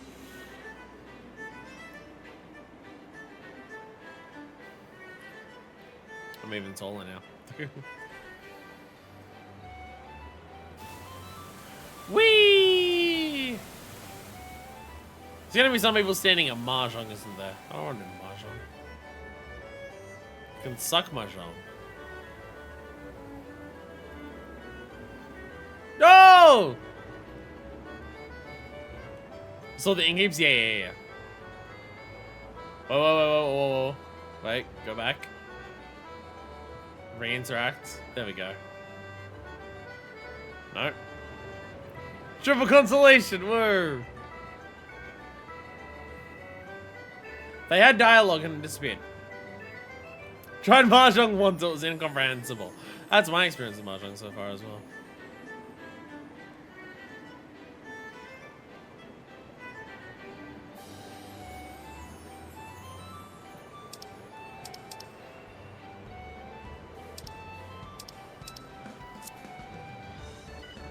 Reopen your dialogue! Didn't know some, but I don't think this is their first time making a cameo either.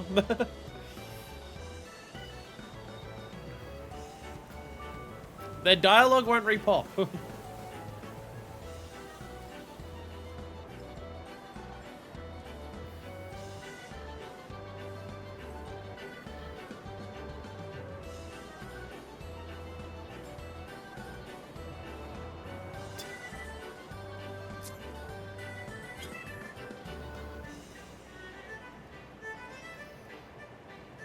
Keeping yourself in trouble? Hell yeah. I'm meant to be working, but please don't tell Stacia. I love it, but I wish it was on more than once a week. I don't understand why yet. I feel oddly at home here. Oh, Kate Sith, of course. Oh my god. Get it? Get it? Because Kate Sith. Because Kate Sith. Yeah, let's go! Triple constellation! I mean, the only reason I do this now is in case I happen to win a ring one of these weeks, but I doubt that'll ever happen. But just in case.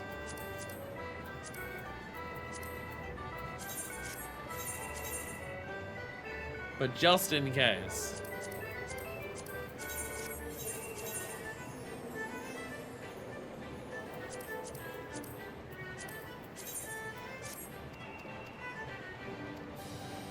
But just in case. Hey, bro. Ah, backpack. Backpack. Backpack.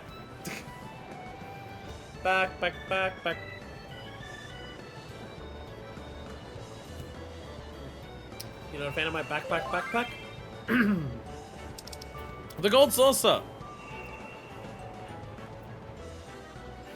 Downstairs?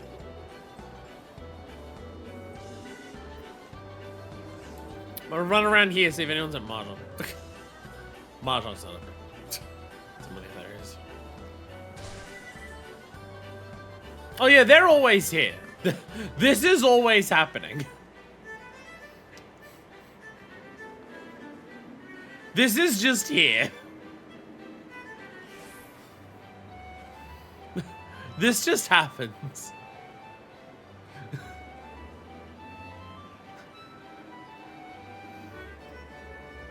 I don't know either. I have to wonder if this is guys meant to be a thing or not. I don't know. It's a retired gate. Ah. Probably my goal is trying to figure out which ones are like events and which ones are special.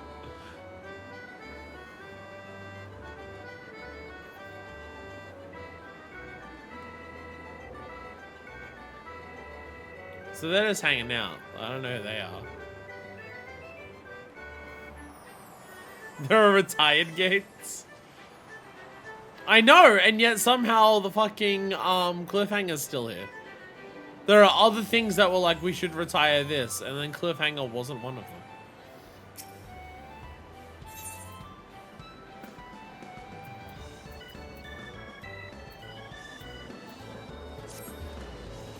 Everyone is baffled and surprised.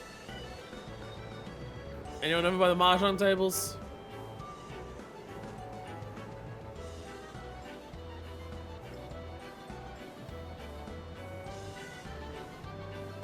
Does not appear to be so. The other one is great because it takes like 3 minutes to do.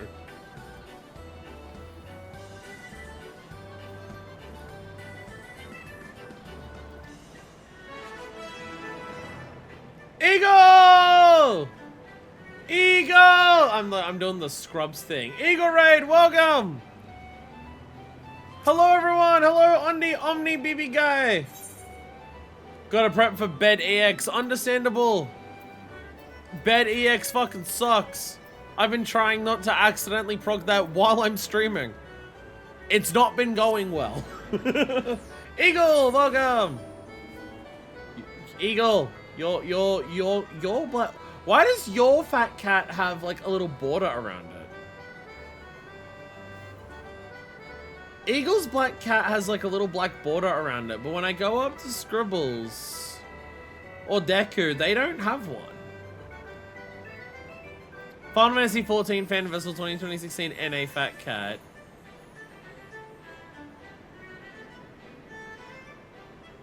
So yeah, one of them just says 14 Fan Festival 2016 NA Fat Cat. And then the other one says Fat Cat Chat. You typed in chat and you got...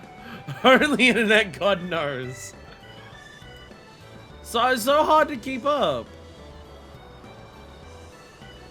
They had to reissue them because they were glitched or something.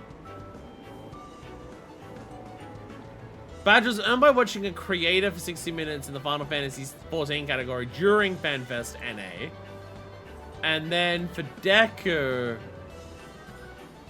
it says the exact same thing. I have two, never knew why, now I know. Okay, there we, and now you don't have the border. And now you don't have the border. And now Eagle doesn't have the border. Okay. Okay. Now it's back. Well, there we go. I gotta go to bed for realsies. Now everyone is prepping for bed EX. Which, fair enough. Fair enough. Eagle doesn't have a bottom? That's what I heard. That's what I heard. But I'm spreading rumors. So we're in the Gold Saucer. We're doing Make It Rain. If you're wondering what's happening, I'm in the Gold Saucer. We were doing Making It Rain. And then we're trying to find all of like the little interactable NPCs around. We were just like chatting up the various people for the Make It Rain event. If you're wondering why we're just running around the Gold Saucer aimlessly, we're trying to find people. Yo, Steampunk Otter statues. These are the Steampunk Otter ones. Let's go. I said nothing. Nothing can be proven. We're in a live VOD. It goes forward and you can never turn it back and nothing can be proven.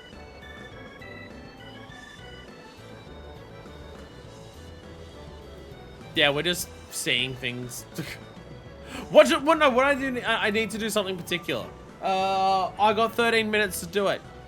I do need to do something particular actually while we're here. Carby girl usually here. Yeah, there's normally a girl who has a carbuncle around here. It runs around. We must participate in an open tournament. Open tournament. Sign up for open tournament. Reverse and 3 open. That sounds horrible. That sounds awful. I hate that. Okay, let's do it. That sounds disgusting.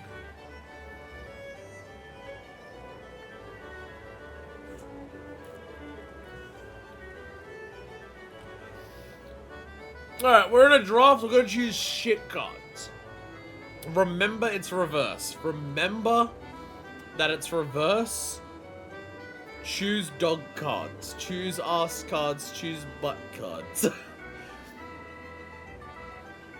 I have a very important reason to do open tournaments. I need to win one. If I could win one right here, right now, that would be perfect. I keep forgetting I need to do this, but I do need to do this.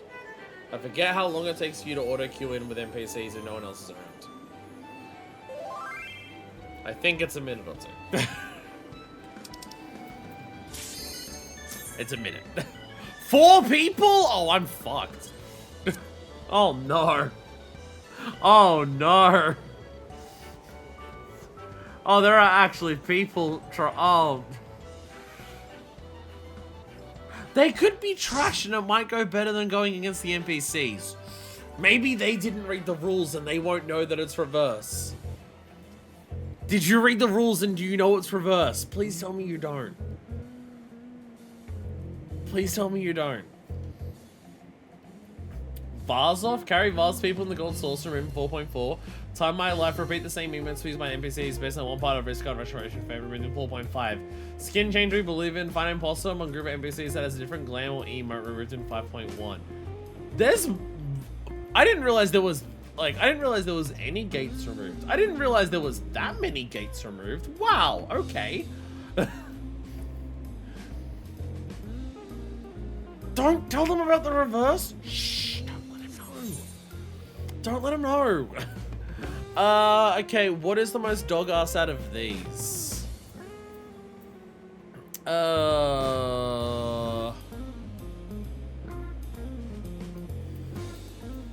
gonna go with you. Oh, definitely you. Definitely you.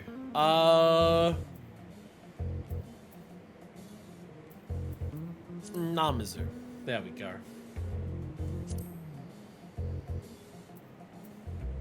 No, I don't too recommended. I had my plan. I had my plan.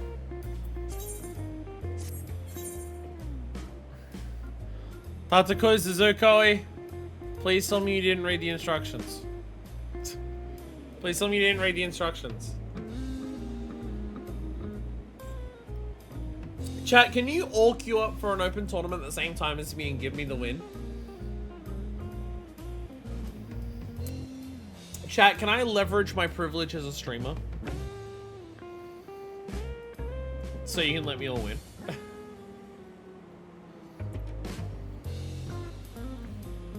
Do I dare ask if Eagle was trying UMAD, or is Eagle trying something like not as painful as UMAD?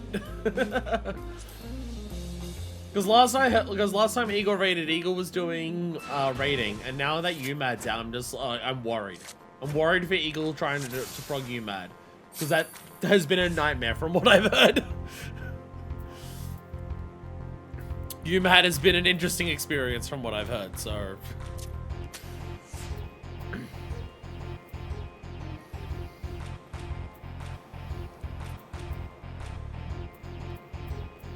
So you've got like some 8s there, you got some aces there. You could technically place that there and capture that, but then I'd easily get it back with them because it'd be a 7 down the bottom. Or you can just not take your turn and I win. Or you can just not take your turn and I win. This is also possible.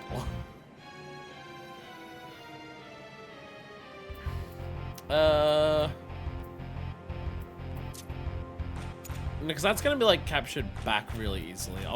I can wait for that. I'm gonna get this. I'm gonna get the tank back because then you can't retank the tank. So you can take the numbers in. I can't take that back because it's 1.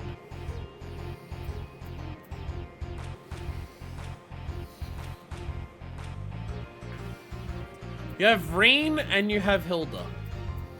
Did you choose your cards because of lesbians? I now look at this and I go, was this because of the lesbians? Because I'll be honest, the Reen card doesn't seem like a great pull.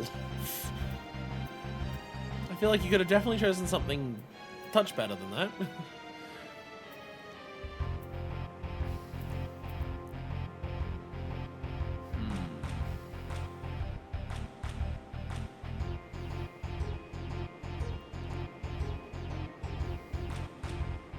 Trying to work out what to go for here. Anything I place anyway is not gonna go well. Reverse in a move in a like going first in a move set like this kind of sucks because you can't capture anything on the first turn, and your opponent's gonna capture something basically on every turn that passes. So you know, like you always end up stuck one behind constantly.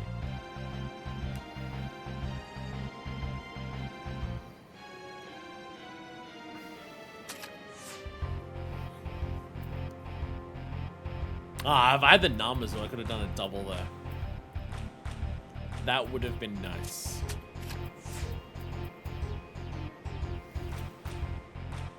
I think we're gonna end with a draw. One Lolorito actually cancels out the 2 lesbians. No! Fuck. This is bullshit. It's because I went first. Ah! I don't know what I could have done there. I don't know what I could have done there because I went first. I was just fucked from the beginning. Oh, it's so fucking annoying. I feel like so frequently, just based on the rule set and the decks, wins are determined by who gets like to go in the correct position. Sometimes going first is better, sometimes going second is better. And just whoever happens to get that lineup is just the person who wins. Because sometimes, depending on what position you go, I don't know what the fuck you're meant to even do.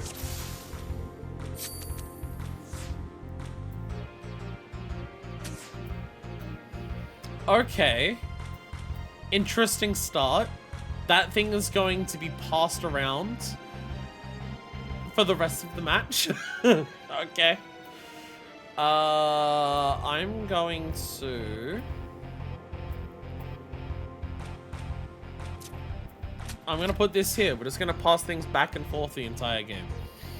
Well, fuck you two. Well, fuck you two.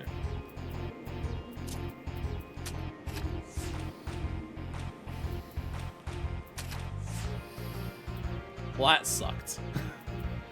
Chat, I hate this game! Chat, I fucking hate Triple Triad. Triple Triad sucks. Triple Triad sucks. No one likes it. It's bullshit. Triple Triad sucks.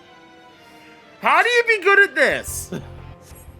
How do you be good at this stupid fucking game? It's every game that has a game like this, I can't mentally process it. I can't see ahead to be like, what will happen when?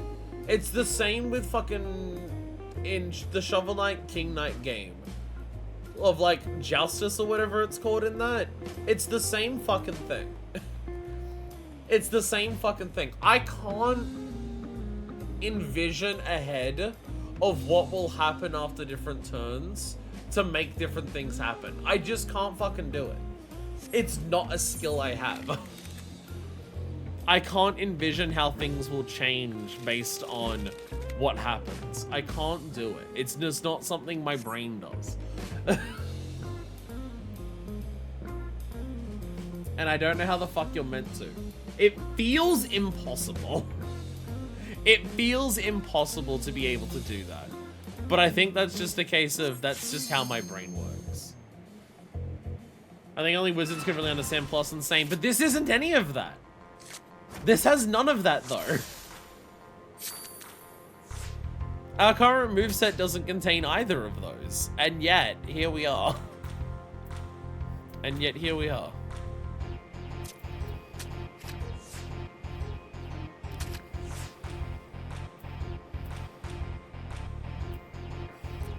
Okay. I'm gonna put you there. If you put something here, there we go. Bam! There we go.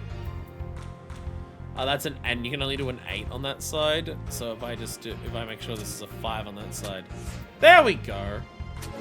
That worked a lot better. I can fight an NPC. I can fight an NPC. That'll go well. Just let me fight NPCs. I smashed his dick into the pavement on that one.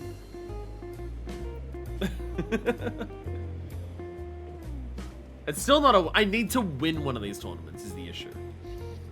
The issue is that I need to outright win a tournament.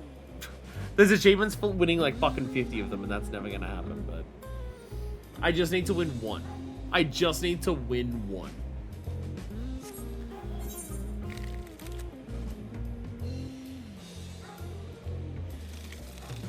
I got 4.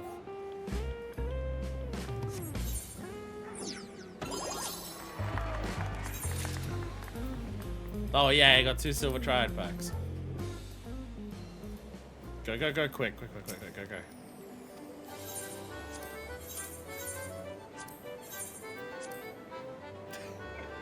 go.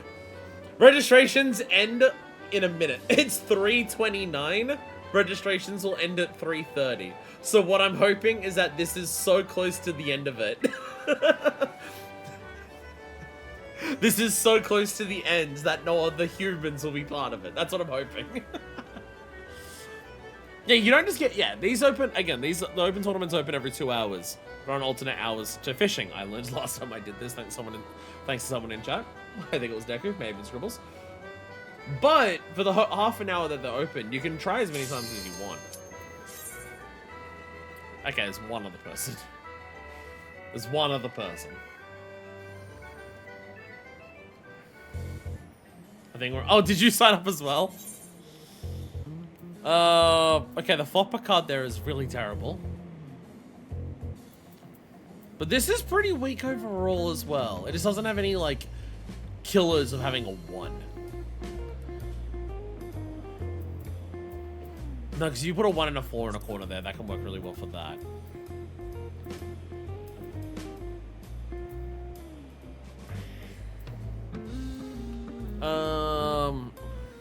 Spoiler middle right.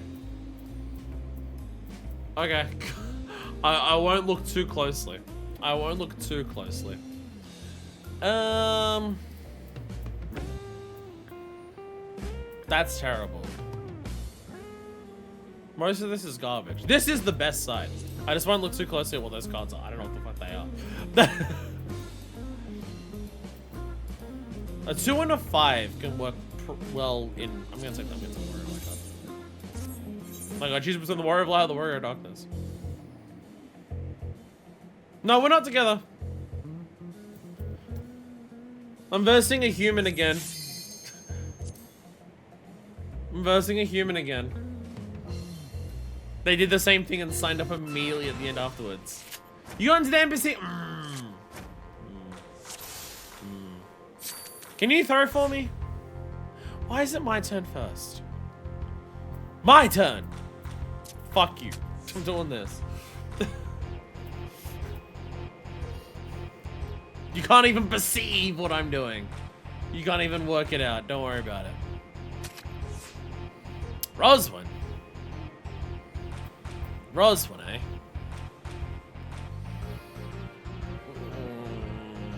So many things I do could be playing very easily into hands here, which sucks.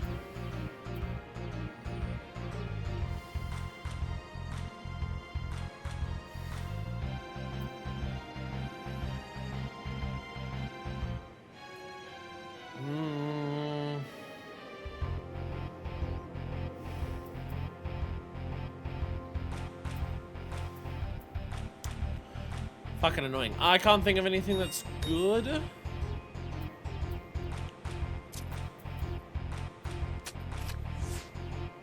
Do that at least. I was worried if I put a card here or here, then that's a double capture point there. This, it means, at least guarantees that you can't capture 2 at once.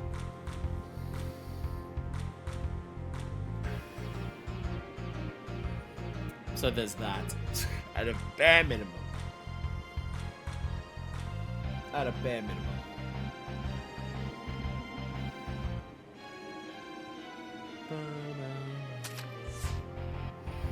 So, and now I can capture 2 here. Pulling ahead. Pulling ahead.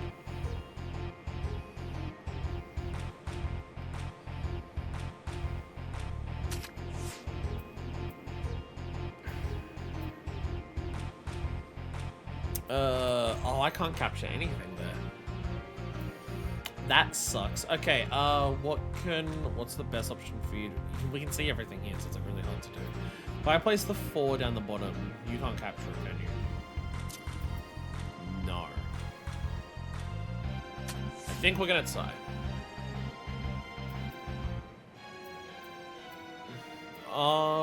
Yeah. No, because you can capture that one. That one's mine. I thought Odin was mine. I should have placed something up there. Actually, no, I've got 7 and 8. It wouldn't really make much of a difference. Rumble. Rumble.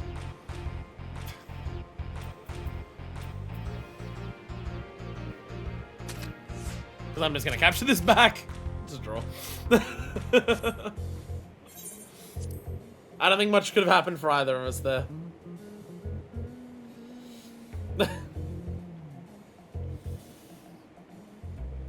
At this point, though, I only face NPCs.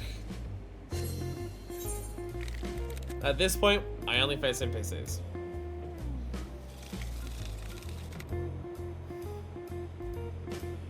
None of them tied. That's annoying. None of the other matches ended in a tie. Grr. It should not be so hard to win a single fucking tournament. It should not be. I should not be struggling so hard to win one tournament. But apparently it's really hard to win even a single tournament. Rumble.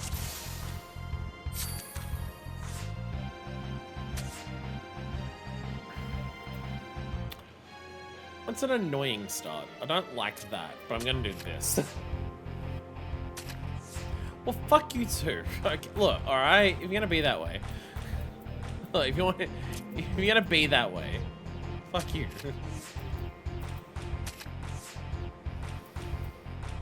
That works out well there.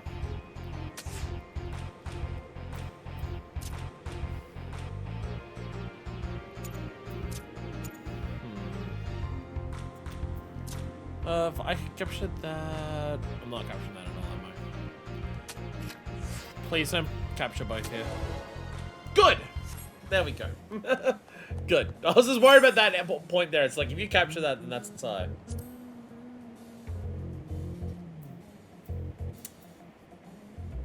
Roger got the exact Rogier got the exact same win that I did of winning with 2 captures. So we're tied. Still on the leaderboard overall. Now we just have Jonas ahead of us. Please let me fight Jonas. Please let me fight Jonas, not Rogier. Okay. Okay. Okay. Although Jonas, although you are going up against green hands, so he's usually pretty shit house as well. So there is that. Who starts? Red. Okay. Throwing down the Aya first. I have 1 card that can take that. That sucks. 7 and a 3. I can't take that back if you take the 7.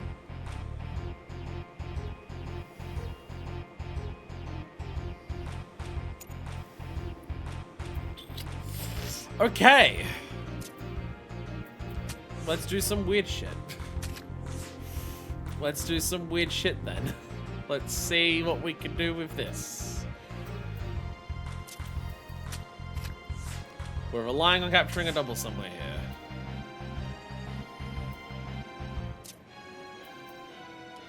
That at least means like the 3 there is less likely to be caught. Okay.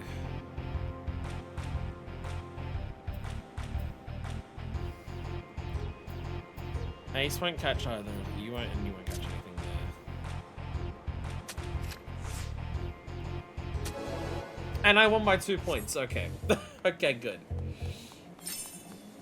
What did Rogier do? Did Roger tie? Did Roger tie? Did Rogier tie? Did Rogier tie against Wara? Did that just happen? Did Rogier... Let's go! Let's fucking go! Yes! Yes, yes, yes, yes, yes! I know! I did it! I won one! I got my first open tournament! Let's go! We're about to fucking go! Woo! Open and shut 1 achievement unlocked! Let's fucking go! Hell yeah! Are you proud of me? Yay! Yay! Welcome, Corvus! Welcome! You got a fancy umbrella. You got the fancy umbrella too. I'm not there, but I'm proud of you. You got the fancy umbrella. Yo, you cleared the thing that I did. The perfect blue thing. I gotta say, your blue mage outfit is fucking sexy. That was my first. Yes, that was my first for open tournaments. I've only done open tournaments on camera because I wanted to ensure that my first was on camera, which you'll find out soon, but damn. What boots is this? Hammerize. Ooh, they're nice. Ooh, they're nice boots. I gotta keep those in mind. I didn't realize these existed. Hammerize. Okay. They remind me of the urban boots, but I think they're even better because they like suit the aesthetic of the game a bit more. And there should be scientist breeches or... Oh no, Yawada breach. Oh, you know, because it's got the thing on the side, yeah. I really like your blue mage clan. I like it. Hammerize them is what I said. I hit a person with a hammer. So this is why I'm so excited. Let me remove my backpack. Let me remove my backpack. Bye, backpack. I don't have a backpack. They are arm 100 boots. Ah, thank you. Oh, I thought this was... I'm sorry, I'm getting confused. I'm sorry. Sorry, this is 10-bit, so I was thinking this is pirate. I'm confusing people in my chat now. I'm sorry. No, this is 10-bit. I couldn't remember who it was called. Sorry. No, this is 10-bit. Yeah, Hammer Eyes. I gotta write that down. Let me write that down, otherwise I will forget. I gotta write that down, because those are really good. Hammer Eyes. It's the type of thing where it's like, there's a lot of glam pieces that I have listed down where it's like, I'm not strictly, I don't have a plan for it immediately right now, but if if I have a glam for the future that I have an idea of something that I want to do for it, keep these pieces in mind. They might be able to chuck really well into a glam for that. So that'll just get added to the list of like good boots in the game, because those are not the most common things in the world. But here's why I'm so excited to finally win my first tournament. Open and Shut 1. Open and Shut 1, rank first in open tournament. It's the Phoenix card. We get the Phoenix card now. Just grab all the script and throw it in the armor. That's what I probably should do. That's what I probably should do. Phoenix card! Achievement unlocked, a card in the hand. Achievement fucking unlocked, a card in the hand. That is every triple triad card from 1 to 312 obtained. That is the Jack of all cards. That is, at long last, the Jack of all cards achievement. Where do we go? Ah, look! A yellow quest has spawned in. God, getting this during Make It Rain as well. Oh, this works out perfectly. Getting this during the Make It Rain. Ooh, I like it. I like it. The Adventurer with all the cards. You jacked off all the cards? The Gold Saucer attendant's eyes light up at the sight of you. Ah, my Lady Manifest! A proprietor has been wanting to have words with you. I will send for him at once, if you'd be so kind as to wait by the entrance to Card Square. One of the few achievements in the game that gives you both a title and an extra reward, but the game doesn't have a system to do that, so they need to give you a quest for it. There's a couple others that do that. All of the Extreme Mount ones do that as well. All of the Extreme Mount quests do that. And I think technically if you want to count it where you can buy like the extra blue weapons on the shop. Ah, there she is! She of strong yet tender fingers, ever a sight for sore eyes, and knotted muscles, my friend. Yo! You'll be wondering why I wish to speak with you. Little birds told me, you see, that you are an owner of a magnificent collection of triple triad cards. Wishing to behold it with mine own eyes, I bade myself notify me when next you came here. And here you are. Now would you be so kind as to show your cards to me? I also very, very deliberately, after a period of time, I've been trying for the open tournament for a little bit, but then at one point I tried very deliberately to just be like, I want the final triple triad card that I get for this to be a card that you get from playing triple triad, aka the open tournaments. I've been looking forward to this. Oh, a very rare card indeed. You've done very well to obtain it. I make a point of knowing all cards, but this I do not know. There's something strangely otherworldly about it. Are you making your own counterfeit cards and including them in your collection? How brazen of you. Because this is up to 312 is up to the end of Shadowbringers. 312 cards is up to the end of Shadowbringers. The literal end, like 5.55.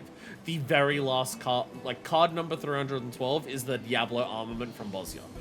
So this is up to the very literal end of Shadowbringers. So to have all the cards for that, you have to have cards from the first. So he doesn't even recognize them, because why would he? At any rate, the rumors do not exaggerate. Won't have to go far to find someone who boasts lustier decks. Anyone who faces you off is in for a stiff contest. Yes, very stiff indeed. When people see my lusty decks, They're gonna be stiff. I can only imagine the effort it must have taken to amass such a spectacular collection. There was nothing to... I don't want to say once is enough. We need the other color mount from this as well. They need to introduce into Evercold or Worldstar afterwards the other color mount, because there should be 2 mounts for this, and the other one should be the other color. Ho ho ho, if anyone were to make it appear easy, it would of course be your good self. Well, yeah, it's a stiff competition. That's how we jack all the cards off. Now, having marveled at your cards, I cannot help but reflect upon how far this little game has come. Transcending borders, it has spread to every corner of the world and to other worlds to bring joy to all, regardless of differences such as race and creed. And to imagine the epic journey it must have taken you upon, all the thrilling encounters you must have had, give me more pleasure than words can well express. Holy shit, you've actually done all the content in the game. Up to the end of 5.55.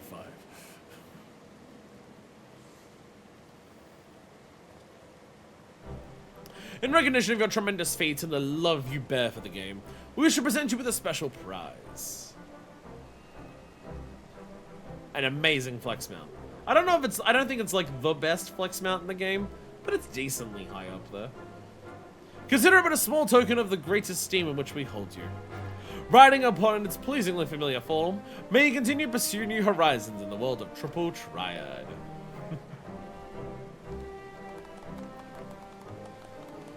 Let's go! Let's go!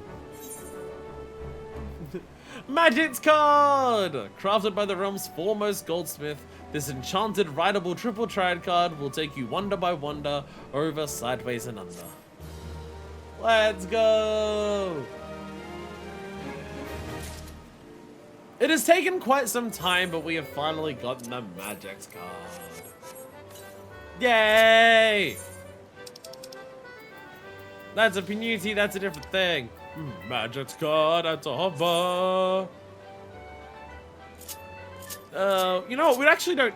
We don't need that one, so we can add to favorites as well. Crafted by Yosemite's Goldsmith, Gobert Mandeville, this enchanted card is awarded to those who have collected an unprecedented number of Triple Triad cards. May it bear you through endless diamond skies, dazzling places you never knew, and show off new fantastic points of view.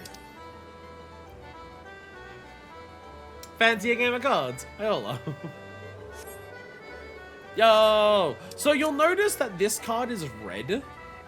I'm going to assume in a future expansion, they're going to add an achievement for a blue card. That's for like Endwalker to something. Or possibly ARR to something. Will the next one ask you for just the later expansions, or will it ask you for all of them, including the ones you already needed for this? That who knows. But yay, we got it. And again, getting this during Make It Rain, very happy. Very happy they're able to get this during Make It Rain. Kinda works out perfectly. Also, we have a random guy to fight. Malevolent Weasel is here. Malevolent Weasel's here. This is just a guy added in 7.2. Which, you know, we're currently finishing up. Got time to spare? Plan to challenge King Elmo III, but I thought I'd put my deck through its paces first. How about it? So you'd think his name is Malevolent Weasel because he's like a sinister person. No, he's just a Rogadin. That's just his name. That's just his name. That's just how names work.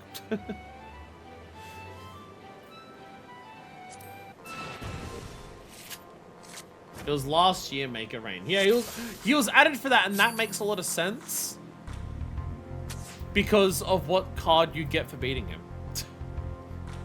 The card that you get for the card you can win off of him makes sense for that. Because it's Olier! This is his card. Olier is here. So how fortuitous it has worked out that... Shit. Penis butt farts. Actually, this should be plus as well. Nice. They didn't actually make any difference there, did it? Never mind. Never mind. Never mind, I win. Give me the card. I'll fight until I get the card. Yeah, so they added this guy in 7.2 during the last Make It Rain. And now, while we're doing 7.2 this year, we just happen to be at a point where we're at 7.2 and Make It Rain are happening at the same time. And now we find Malevolent Weasel for the Oh Yeah card, who we just spoke to for this. It's almost like I planned it, except for the fact that I very much didn't, and this is all a massive coincidence. I mean, I couldn't have planned for the triple triad thing. We were here happenstance at the right time for the tournament to start, and I happened to win. I couldn't have planned for that one, but I'll act like I did.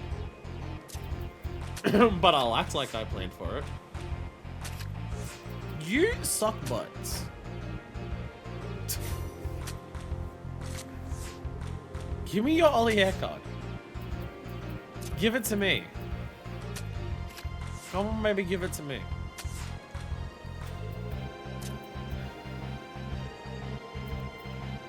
No, put it there. I want to protect the but then I realized I'd just be putting a 1 out there anyways. Wouldn't be protecting shit. I'm not protecting shit anyways.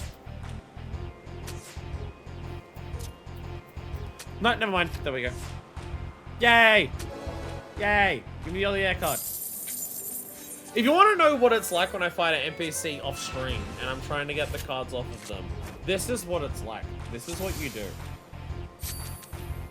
You just do this over and over and over until they give you the card.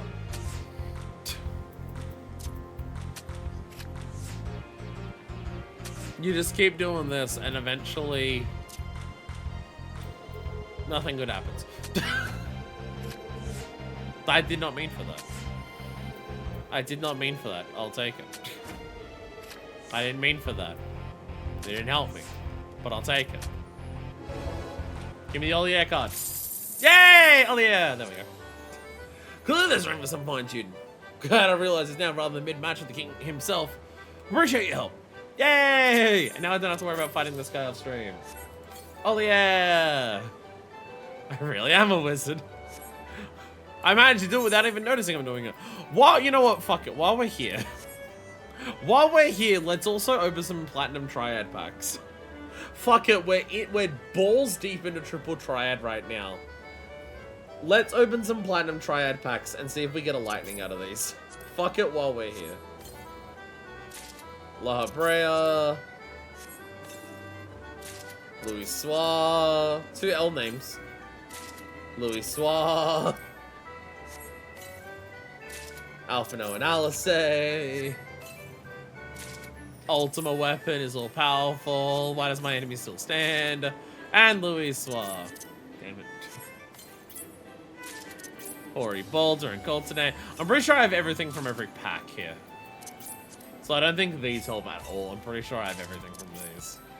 More La Brea. And Ferdiad. Damn it. If you don't remember, or you haven't been here whenever I've explained it, which is also very possible. If you go over to the card list, which, wow, look at how many fucking full pages I have. Holy shit. 312 is here, by the way. That's the other and then it goes to Troll. So, yeah. Over here, in the EX cards, I have 1 card left to get for EX cards, and it's this one. Place in top rankings for the Mandeville Tournament of Champions. But also every bi-weekly card tournament that you do, depending on how many points you get a certain number of Platinum Triad packs. Platinum Triad packs have a very low chance of getting you some of these cards for the, top ranking cards. Like Furion and, Cecil and Titus. I've gotten those 3. I've gotten the Furion, Cecil, and Titus ones, but now I'm just looking for Lightning. It's the last one I need for the EX cards. And once I get Lightning, I can stop worrying about the bi-weekly ones. And there's Ollier. Oh, also at some point they patched King Elmer. When the King Elmer event happens, they made this card number 9999. So it was always at the end of the list, and then at some point I think they realized we don't want to do that anymore, so they just made it number 455. Yeah, it was pretty recent, yeah. And now it's just here. Now it's just way lower. So now it's just part of that. But they also added it to the shop. Because before it was event only. Like, it was introduced last year in Make It Rain, and it was part of an event.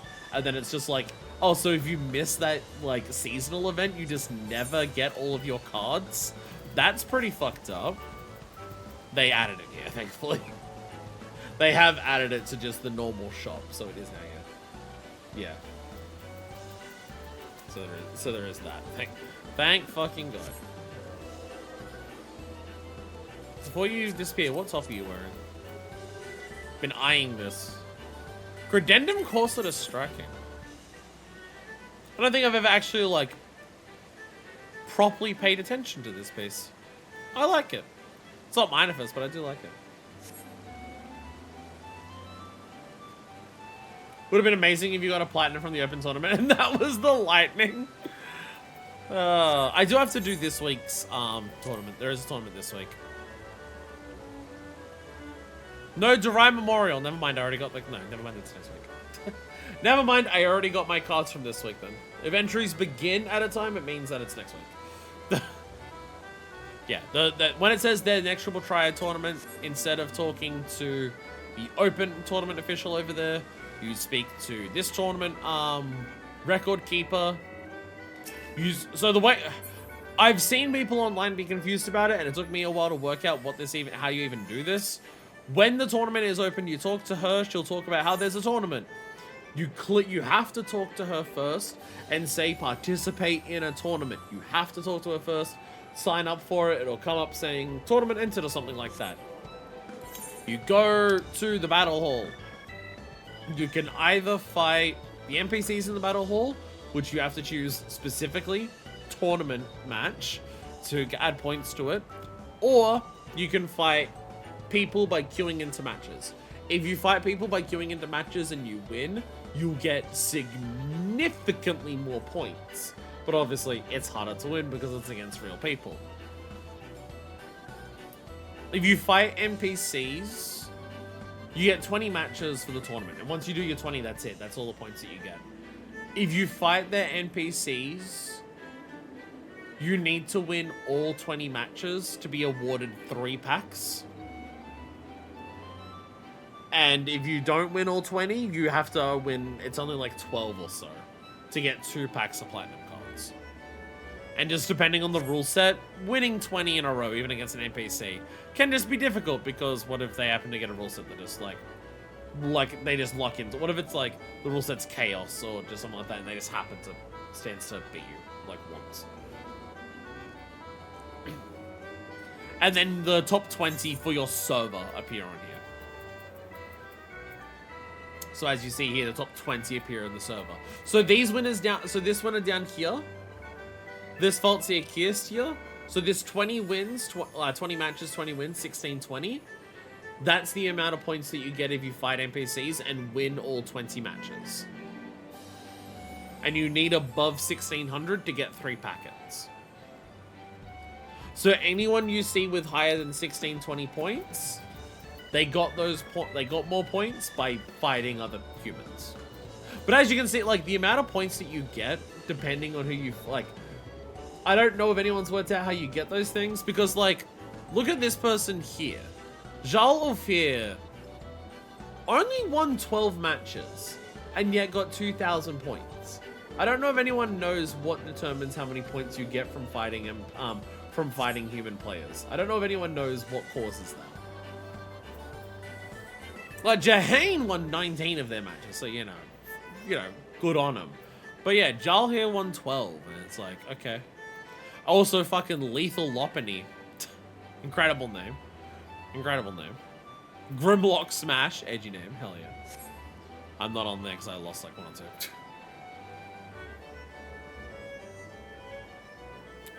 If they did another achievement, that's like 1 to 6, 18 or whatever, it would exclude the event cards. Yeah, so they need to include them now. Which is also why the EX cards are there beyond the normal numbers. Yes. Yes. The EX cards, because of the way that these work, where it's like, you know, some of these are events. So like the Noctis and Clive ones were event at one point. I think you can now buy them in the shop. Same with the Cloud one. I think Cloud used to only be available like during events to purchase something. But, yeah, you don't have to get all of these to get the, like the numbered one. However, I do believe when they add achievements that are like obtain just X number of cards in total, like if I go to my achievements for the gold saucer, a category I want to finish. But like when they add these ones, right, where it says obtain 423 unique cards, and this gets us Fiend, which I'm like, you know, 9 away from. I believe when they add this achievement, at the time of it being added, it does include all the EXs. From memory, when they add the achievement, it counts it for the EX cards. But these aren't numbered cards. So if you don't have all the EX cards, you can wait until one more dungeon is added or one more NPC is added with cards or one more shop is added that has cards to purchase. I believe that the way that it works is at the time of adding the achievement, they include all the EXs. So when they add the achievement, which is, I believe, usually twice an expansion. I believe twice an expansion they add these achievements. Because this is like Vinar and Xenos, and then, yeah, Shadowbringers Thancred. So I believe they add these twice an expansion. I think it's like base expansion and then 0.3. Because that's like when the quote-unquote expansion finishes. When they add the achievement, it includes the EXs, but obviously just with time passing, you don't need them as much. I'm not sure, but I think you get more points if you beat someone who is high ranked. That would make sense. That would make sense. I have a lot of cards, so do I count as high ranked? I have a lot of cards, so there's that. Does that count? I just want lightning. And not just because she's hot, but it's the last EX card I need. And then I never have to worry about EX cards again. Anyway, so is that everything for Gold Saucer today? Particularly long visit to the Gold Saucer because we've done multiple things here at once. We had a new NPC just happened to be part of the patch. We had that going on. We had opening new packs, and then we had open tournaments, which led to getting an awesome mount. I think we're done there for the Gold Saucer. We checked in our cat pod. And there was that. Just double check my list. Yes. Okay. Rest of the episode is grinding / checking in on things. Let's go back to the Occult Crescent. Let us go to the Occult Crescent. Do we do Atma farming on stream? I don't know. It's not necessary. I need to have the Atma step done by our 7.31 stream, because 7.31 they added the next relic step in. So I don't strictly need to finish the Atma stuff today. That is not strictly required. How many have I got? I got a decent amount. I got 1 yellow. I got 3 of one of the blues. I got 3 of the other blues. I got 5 of this one. So, you know, I've started to work on the next one for Realgers. And then I got 2 of this one and I got 3 of this one. So, you know, I need like 3. The main issue is if you're doing this inside Occult Crescent, there's a map for Occult Crescent of just like, if a Fate or a CE is in this area, if it drops a Demi-Atma, it's this color. But obviously, because of the way Occult Crescent works, you don't really get to choose which ones you're doing. You just do whatever the fuck appears there. Which is why, for some of them, I've got more, and some of them I have enough for this one. My men do Fates at this point. That is true, but also there's still others. I'm still working on Occult Crescent stuff. I'm still working on stuff in the Occult Crescent, so, you know. There's still things like here that are just, oh, that's just happening. Let's go into the Southhorn. Let me at least, like, yeah, we may not do the Fate farming today. But I can at least show you my progress. Progress report of what I've done so far in Occult Crescent. Fair enough. Let me actually put on my actual Occult Crescent outfit. Let me put on my actual Occult Crescent outfit. Chat, are you ready for glam? That is so good. You've never seen glam this good before. BAM! I look so fucking good. Oh. Oh, my Occult Crescent glam. Oh, I love it so much. Of course, it had to be nighttime when we get here. Ooh.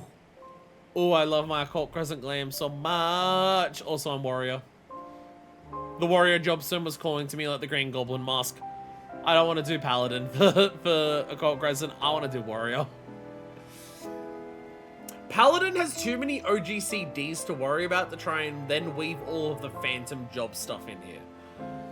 There are so few OGCDs that warrior has that it's so much simpler to weave and worry about what's happening with your phantom actions. It's just so much simpler, and I am just like, fuck it, I'll go warrior. So part of what I think like we did for this glam. So this is indeed the top that we were looking at. This is the Arcano's scouting top. This is absolutely this. We saw this, I'm like, I have to use this. So this is indeed the Roseblood Chapeau. You know, Syriac ran over to us and we saw this, and I'm like, I want to make this work with the top. Because, you know, it has the thing where it's like, it's got, like, the trim on it, the metal trim on it is silver. The top of it's silver, the side of it's silver, but the entire coat, all of its trim is gold. How do you make that work? Well, what I've done is the dye for the body. I've not dyed the main color. I don't like it when you dye the main color, even a different shade of red. It just makes the material not look as pop out. But I dyed the second color metallic brass. So that's the cuffs around the sleeves, the tie, and the sash around the waist. So I've made all of those metallic brass. I've leaned even further into this top having a gold look to it. The metallic brass of all of those dyeable bits, you know, with the, I forget what these parts, the shoulder pauldrons, I don't know if they're pauldrons because of what they're made out of there. With those things and the buckles and everything like that, I've leaned into the gold even more. And then I've made the underside of the hat metallic brass. This is the issue that I did. When I was trying this on stream, I was making this metallic gold. When I was trying it on stream, I was making this metallic gold. That is too shiny. That is too metallic. It's not the right shade to match what's already on the top, and it's just too shiny and too metallic. It doesn't really make sense for the hat. But if you do metallic brass, it kind of just makes it look like a nice shiny bit of leather. It's a much more natural fitting color for the underside. It makes it a little bit more natural looking, and it blends into the color even more, which it blends even more when you do metallic brass on there. And also the silver of the hat does tie in with the rest of it, because, you know, that silver there is damn near black. The undershirt's still black. And I gave myself a silver eye patch in the face wear. I gave myself a silver eye patch for the face wear. So now there's a little bit of silver there and there, with a lot of gold everywhere else. And these are also the pants. The gloves are just, I haven't decided if I want better different gloves. These are the most basic, these are very basic gloves. I think these are the Leon ones, like the Squall ones. Leonhardt, yeah. I think they're the Squall gloves, like Leonhardt gloves. They're just pretty basic. I want to see if I can find better gloves that suit this more. I haven't really looked into that much. But these are level 90 Gunbreaker pants, the Allegiance pants, of course, with red buckles, red belts to match all of that. And then the boots. These are from fucking, what's it called? Light heavy tier for Arcadion. And my glam fucking rules. Also, you might be wondering, what is this axe? Why, if I'm going warrior, why this axe? Well, you know how where we are? How, like, you know, the archiver that we're working for and everything, how this is all, like, Nemean culture and stuff like that? Guess what my glam is for my axe? Nemean Royal Marine Battle Axe. For some reason, I guess it's because it's Sharlayan, so they're, like, keeping a track of history of, like, other cultures.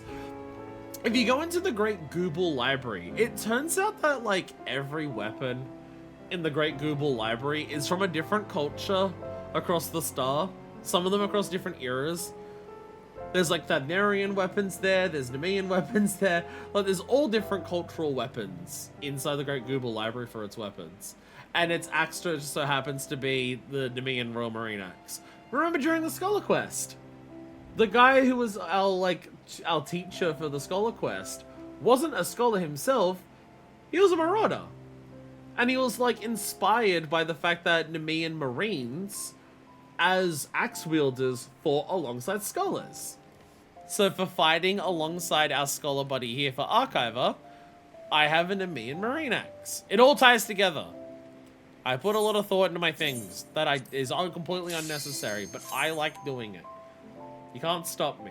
No one can stop me. I am unstoppable. So anyway, I did a bit of mining off camera. So anyway, I've done a little mining off camera. My knowledge level is now 20. I have indeed capped out the level here. That's not that hard. I've capped out the level here. I have also maxed out Phantom Cannoneer. I love Cannoneer. Cannoneer is fun. I have also maxed out Monk. So you might notice in the top corner, I have 2 pieces of the stats of the buffs.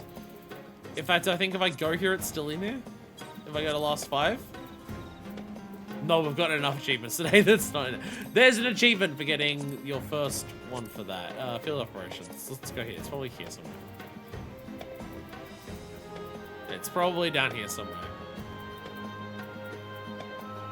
There's all the fates and things that we gotta do. Fucking Forked Tower of Blood 100. Fuck that. There it is. Phantom Mastery. There it is. Master of Phantom Deal. But I've mastered 2. So, you know, I got to level 2. I've mastered 2 jobs. I've got all my armor. I also have these. So, here we have Time Mage. We have Chemist. We have Mystic Knight. And we have Dancer. Those 4 soul shards are with silver pieces. About 1,600 a pop or so? No, 1,000 a pop for these ones. They're about 1,000 silver pieces each. So that is every soul shard available with silver pieces that I have gotten. There is also Gladiator. There is Thief. There is Geomancer. And there is Samurai. Those 4 were obtained with the gold pieces. Those were 1,600 a pop, so that's 6,400 across all of those. And that is every job available via gold pieces. And also I have Oracle. This dropped from, you know, the big fate that has like the big lion that stands on its back?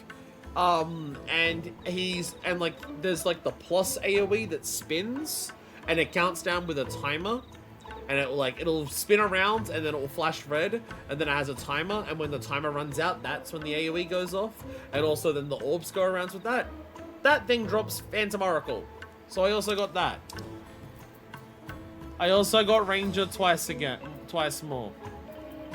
I also got Oracle twice more. I've got a few of these. I gotta find who wants to take my extra soul shards.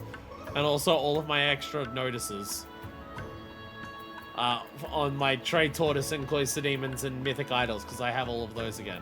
But I did get notes on the Crescent Berserker. So that's nice. I also got notes on the Persistent Parts.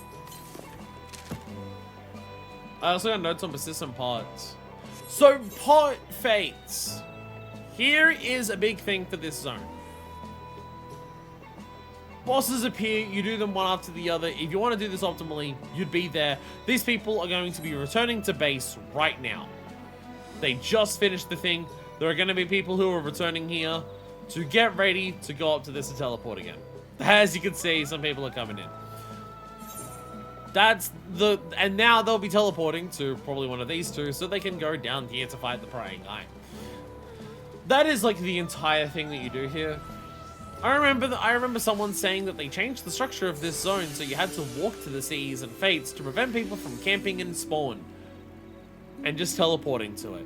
And all it means now is that the moment that you do anything out there, you want to teleport back here so you can teleport to any of these. Because nearly every fate in CE spawns close enough to one of these to make it worthwhile. Or it's closer to this if it's like spawning here.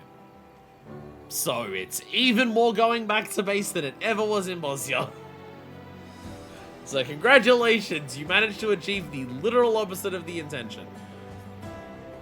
So you'll be doing that on a loop. You'll be fighting, like pretty much the moment one of these dies, another one appears within a minute or so. CEs spawn when they spawn. Some of them require killing enough of certain enemies. Some of them will just spawn naturally over time.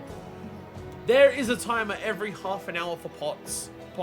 Pots will spawn either directly here or directly here, and they alternate. Every half an hour they'll spawn, so they'll spawn in each spot each hour, alternating on which half an hour they do. Pots are really good. I mean, one, there's achievements for like getting 1,000 of these pots, coffers from these persistent pots. These work the same the ways that bunnies worked in Bosnia. You do the fate, you get an item that tells you in what general direction you go for the treasure coffer. You get to the treasure coffer, you get goodies out of it.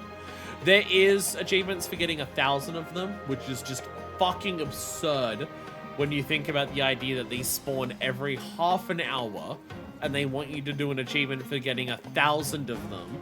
Also, when the pots appear, not everyone's guaranteed to get a pot. Based on my experience, I'm gonna guess it's capped at 24, because I've seen like people be in an instance where it's like 40 odd people and it seems like about half of them get it. I'm gonna guess it's capped to about 24 people, which would also make sense because that's exactly CE spawn. Oh, the Black Regiment! Oh, I do want to be. I want to be part of that. I want to be part of the Black Regiment. This has notes. This has notes that I don't yet have. If Black Regiment spawns, I will do Black Regiment. This has notes that haven't spawned. I have looked on 14 Collect to know which things have notes. Black Regiment spawns notes. I need notes for this. I think I only need 2 field notes left that aren't like Forked Shower. So I will do this one while it's here. So yeah, you get your pots, you take those to where it is. Pots seem to be a pretty decent way of getting currency. When you get a pot, you either get when you get any coffer from a pot, you either get a bronze or a silver. And bronze will give you like 100 or so silver and golds. The silvers give you a couple hundred. Sometimes when you open up, or they can take you to a gold, I think first time. I think they can do that. If they take you to a gold, you get 1,000 silver and 1,600 gold. It's pretty fucking good. CEs give you 200 silver each. If you're killing enemies out in the wilds, they'll give you like 5 to 8 gold each. I looked up a solo gold farm, which requires like running up this little thing here and then like going in here and killing things in this cave. And I would say in a 2 minutes, like in like the 2 minutes or so it takes to kill everything up here, and then the 2 minutes it takes to kill everything up here, in each of those 2 minute chunks, I average like probably 60 to 90 gold pieces. So, you know, getting 1,600 out of a pot is pretty good. If pots are on there, and you can ask in chat very frequently, and you'll see it pop up all the time. Anyone got a pot timer? And you do that. If pots are appearing, you want to fucking go there. And outside of just how long it will take to get the achievements, you get a pretty good amount of gold and silver from it. You know what you don't get from it though? Fucking anything else. The only other reward I have ever gotten out of persistent pot coffers is fucking materia. Do you see all this shit? Do you see my Prince Lunatender, my Danesliff, my Clyodid Lava, my extra Mystic Weapon and Armadillo Bowler I don't even need? How about his Archeo Demon Horns, or the Baldevir's hat, Winter Sweater, some Indigo shirt, the fucking Fireglass Leather Vest, which is like, used to go for shitloads of money. What about my second Black Embroidered Parasol? What about these 2 hairstyles? Do you know where I got all of these from? Normal fucking coffers that you just find on the ground. That you just run around and get into, open when you pass them. The loot pools are broken here. They don't make any fucking sense at all.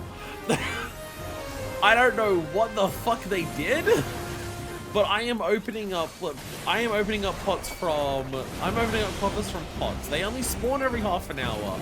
You're not guaranteed to get one if there's enough people in the instance. And when you go to open it, it requires work to actually travel to the location to get it. I think middle is safe. Yeah, like right here should be safe. Yeah. Yeah. And like, I get nothing but materia. I get gold, like I get currency that helps like progression for the zone, and that's nice. But in terms of like shit I can sell on the market board, it's just fucking materia. But all of this awesome shit is just from coffers on the ground. And it's just like, it seems like the loot pools are actively broken.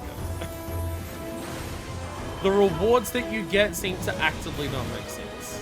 So yeah, where these hover in the air, they'll just stand out and blast. Yeah, the other ones just run in lines from the sides. That's, you know, pretty expected what you've seen from that. These will blast down here, so you want to just like, once you kill this wave, the Black Star will appear, and instead of being a sequence of just trash mobs, it will become one singular boss that you then fight with, who will do his own mechanics combining with these mechanics. You see, Black Star. There we go. I didn't mean to appear. That was nice. Quay Quay. Choco Windstorm! This is a big donut. Oh, sorry, a big AoE. Get out of it. Then Choco Cyclone! This is a stay in. This is just to teach you that the Black Star has 2 mechanics. An out, then an in. And now he will rotate these. He will do an out combined with one mechanic, and then he'll do an in combined with another mechanic, as you'll soon see. He's about to Windstorm! So you need to get far away while also making sure you don't get run over by the Chocobos on the side. They only spawn on 2 sides, so he's got to look from somewhere that is far from the middle. That is safe. And then this will happen. So this will drop from the top and also be a donut. So you just want to get to... There'll be 2 on the side. You want to be a little bit away from them. And then just stand out. I have done this one quite a few times. This is the one that drops the Ranger Soul. That Ranger Soul shard that I have. Oh yeah, there's also Choco Slaughter. This is probably the hardest one. You wait for the 1, it goes 2, and then you walk in. Ping's hard on this. Ping sucks on this. Ping sucks on this. Getting out of the Exaflares is the hardest part about that, just because of the way the ping works. And then after that, that's just a beta AoE. Dodging those Exaflares consistently is by far the hardest part of this fight. Just because, based on my ping, I don't actually know the best way to actually get out of the way for it. That one I'm yet to work out. So yeah, like this one, it always does the same thing. There's always 2 that are just like on the sides. So there's 2 safe spawns. That one is consistent. It always does the same thing. I've never seen it do anything different. I've never seen it be like, oh, there's like 3 of them, so there's only 1 safe spot. But it's like slightly wider on one side. I've never seen it. It's always there. And then you got Windstorms over this way. Yeah, so that, yeah, the Windstorm is just specifically look for the safe of the 2 sides, but it's on. It kind of like honestly, these mechanics are harder at the start of the fight because, you know, these 2, it's always just going to be near the boss. and you just gotta like step out to the side. And then for the windstorm, you gotta look at the ones that are coming from the side, but they'll only ever be coming from two sides. At the beginning of the fight, the ones that march in from the outside, they come from two different directions. Oh, sorry, all four different directions. And then, yeah, this one again is just like right on the outside. I have found this works like 90% of the time when you just step that way. About 90% of the time, that specific pattern just works. I don't know if that one is set enough, but yeah. Damn it! I got the notes! Let's go! Let's fucking go! I got the notes! I got the notes and I got a demi-atma. Let's go! Let's go! I got my orpiment demi-atma! That's actually one that I need. Let's go! But also, notes on black chocobos! Well done, my chocobos. There we go. What I haven't looked into is what fates drop soul shards. I actually don't know if I'm missing any jobs. North Pot's 5 minutes? Alright. We're just gonna go there and wait. We're just gonna go to Pots and wait. So here's the issue with Pots. If Pots are appearing, you kind of need to, like, if you care about Pots, it kind of needs to be the main thing you care about when they appear. I've had the issue so many times where I'm just like, oh, Pots should be in like 5 minutes. I'm in a queue for a CE. There's a minute left. And I think to myself, I don't want to... I think to myself, that should be enough time. I should be able to get the CE done. Sometimes CEs are quick, sometimes they're not. How much uptime the people around you are doing is something you cannot rely on. Sometimes CEs will die in 2 minutes. That one that we just did, for Black Chocobo, that was a particularly fast Black Chocobo. I have seen that loop of the Black Star will go like Windstorm, Cyclone, Exaflares, baited AoEs. I have seen that cycle happen 5 times. It only happens twice there. So that was a particularly fast one. Sometimes it's way longer. So if you go to a CE and you know Pots are coming up soon, Pot timers do not give a fuck about other fates. They don't give a fuck about, like, fates can only spawn one at a time. CEs can only spawn one at a time. Though fates and CEs can spawn together. Pots don't give a fuck. Pots will spawn when the timer ends. That's it. They do not wait for fates. They do not wait for CEs. They spawn when the timer is done, which is every half an hour.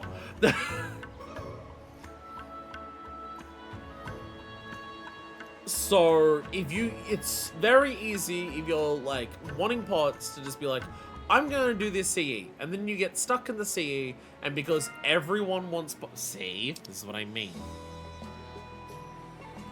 We could go do Eternal Watch right now. It doesn't start for 3 minutes.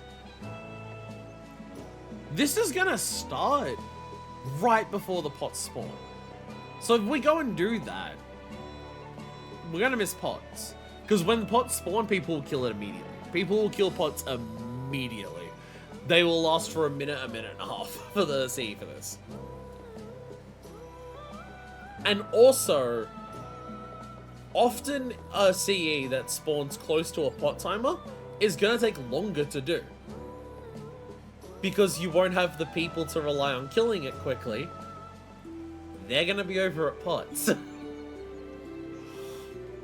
So there is this. Like, there's even this thing here. Brain Drain's right over here. Brain Drain is that giant lizard that you see over there. That, like, Alta Roite over there? That's Brain Drain. That's Brain Drain right there. He dies pretty quickly. When that person sent that message, there was 2.5 minutes left on Pot timers. I'm not risking it. That person over there, they're risking it for the biscuit. That motherfucker is going to drop at most 70 silver. The worst Chester you can get from a Pot is going to drop more than 70 silver. I've spent quite a bit of time. Because of the nature of Occult Crescent, I have looked up quite a bit for it to make sure it's optimized, because it very much feels like if you are not looking up how to optimize Occult Crescent, you will get left behind, because the method of gameplay here encourages you to be optimized. It encourages you, kill a fate, return to base. Teleport to the nearest thing, teleport back to base. See up, go to it. Finish it, teleport back to base. Pot timers, they're at exactly half an hour consistently. Always be there when they're ready to get them the moment they appear. They'll possibly get, like, they'll give you a really good amount of golds. And it's way less tedious than farming gold yourself. And they give you a pretty good amount of silver. You often get, like, even with this wait time that we're doing, we're gonna miss the 200 silver from this. We'll miss the fucking 70 silver from this. If we get a half decent pot, this will give us more silver anyway. So we're not even, like, missing out on silver currency. The method of gameplay and progression of Occult Crescent, if you don't look up how to do things optimally, it does feel like you're going to fall behind and just everyone else is going to clear out things before you. I can't even, like, it's not like it's not like Eureka, where if people are just, like, not patient, they'll just do things before you. Like, oh, if you don't wait for a pull time in Eureka, you're an impatient arsehole and you're screwing over other people, and you're barely getting any benefit from it. You're a dick, right? I can't even blame people in Occult Crescent for the same behavior of just always doing things immediately, because everything about the design of Occult Crescent incentivizes it. Like, the instant teleport backs, all the fates being very close to teleports, the pot timers being on exact half-an-hour intervals, where they don't wait for people to get out of CEs or other fates for them to appear, so you really need to be there, like, as it spawns.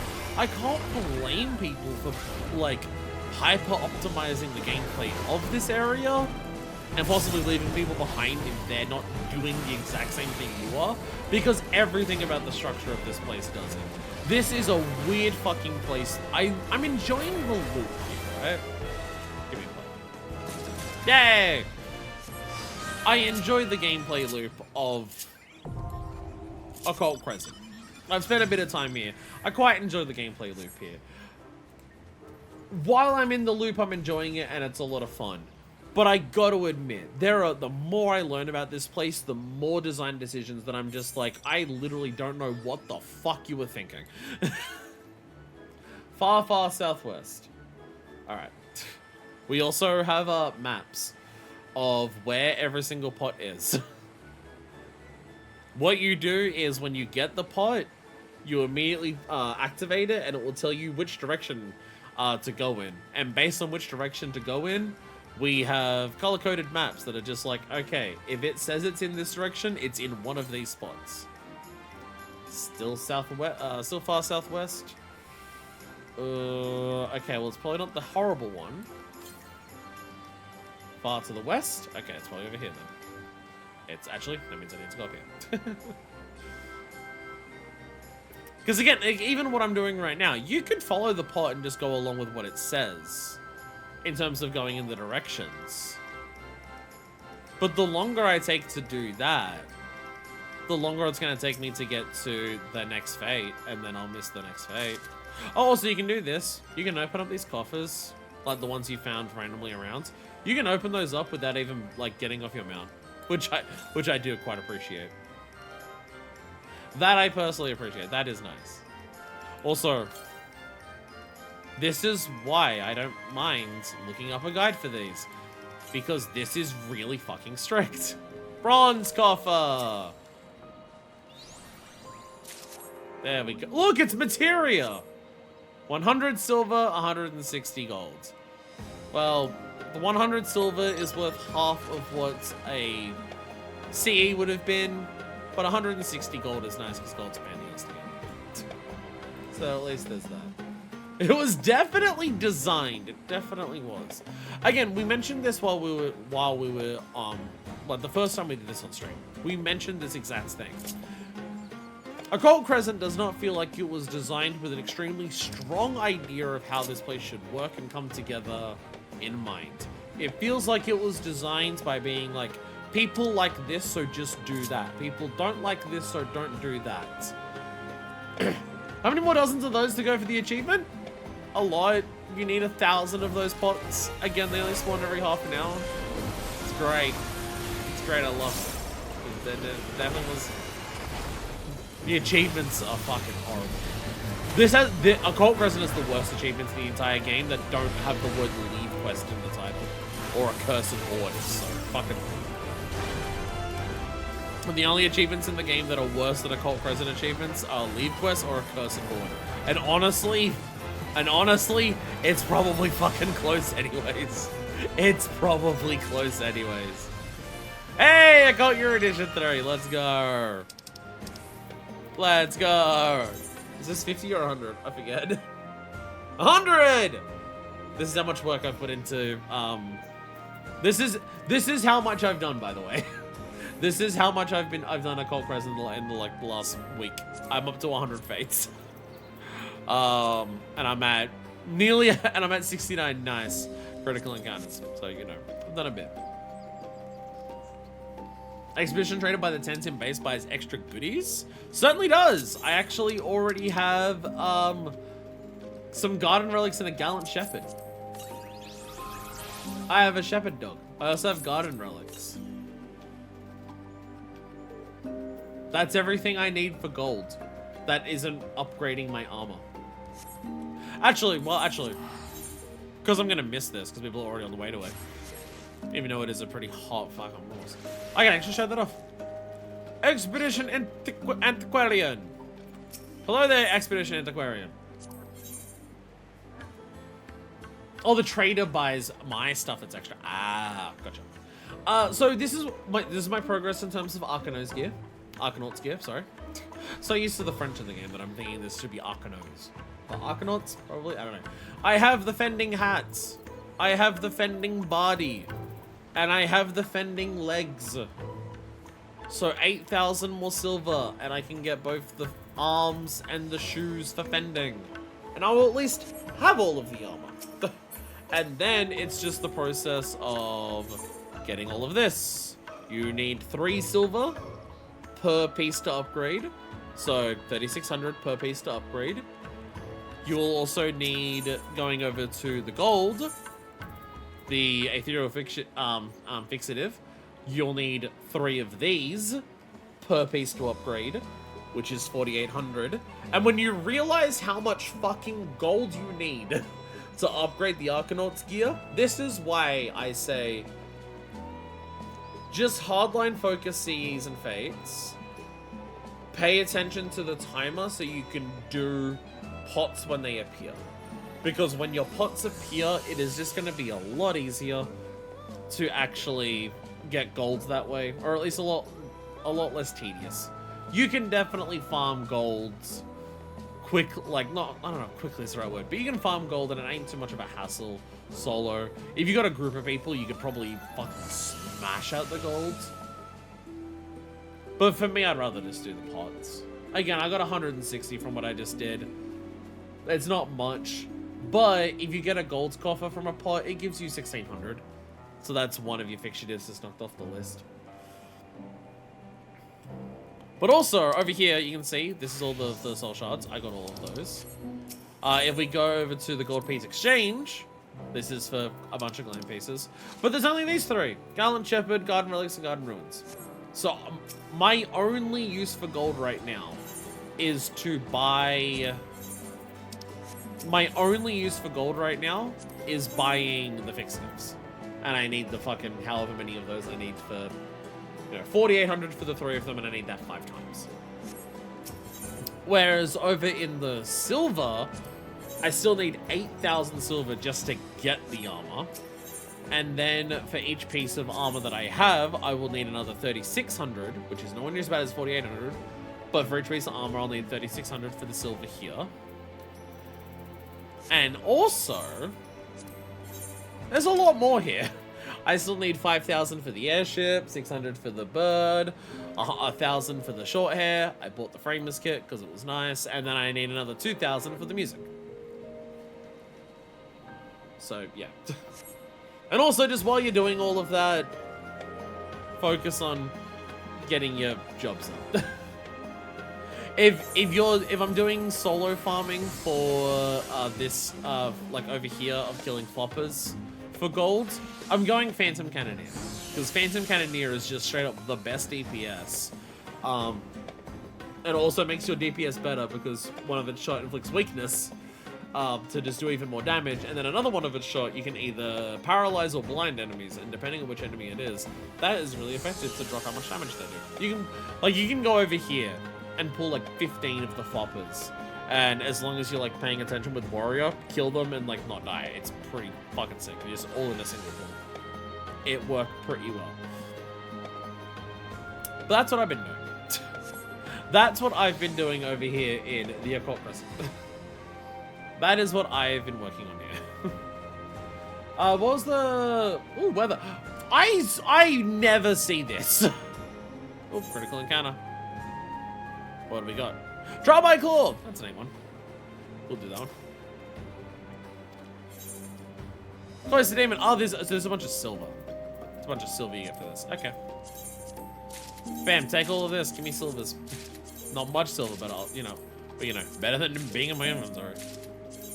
Ledge! My main disappointment in this area being the only being 1 Fatal, 1 CE. I don't like what it does to the gameplay loop. Because in Bosnia, there was always so many skirmishes going on at once that you physically couldn't partake in all of them. So it made it feel like you didn't have to. If you wanted to focus on enemy grinding, or if you just wanted to focus on like trying to spawn a particular CE by focusing on certain enemies, you could do that and not worry about missing the skirmishes, because the skirmishes are just always happening no matter what. In Eureka, if a notorious monster appears, you absolutely want to take part in it because of how long it takes for an individual NM to spawn. Yeah, it may give you, like, oh, it's a low level one for the area, so it may give you less crystals than a later one, but any amount of crystals is better than none. But usually in Eureka, there's such a massive gap of time between NM spawning that one, at least on Crystal, people say wait times and people will oblige that, which gives you a bit of downtime just waiting, and also means that you don't have to rush to get there immediately. You have a little bit of leeway to get there. And also, once the NMs were spawning, unless people had another NM procced immediately ready to go afterwards, it would likely be a bit of time before the next one spawned. So while you still wanted to do every single NM that appears, the rate of which you do them is nowhere near as much. This? No, the second you finish something, teleport back immediately, because you will have a couple of seconds before the next fate spawns. So it is like, the moment we defeat this, before that fucking pop-up even appears, before the pop-up even fucking appears, start getting that return ready to go back to base, so you can get onto the Aethernet to see where the next thing spawns, to run over to it immediately. Shit spawns way too rapidly here for anyone to bother with wait times, and I don't blame people for that, because of the design of it encourages that. And it's just, like, if you're in here, I like, you know, at least it means that it's, you know, semi-rapid progression. But if you're in Occult Crescent and you're not just, like, balls to the wall, actively going as hard as possible the entire time you're there, it feels like it's just damn near impossible to make any fucking progress. It's so... When I'm in the mood for it, when I'm into, like, hell yeah, let me just fucking game. Let me just back-to-back-to-back fights. You know what? I'm into it, and it's not, like, too bad. But the fact that it, like, I have to play that way, otherwise I'm, like, going to make significantly less progress is not fun. Alrighty. Lightning dragons, they'll just do giant AoEs. spawn, and then we go back in. Main thing in particular, game loop particularly, oh, those crystals. I forgot that was this early. They repeat the actions on crystals that spawn in. I thought we had to wait one more loop for that to happen. I thought we had to wait one more loop for that to happen. They win, so they donuts, and then they repeat it on the crystal because they get it like the yellow. I thought they had to repeat one more time for that to happen. My bad. The gameplay loop, particularly for this instance of the first stage of the relic, figure out where the sea you need to spawn and watch Netflix till it spawns there. Oh, if you're trying to go for like, if you're specifically trying to focus on Atma, it's a nightmare. Because you can't just hang out in the zone where the Atma is and go, oh, I'll get the Atma while I'm there. It doesn't let you do that. See, now it's blue. So it means that the crystals are going to go over to the blue, so you stand on the orange, so it's safe. Yeah, if you're specifically trying to farm Atma here and you need specific Atma, you need to just wait for shit to spawn in the area that you need. Again, it's not like fucking Bosnia where you could deliberately focus and hang out in an area and that would be good. Alrighty. So these just spin in the order that they say. So the twos on one will spin, and chat, guess what? There are lines on the floor. There are lines on the floor. So if a crystal is in that circle, it will spin that entire circle. It took me a long time to work out what that mechanic actually was because I'm an idiot. I saw 3 lines on the floor, so I thought there was 4 lanes. I thought there was 4 lanes, and it goes, oh, okay, 1, 2, 3, 4 lanes, and there are like, each number has 2 crystals. There must be 2 safe points. That is not the case. There might be multiple lines on the floor. The middle one is always dangerous, though. Where's the other 2? The other 2 is okay. Oh no, I'm dead. No, that's getting me hit. Whoopsies. Yeah, the middle is always dangerous. That's where the boss is, and he spawns an AoE on you every single time.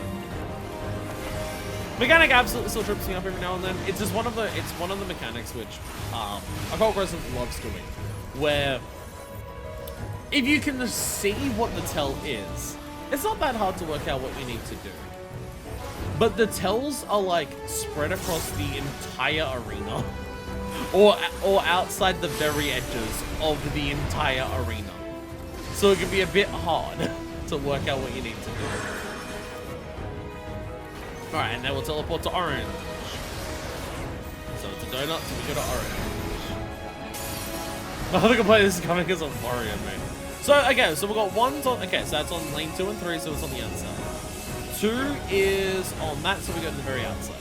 And it always alternates, so we don't even need to look at 3.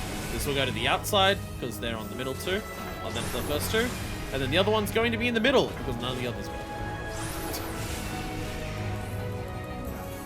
If there are up to 3 numbers, it will always be each of the circles is a safe spot for one of them. So if you work out the safe spot for number 1 and 2, you don't even need to look at number 3, because it's just whichever one wasn't the safe for the other 2. So that is a way to make that tell a little bit easier. Bam.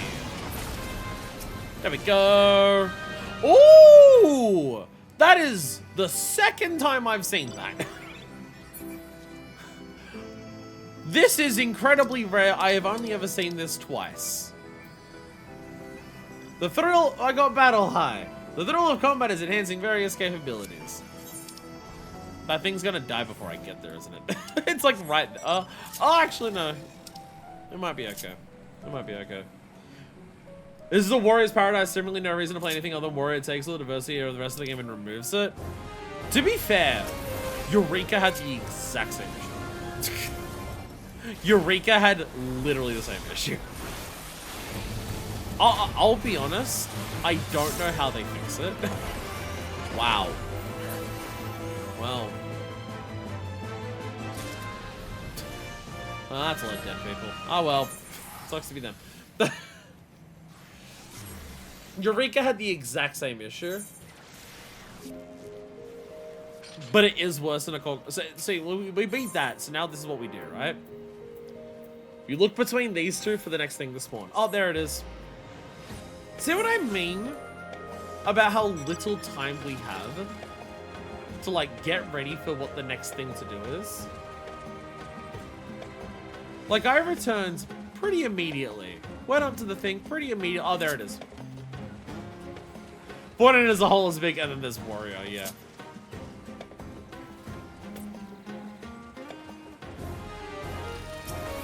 Because Eureka had the exact same issue of just, you want to play Warrior because if you're going in solo for something, you want to play Warrior so you don't die. If there's a lot of people, you want to play Warrior because the way that progression, like, if you're, like, I'm playing solo, right? I don't need to join in a group right now. Don't worry about minutes, there's literally no one. The way that your credit is calculated for fates, and I don't think CEs have credit for this. I think CEs, if you survive, if you're there at the end of the CE and like your group and the group clears, you win, right? I don't think CEs have credit for this, but the fates do. You know, it's normal fate credit of you participate enough, you get a gold, less you get silver or bronze. Fate credit is based on enmity. So, and look, again, the next one is already small. There is zero fucking downtime. Well, you can, like, the downtime is you have to actively choose to take the downtime and actively choose to stop making progression. That's the big difference compared to Eureka. Like, in Eureka, the downtime was very natural because of how long it took things to spawn. In Bosnia, the downtime was, well, there's a billion skirmishes available at any one instance. You're not missing anything if you stop right now because it will always be there for you when you come back. This makes it feel like you have to be there for everything because there's only ever one at a time. But also, they just never fucking stop. There is not, like, you have to actively choose, I'm not going to get the rewards for this. And so I'm not, and like, the one bit of downtime that you have is, I guess I'll wait for the pot early to make sure I get it. This is...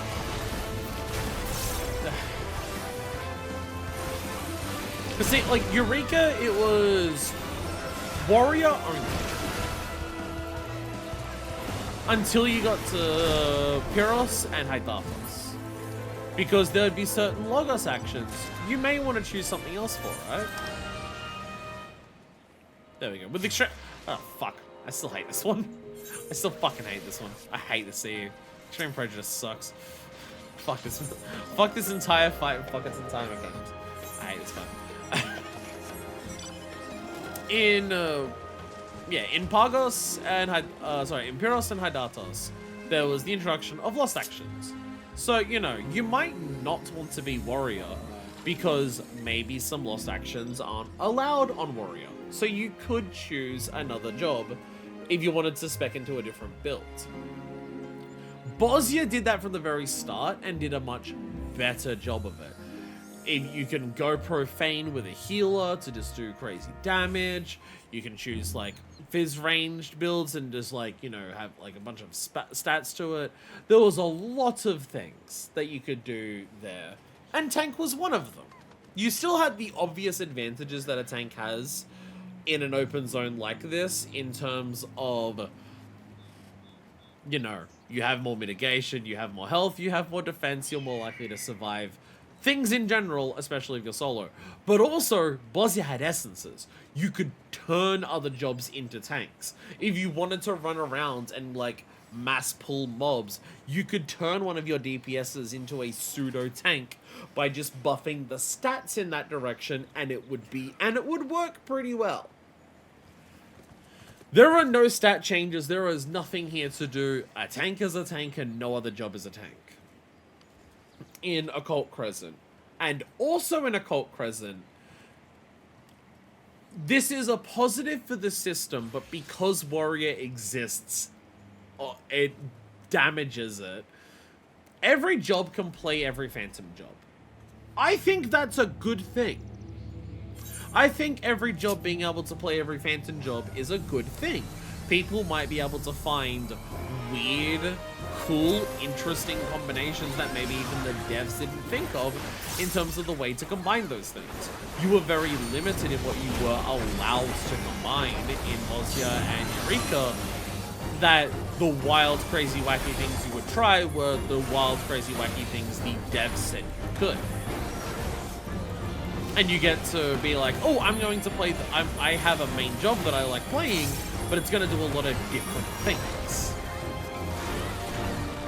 Where, because of like the Phantom jobs, you can be like, oh, today I'm going to play like with the Cannoneer, so I'm like, I've got a lot more range attacks.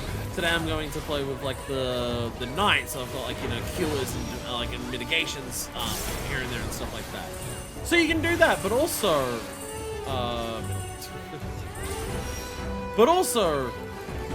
Warrior exists. So Warrior comes with all of the natural benefits that a Warrior does. But also Warrior can now do every single action. So you don't even have the thing of Bosnia of, oh, well this, I want to play with this playstyle. So I have to play with another job because only that job has access to this playstyle. Like, you know, I want to do Flare Star shit. I want to do Flare Star shenanigans. So I have to play a job that has Flare Star. Other stuff. I thought they were doing the self-destruct thing. They are not doing self-destruct just yet. Self-destruct's after the shape mechanic. There it is. So in here, on top of the advantages that Warrior already has of doing literally anything, every playstyle is available to Warrior. So it's not like you don't have to go, oh, I want to experiment with what this is like. Let me play Warrior to see what it's like. No, you don't even have to do that.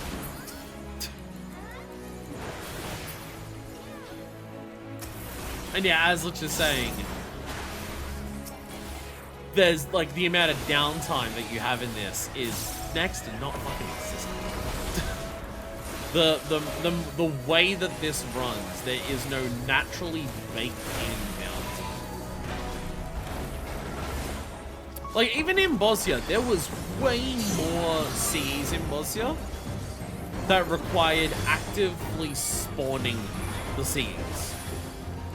I can't remember if there was any CEs that spawned without active like effort for them. There may have been a couple, but I don't think there was. I think literally every CE in Bosnia required active work to spawn them in. I think. I don't worry about uptime here, by the way. I'm focusing on surviving. Is there technically uptime available on more of these things than I'm giving it credit for? Yeah, probably. Am I going to worry about it? Fuck no, I'm surviving.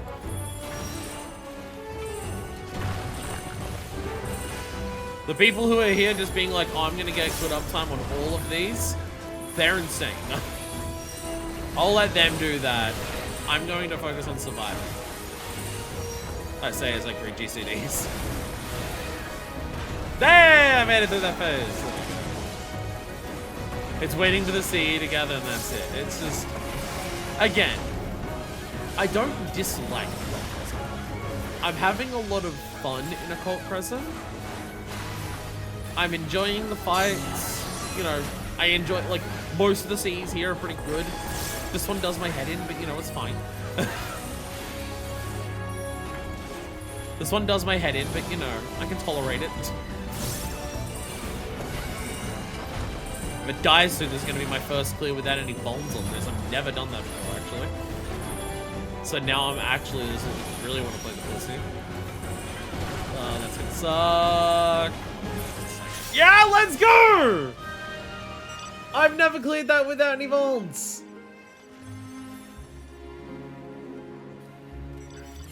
That's my first time I've done that without bones. Let's fucking go. Ooh, I've done that too many fucking times. Oh, there was a... You were right there. I could have done that. This is why you should check the map before you return back. This is why you should check the map in case it's there. Like how you casually up on this giving a tear down on why it sucks while main tech. Again, do I dislike Occult Crescent? No. Do I have a lot of fun? Am I enjoying my time in Occult Crescent? Am I enjoying playing Occult Crescent and staying here and like going, like jumping and jumping to see the fate, to see the fate, to fate, to fate, to see? Am I enjoying all of that? Am I enjoying like playing the different jobs and seeing the different actions that they have? Yes, I enjoy all of that. I'm enjoying my time here. I like being here. I like the content. But holy shit, do I have a laundry list of things about it that just don't make any fucking sense. Like, it's one of those things where it's like, yeah, I like what's here, but why the fuck is it the way that it is? If I brain off and I just play the content, I have a lot of fun. If I just brain off and just do the content and do the gameplay, I'm enjoying the shit out of it. Oh, by the way, welcome to Mini Kafka. We got question mark things here. Mini Kafka.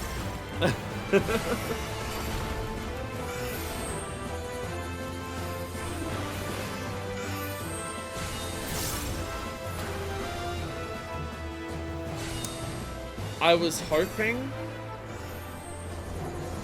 that my GCD would like come in fast enough.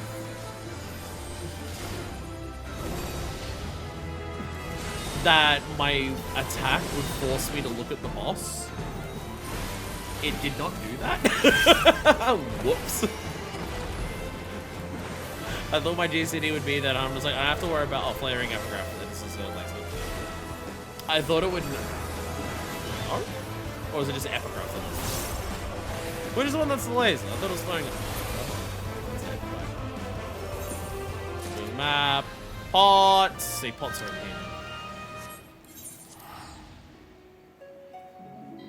Pots are over here. Will we make it in time? We were doing something else. We're behind by about 30 seconds. This one can take a little longer to die depending on how many people are. I see he's been spotted. Flame of Dusk! That one seems to come up a lot. There's certain ones that I feel like there's one where it's like, that's already the boss one. No, I'm not gonna get that. No, that was the boss one. Bronze. And that's why, if you care about pots, you need to know when they're spawning. Because we weren't behind by much, were we? We weren't missing the thing by much, and now we will be such. Oh yeah, I got the card mount! So I saw someone else on it. Yeah, we have the card mount. Fuck yeah, let's go. I unlocked this earlier today, and I've not actually ridden on it the entire time I've been here. I got the card mount. Hey, fuck, I'm gonna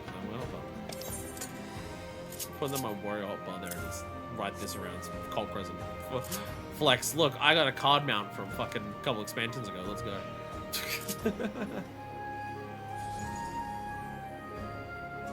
I think most people's problems with it are the same as mine, which holy fudge did they pork this instance.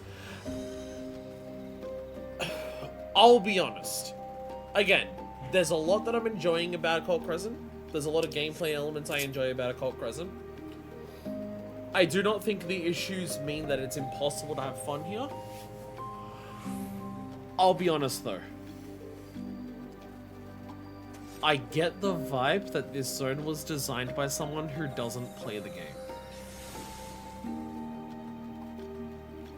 Some of the combat, like the CEs and the Fates, yeah, combat designers who like know the game, who want to like, you know, push it a little bit higher than, you know, normal dungeon bosses and some raid bosses. You know, a little higher than that. Yeah. Whoever the people or person was that like designed the rules of how the thing works, about how the whole zone comes together, I legitimately don't think they play the game. Because some of the again, most of the issues with Occult Crescent is how the pieces come together. So many aspects of Occult Crescent are not, this in of itself is a bad thing. But when you combine it with this other thing that Occult Crescent does, when you combine it with this other thing Occult Crescent does, when you combine it with this other thing Occult Crescent does, it's when you start combining these things that it comes across as, I legitimately don't know if the people who designed this play this game. Because some of the issues are very obvious from the most cursory like engagement with the content. Like the whole everything about this zone is just teleport back to base to teleport to the next CE the moment that it spawns. Anyone who plays this content for more than 20 minutes to half an hour is going to realize that's what you do.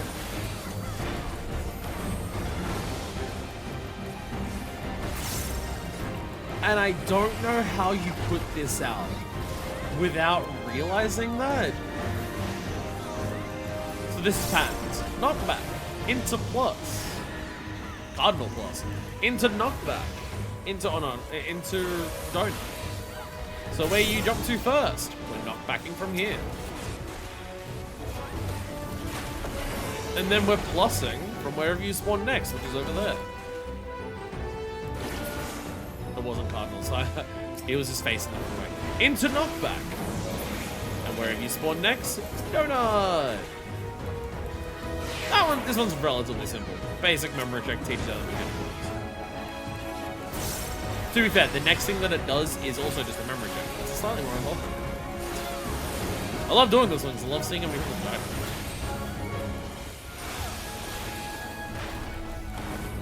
And then there's also the shit with the achievements. Like, fucking, we've got a bitch about the achievements too. I will take a moment after this fight to sit at camp and explain how these are the worst fucking achievements in the game that, again, don't have the names Accursed or Leap West in them. Alright, so you're a plus. Into a knockback. Into a knockback. Into a donut. And now you have to remember where they jump to and which one's which and the order they go in. So you're a plus over there. And then you will knock back. And also, in between two of them, the boss in the middle will do something random. I don't know if that actually has a tell to it. Now, that was the first one there, so you're doing a knockback, which means the other one will do a donut after this, which means the boss will then also do something, and it's another donut. I don't know if there's any tell that actually tells you what thing the boss is going to do in between, but typically you can react to it. They don't seem to insta-snapshot the way that the out ones do, or just at the moment you see the marker, the snapshots is then hit. It seems to be, it shows you it and then it does it. So I assume it's just react. After whatever the boss does on the outside, you should have enough time to be able to react to whatever the boss does. And also, 90% of the time, it seems to be a donut. It can do other things, I know it can, I've seen it, but it seems to be 90% of the time it's a donut. Alright, what do we got? Donut. Donut into plus. No knockbacks on that. Oh. Into a plus. Into a knockback. Alright, donut up here. Get ready for the plus from the other side. Get ready for the boss is going to do something. It's a donut! And now you're going to plus wherever you go, so be careful. Stand down here so we can get ready for the knockback from this thing. Get ready for whatever the boss is going to do. It's a plus! See, wait enough to, like, yeah. When the other things do, when the outsides do plus, they're an instant plus. But that one had a bit of, there we go. There we go. If I was bothered to switch over healer in between these things, I'd get so many. I'd make so much progress on those achievements for for resing people.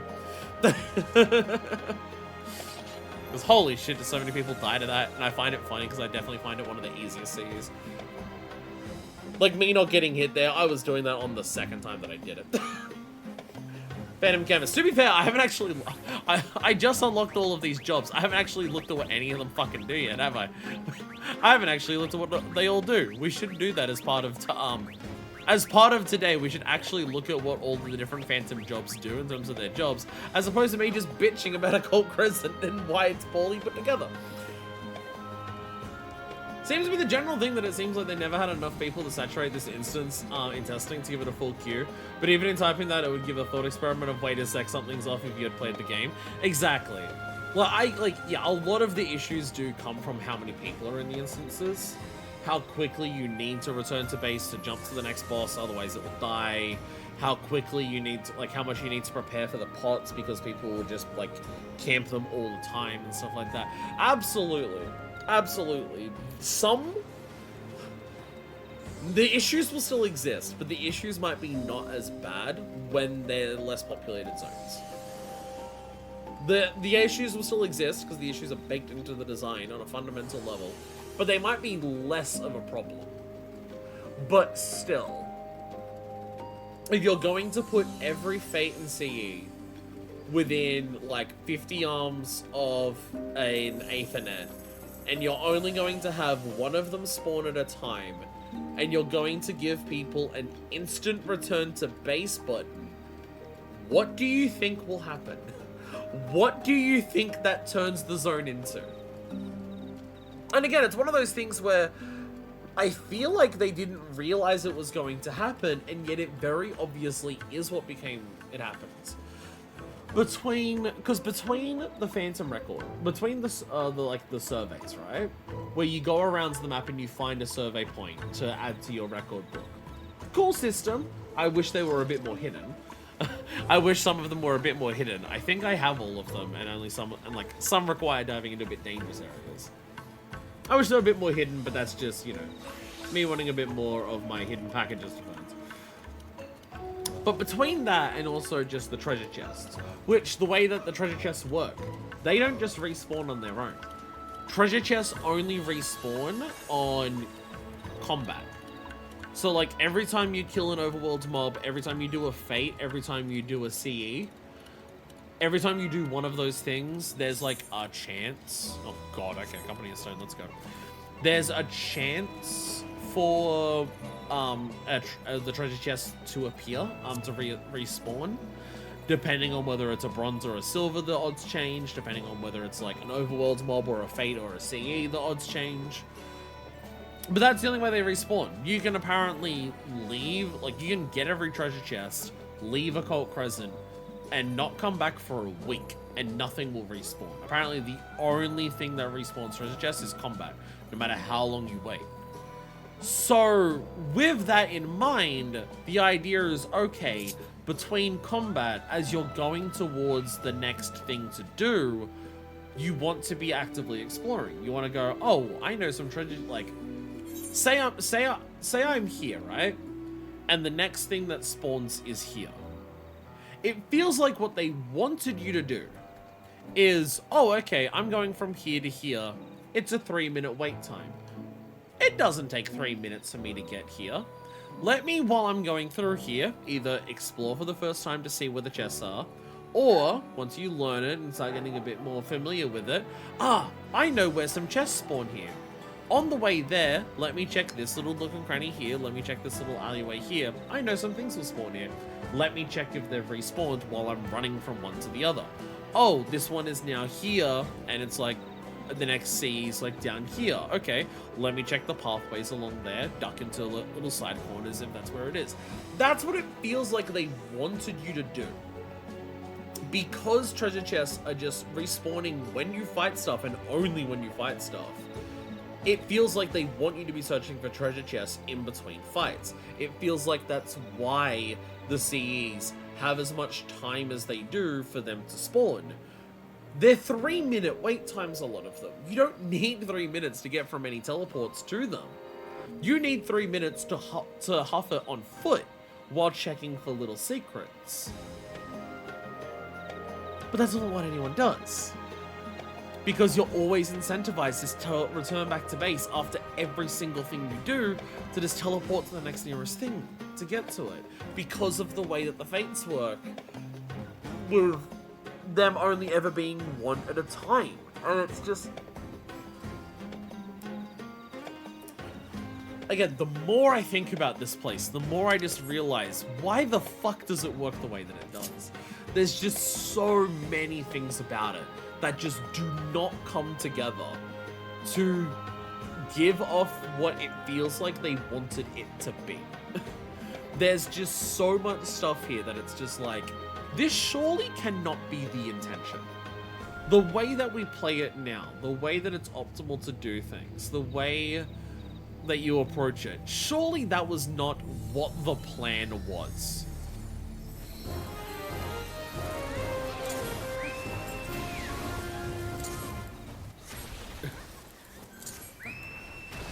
Bam! Occult Falcon! How much damage does Occult Falcon do? Okay, it's only like 2,000.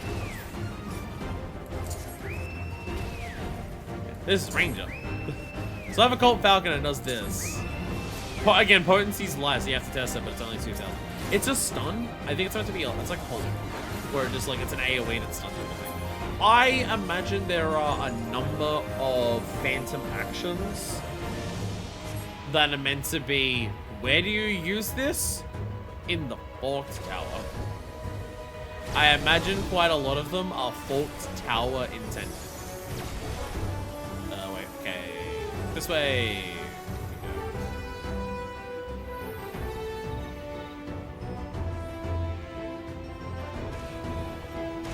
There we go. Easy. Easy dodge.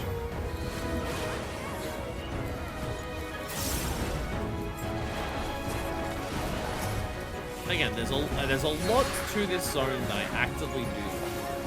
Quite a lot of things here that I do enjoy. And I am, again, just on a raw fundamental gameplay level, a lot of the Cs are pretty fun. They're engaging. I like improving at them. There's an incentive to prove at them like tools work. Even if it was just a case of the less fucking bones you get, the more gold you get. Like, the more gold or silver that you get. Even if it was something that simple. Or like, if one of the CEs can drop fucking notes or a shard, the less bones you get, the more likely it is to drop. Even something like that, that would be enough, you know? Oh no, we're in the spot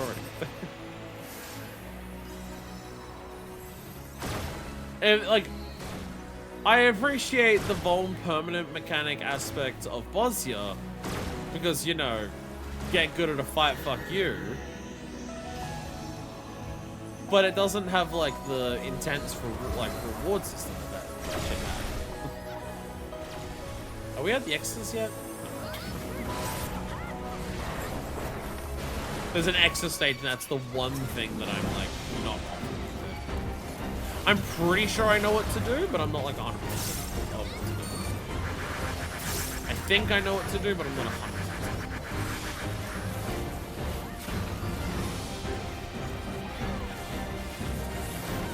But yeah, there's so many things, like, cause Bosnia, I fucking love Bosnia. Bosnia's like my favorite gameplay in the entire thing.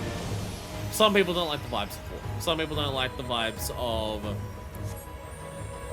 how intensely non-stop that gameplay is, right? And I've heard these things. Alright, we go this way? This way. That, no. That's the part that I'm not sure of. You stand by, like, because you did the classic thing for dodging the X's there. You stand behind, like, if the X's are coming, like, directly next to each other, you stand in the spot where the second one's spawning and you just step behind the first one when it appears. But there are basically just big Exa flares that work slightly differently. Coming from the side as well. The guys come in and jump in on the sides as well.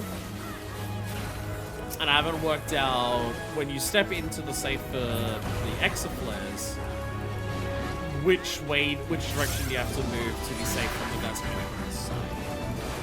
I haven't worked that one out. I think it's a case of you gotta look to the side to see like which direction is the closest to like where you're coming from. And then you have to like stand like and step behind the right, the correct Exa flare, but I'm not 100%. I've done it without getting hit, but I'm not, and It's the issue is that the first like 2 times that I did it without getting hit, I just did it without getting hit. And I didn't realize that I had like resolved the things jumping in from the side correctly, and then I started getting hit from the things on the side. And because I wasn't sure what I actually did, I'm now just like, okay. Uh-oh. And now it's just the world's slowest DPS. I've seen DPS checks for other things fail in Occult Crescent. Not seeing this one fail. Had a wipe to the fucking, you know the one that you, like the onesie you have to do as part of the story, the thing that's basically Archaeotania. The thing that has the Sundering Seal rule. So you have to run around and step on all of the magic glyphs to like reactivate its seal so it doesn't kill everyone. Yeah, we had a wipe to that. That was fun. People were not willing to even risk standing in an AoE to close up one of them. Very much led to just completely and utterly wiping. But you know, it's fine. How many apples am I away? 2 there and 2 there. Sorry, 1 there and 1 there. I have to. Yeah, again, it's literally everyone. It's fucking everyone returns back. So they can immediately run to the next thing. Because that's what you should do in the game. I don't know, let me bitch about the fucking achievements for this place. Fucking Christ. Alright, let me show you. Look about us here. Look. Outside of exploration, these are the, and I guess the relics, these are the only achievements that exist about Essien Arsenal, which is not enough. Which is not enough. Not enough, like, there should be achievements for doing other things in, like, you know, we get achievements for doing, like, a certain amount of, like, skirmishes and fakes and, like, rezzing people in Bosnia. The fact that nothing like that exists in Eureka is a little weird. The only things you get in Eureka are exploring each of the maps, your relics, and clearing Baldessian Arsenal. Here's how high the achievements go for Baldessian Arsenal clears. 10 clears. That is the most amount of clears you need for Baldessian Arsenal to clear it all, like, for all the achievements. I have 6 of them. Those 6 clears were enough for me to fully upgrade a full set of armor for Eureka, plus my relic weapon. All of my elemental gear is +2 now, and I have the Physios, the final stage that requires Eureka fragments, for my weapon. And that was 6 clears of Baldessian Arsenal. Now we look at Bosnia. Typical things like 500 skirmishes. I'm actually kind of close to that. 500 critical engagements in Bosnia. Very far away from that.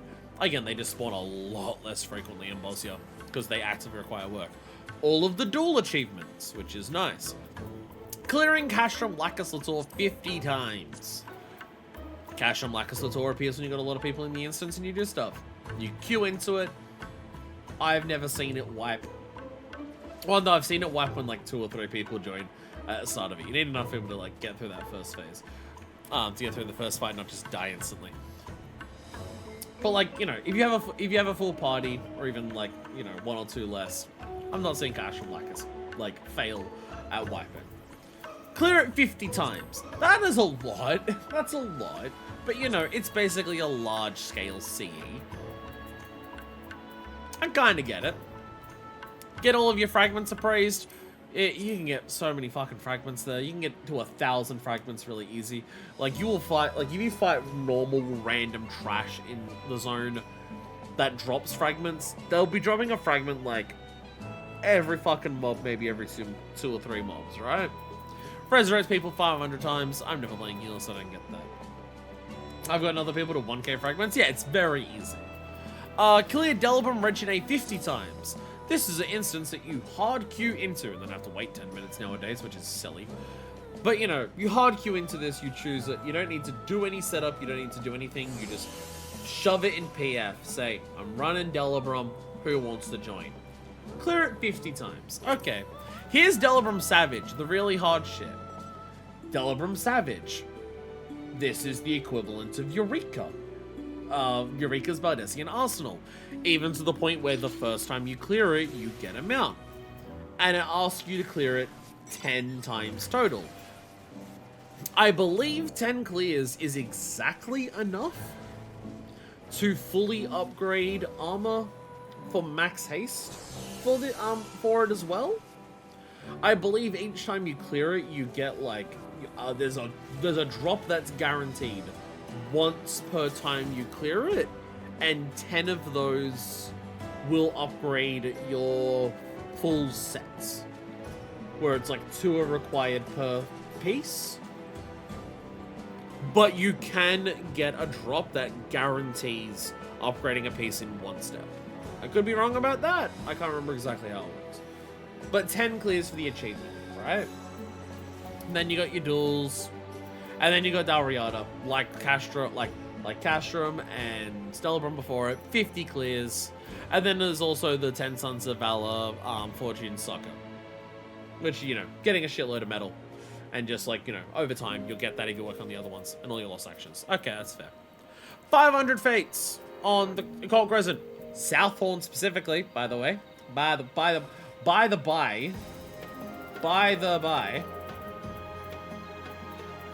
500 skirmishes in Bosnia, not tied to a zone. 500 critical engagements in Bosnia.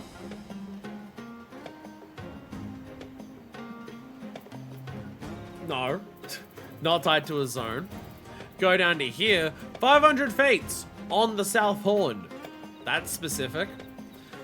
500 CEs on the South Horn. Doesn't count both zones anymore. It needs to be in a single zone. Complete the Fork's Tower Blood for the first time. Oh! So it's like Bardessian Arsenal and Hildibrand Savage, where, you know, high-end raid requires quite a lot of people to get it done. You get a mount for the first time that you clear it. That makes sense.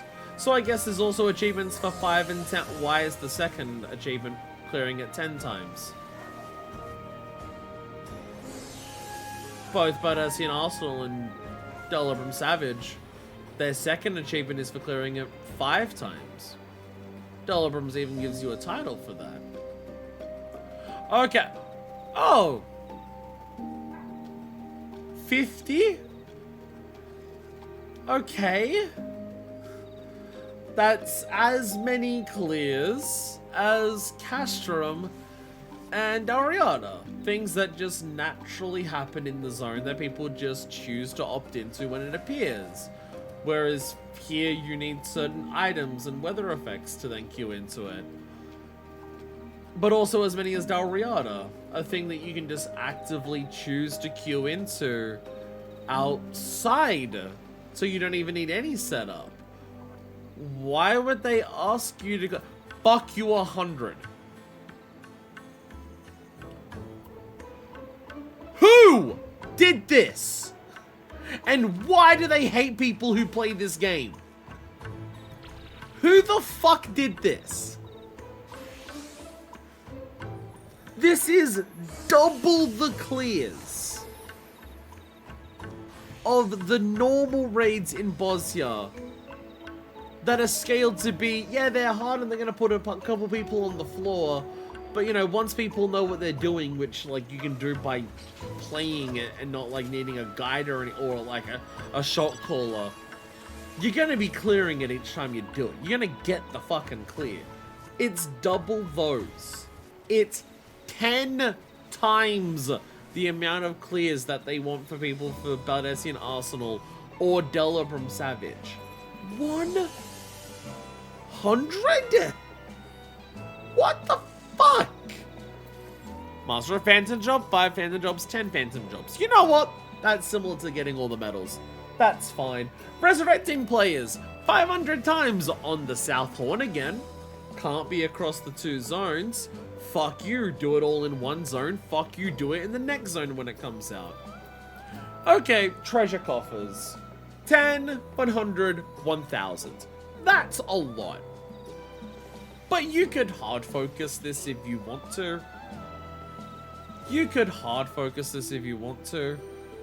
after do some maths, roughly estimate how long is it before like so many X amount of treasure coffers appear. There are people who have already uploaded maps of here's like the way to run around the entire zone and get every treasure coffer. Freelancer, once you've like mastered enough jobs, like you get this for the Phantom Mastery, there's certain shit for Freelancer where it's like, it just tells you how many treasure coffers are currently on the map. Yeah, okay, that's fair. Let me just quickly check which one this is. Oh, it's a fun one, but we don't have to do it. You saw what that was last time, that's Trade Tortoise. Trade Tortoise is fun, we don't need to watch it again. So, okay, 1,000 coffers, it's a lot. It's a lot more effort to get 1,000 coffers than it is to appraise, you know, 1,000 lost fragments. But I can see why it would be 5,000. Bro, what? 5,000 treasure coffers? What? That's 5 times the amount of fragments that I needed to, like, lost fragments I needed to turn into lost actions.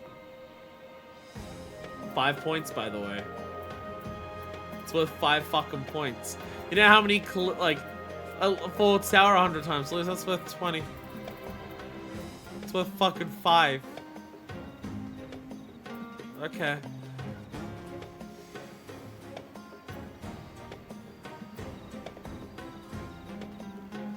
At least these ones just say Occult Crescent and don't say South Horn. Right. At least they just say Occult Crescent and not South Horn. For the 10,000. Right.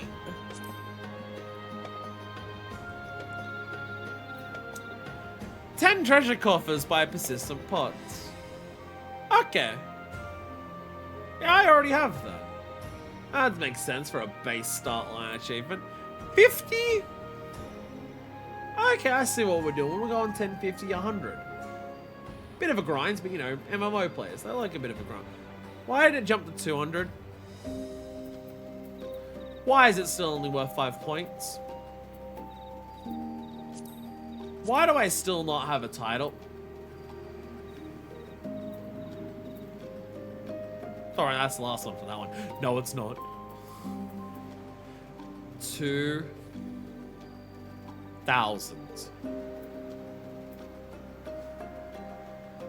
2,000. At least it's worth 20.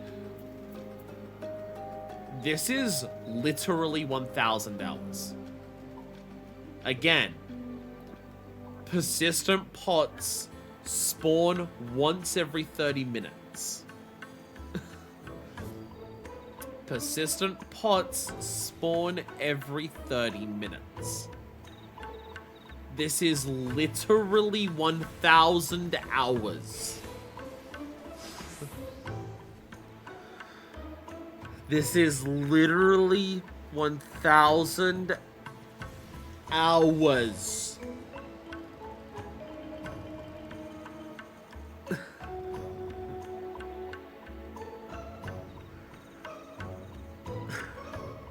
What the fuck? Bunnies! Open 10 treasure coffers revealed to you by happy bunnies on the Occult Crescent. I don't have one.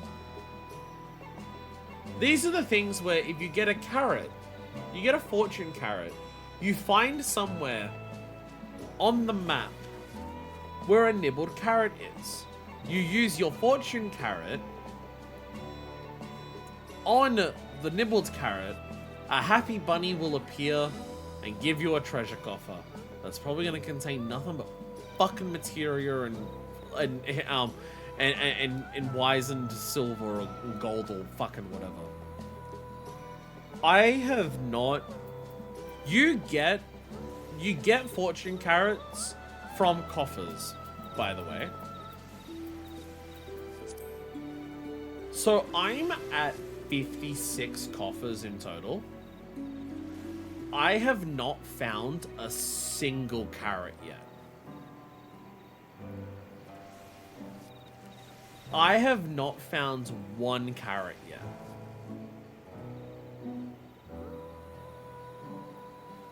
And I've opened 50 coffers. Just keep that in mind for the rarity of these fucking fortune carrots.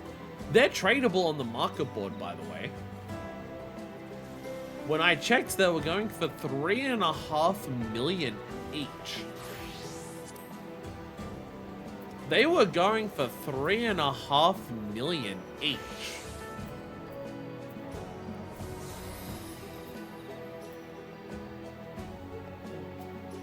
$50,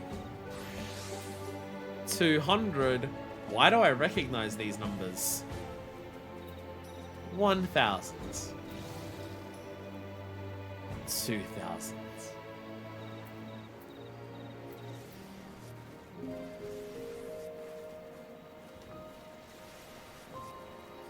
Find whoever decided these achievements and fucking fire them. I am not joking. This time, I'm not joking. Find the person who made these decisions and fucking sack them. They should not be working on game development. Whoever made these decisions should not be involved in game development. This is fucking psycho-sadistic bullshit. What the fuck is this? So much of Occult Crescent is just not fucking designed by people who play this fucking game. And whoever designs the achievements is a fucking psychopath. It's just...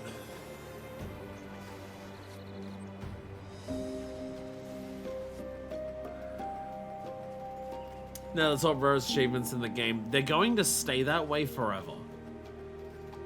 This shit's going to overtake the fucking luckiest of lords and ladies.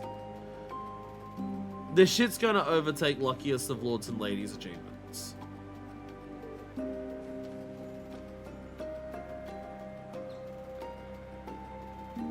Fucking psychopath behavior. Absolute fucking psychopath behavior.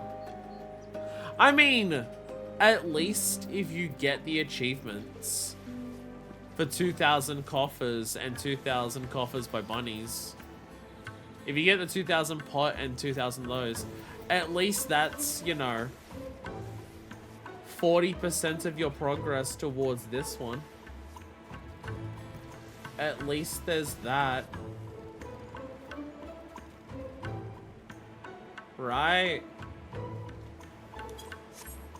Anyway, that's Occult Crescent.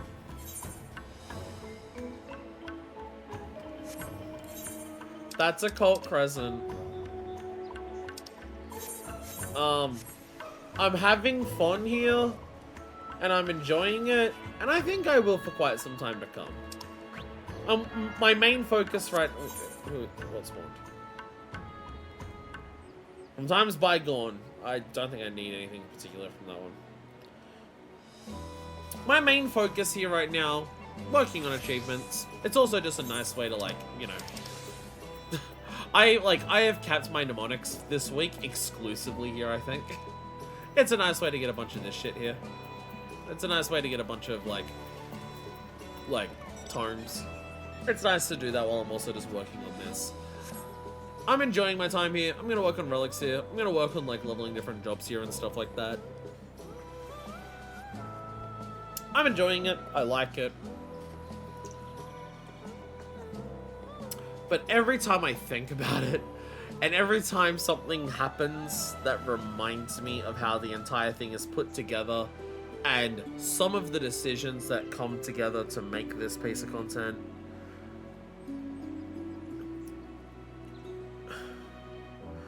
this is one of the most questionably designed things in this entire game. Hey, look at the hordes of people returning. Found an occult earring of magic. Nice. That's another thing that that is here from Eureka. Every CE, possibly Fates as well, I don't know. But I know every CE has a chance of dropping certain accessories. And there's 5 unique ones. There's an earring, necklace, bracelet, and a ring. But there's actually 2 different rings. So there's like a normal version of like all of these and then a normal ring. And all of those are just like, you know, +1 special attribute. Which is the same that the Arcanaut stuff does. I think the accessories might actually be +2. But there's another ring where the ring gives a bonus if you have all 5 unique accessories. So if you have the 2 different rings plus all the others, you get an even bigger bonus with that one. Yeah. Oh, they're in coffers as well. Ah. Well, there you go. I do need to do that. I need to actually like do coffer runs way more frequently than I do. Again, the incentive should be check for coffers in between your missions, but that's not how the game fucking works. So I need to actively choose to go on a coffer run, and I do need to do those a bit more frequently. Anyway, that's Occult Crescent. It has a lot of fucking issues. There's a lot that I like about it. And I do have a lot of fun with a number of parts of it. It is one of the most bizarrely put together fucking pieces of content in this entire game, which is saying something. I am legitimately baffled at how it came together, and how it is the way that it is. I look at it, and I just ask myself, I literally don't get how this happens. I look at it, and I just legitimately do not understand how this happened.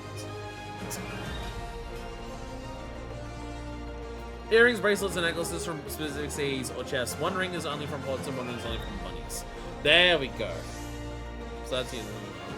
There are one or more unattuned Aethernet shards in the area. I thought we literally went around and did that, didn't we? Did I run up to one of them and I didn't do anything?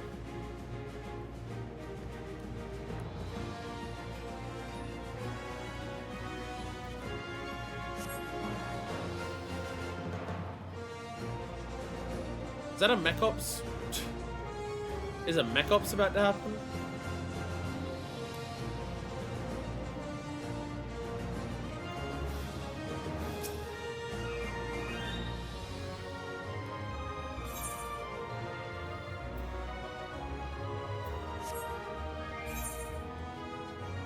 Oh, it's underway.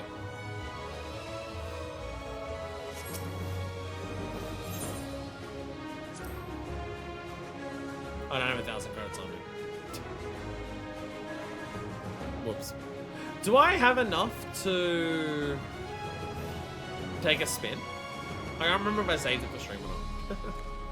Again, I've not been back. I've been so focused on Occult Crescent, I've not been back here since the last stream. No, I don't have a big bang ticket.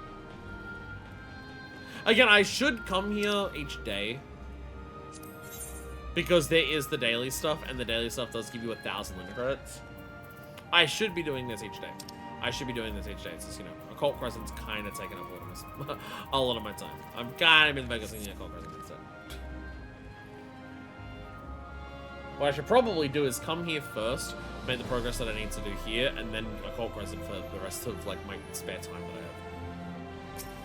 There's actually other people here. It's been a while since I've seen people here. Probably because 7.51 in the final place for this actually just came out. So there are people who are back here working on this.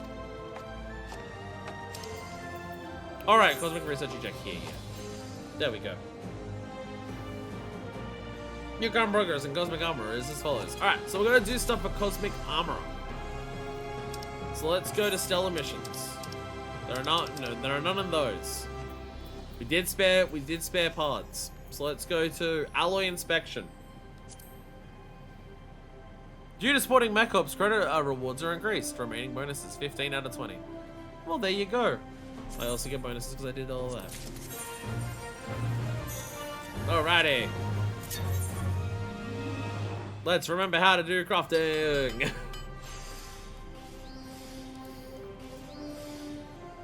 Oh, I wasted my thing. Oh, this is big. This has like a lot to it. Okay. That's an alley, alright? Inspection complete.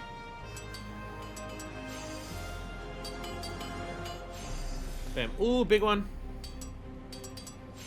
Bam. Alrighty.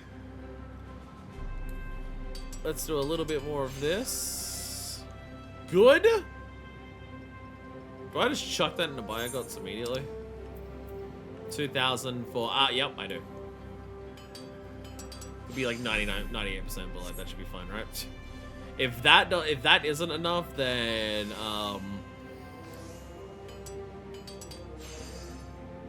slap my dick. I don't know.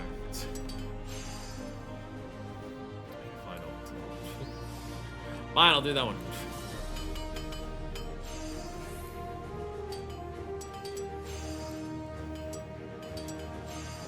There we go.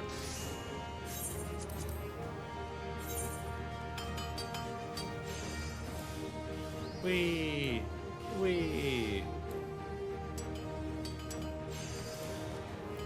And we craft, and we craft, and we craft, and we craft, and we craft, and we craft. Part of the problem is I don't know what half of these buttons do. Part of my, like, what does this button do? What was that one? I don't know what that one was. Oh, then add that great strides, that'll absolutely be enough. Bam! There we go.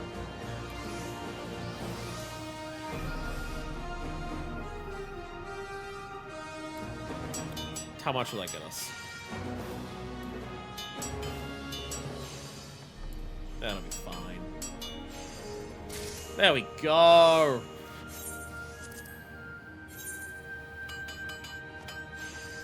Yeah, a big part of my issue with crafting in terms of like why I'm not better at it is I've relied on some specific tools for a very long time of like, I know this works and I know that this does well and this does this thing.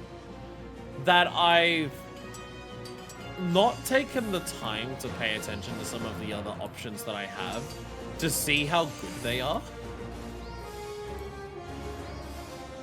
And I probably should. Like, there's a lot of buttons that I have here that I just never fucking use.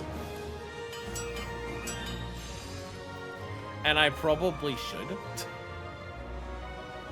I'm just gonna do this as I'm lazy. I didn't do. I was about to say, why is that not working as well? I did innovation, not direction, didn't I? I was about to say, why didn't that complete it in the right number of steps? Report. There we go. Yay. So how much is that worth to cosmic research? Okay, that was, you know, that was a good amount of points for that. The amount of pop-ups that happen after doing like one thing here, it's so funny to me.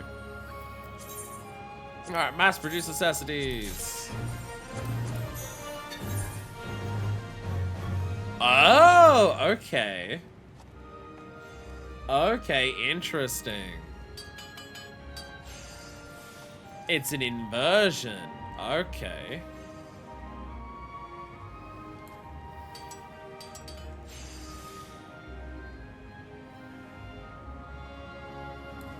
No, that'll complete that immediately, won't it?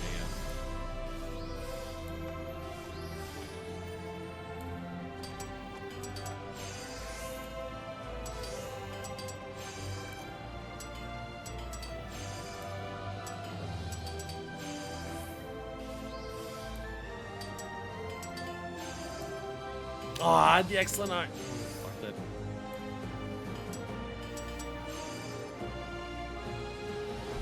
Rapid synthesis. Rapid synthesis. Rapid synthesis. Didn't even do that much. It barely did anything.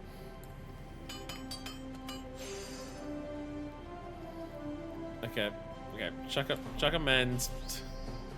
Chuck one of those. Burn the 2 points there. This is where Cosmic really shines, a variety of different recipes it throws at you, yeah. Do you know how to increase a lot of synthesis? You can't rely on inner quiet stacks, so it's not as simple as what you think it is.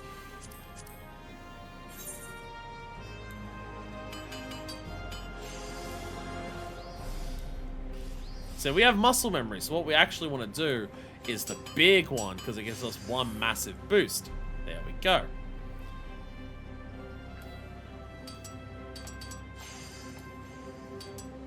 I keep rushing and missing the good opportunities. So now while we're here like this, we can chuck 2 of these. Can we just those? Yeah, there we go. Bam. Reproc that one. Reproc you, and then we just go from here.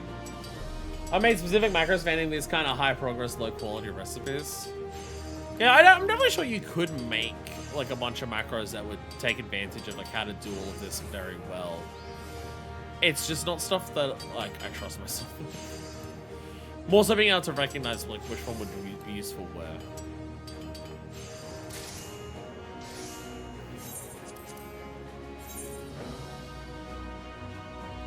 Did that not make high quality?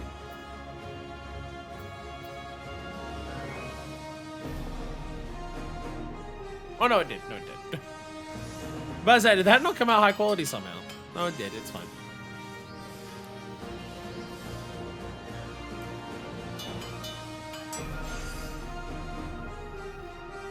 I had it ready there, but it...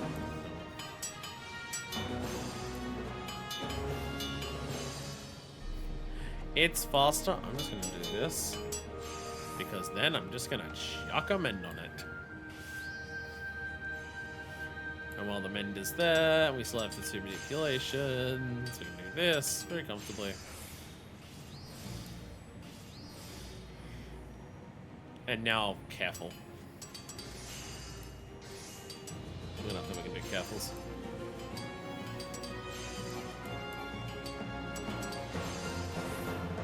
There we go. Ba-doing! Report! Yay! There we go. Macro ultimately does all the same action over again, so once you find a pattern that works pretty easy to save it to macro repeat later. Also lazy to time. So, well, a lot of things have popped up here as I did all of this stuff. All stellar mission objectives complete. You complete that. I got the credits. And use stellar missions available. You achieve the complete 3 unique class D for armor for the mid-stellar success. Oh, that's my best. Ah, there we go. Now custom parts. Simple.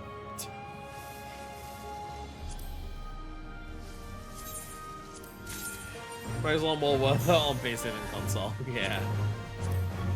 What type of recipe is this? A kind of a in the middle, but very, very little durability recipe. I love those.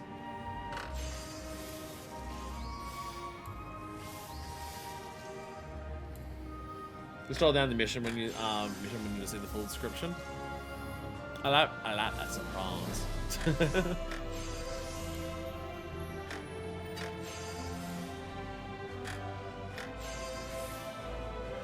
I did Veneration again. I keep fucking up. And using the wrong boost for which one I'm doing. I've done that multiple times now.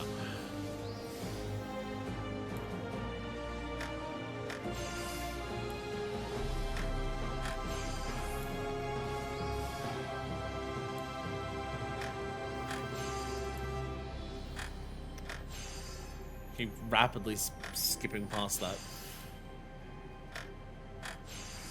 Again, I don't need it, but these are also like the lowest level missions. I think it's more indicative of what these missions are like more than what, more than anything else, to show that I'm making as many mistakes as I am, and it's going like still totally fine. Good or getting an innovation out. Ugh. I don't actually know which one of those is technically better, but you know, I did what I did.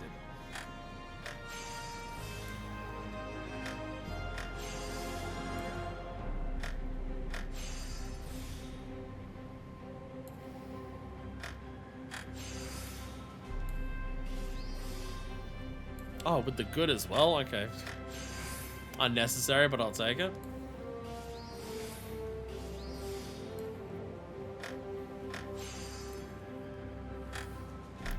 So I have to do 100 of these, huh? Not 100 crafts.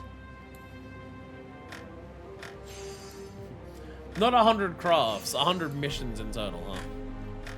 And that's just for the moon.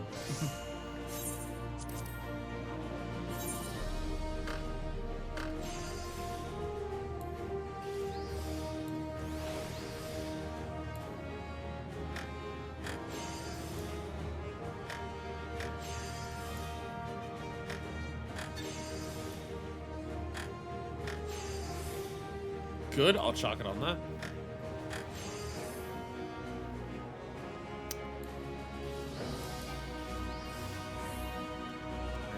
Don't judge me. That's an excellent look. Never punished. Do you want to see how never punished I am? I'm never punished.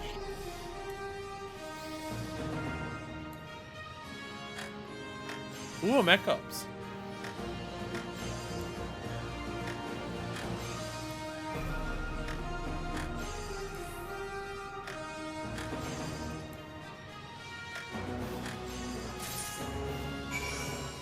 Would I be technically wasting stuff if I did that now? Because I still have 12 bonuses from my mech ops. So would it be better for me to exhaust all of those before doing one? No.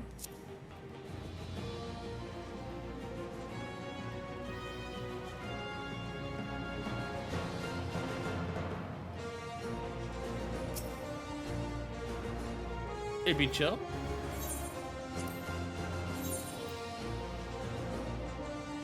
Credit bonus only from participating in ground support. Oh, then it's fine. Fly as pilot.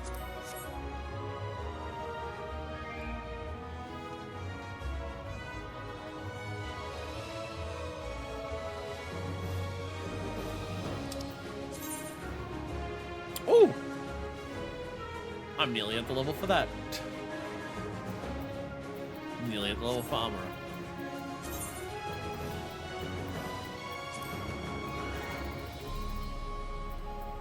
Oh, so that shows you like how many different ones there are for each set. Okay.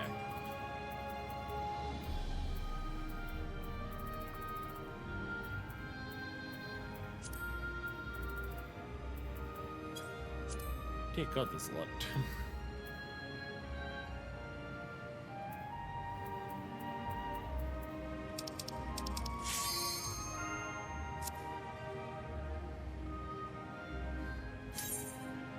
Bored! Mech up time! So I don't think we're gonna do the 100 missions on stream today. I have a feeling we won't get the 100 missions done today on stream.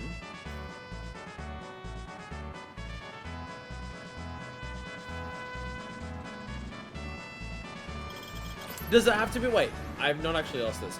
Does it have to be 100 different missions or 100 missions in total? Because looking at Armorer, there's going to be like maybe 30 available for Armorer. Is it 100 total or 100 different? I really need to know that. Do I need to work on different relics for everything?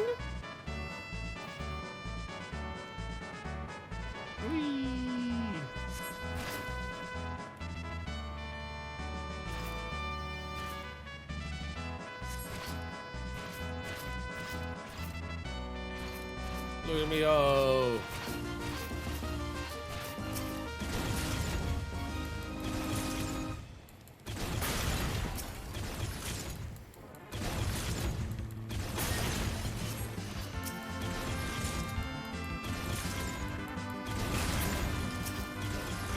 I don't think it's one unique, but I recommend doing it on all classes just for the credit bonus.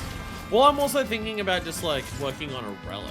Like, to finish a relic, am I gonna have to like repeat something like a number of times?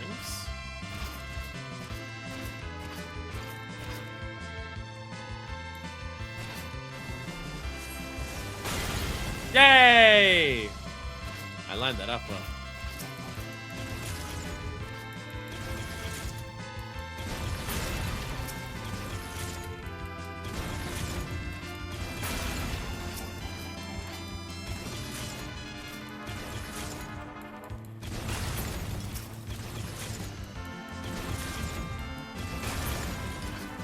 Bang, bang, bang, bang, bang. Alright. Firing my laser! 100 missions total, there's like achievements for doing all the older missions.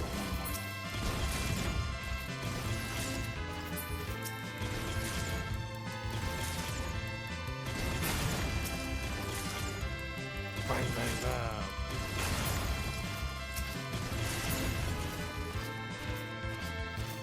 Carrot power! My aiming is bad.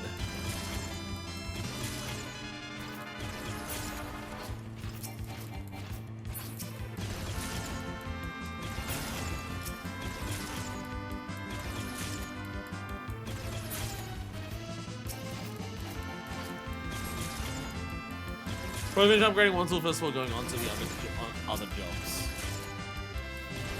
Well, that's... Hey! Big bang ticket. Let's go.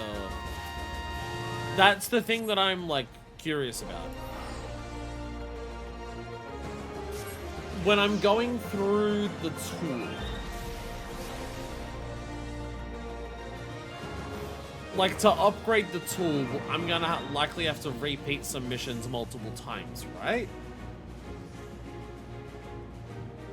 I'm gonna have to likely repeat a mission some missions multiple times to get enough research points for the tool, right?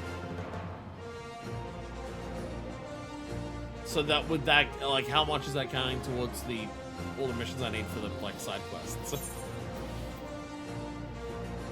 Sometimes like the 3 gives you all repeats. True. Yeah. All right, big bang together. Here we go.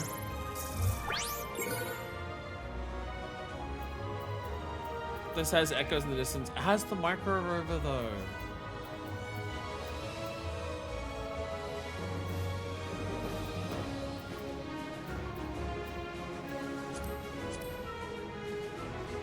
We've got to see a stellar opportunity.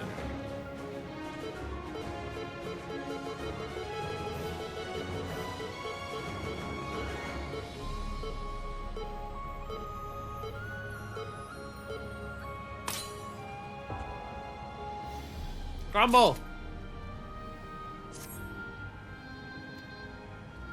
As also, we may have mentioned it on stream, but definitely discussed it in the Discord. So, your stellar successes, right? This is giving me lunar credits. This is giving me credits for, this first place. Once I unlock the next place, these credits will be, like, for the daily bonus, will be for the next planet. So it will be a lot harder to get the lunar credits once I move on to the next place. And lunar credits we either need to spend directly here or on Mech Ops here to get tickets for this. So if there's stuff that I want from this that I don't want to have to resign to just buying off the market board, I should try to get as much stuff here as I can. So that's also another issue to contend with. Brown on the right wheel will always be a specific pattern because that's to remove a lot of them when they change the dice to the single spectrum one. Oh.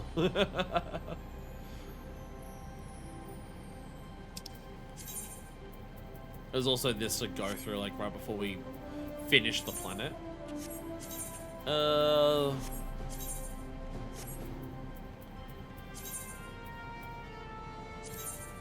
I saw stuff that I got for those. Yep, okay. Where were the shops? Credit exchange. Okay, so that was the gear. Oh yeah, there's fucking cards here. Yeah. So we need a lot of the... Yeah, we need a lot of Cosmo credit cards.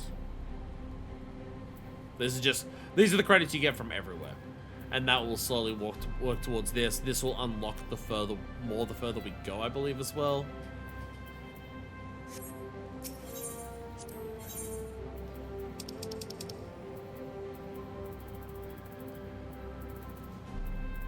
Eighth ride tickets.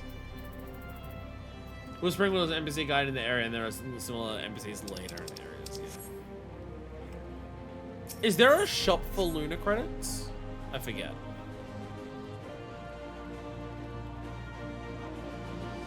Do Luna credits go towards anything other than Mech Ops and Big Bang, or is it just those things?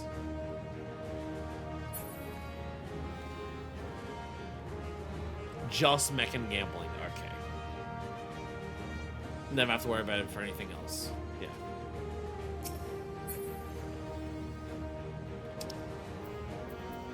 So if I start getting the daily bonuses for the later planets, for the later things that we do there, the only way to get Luna credits is from this, right? And the Mech Ops. But it'll just be working on this. That would be the only way to get it. Which, for 1,000, is going to be a lot.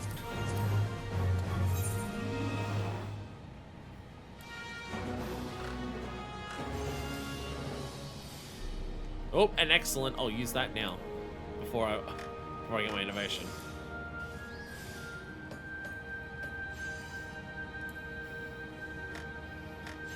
Really enough spare, I can do this.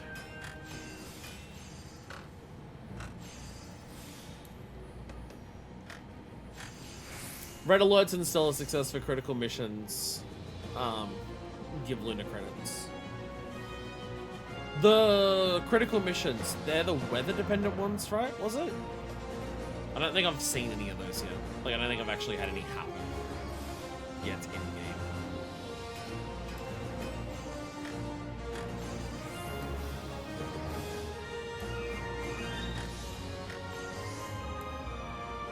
Critical equals red alert missions.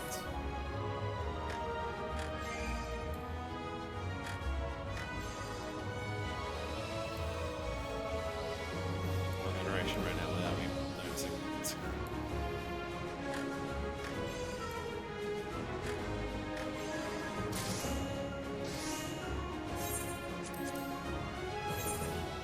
Oh, because I'm just thinking in the menu there's 3 sections. One of them's red alerts. Well, one of them's normal missions, one of them's red alerts. So what's the third section in the menu? In the menu of, like, missions?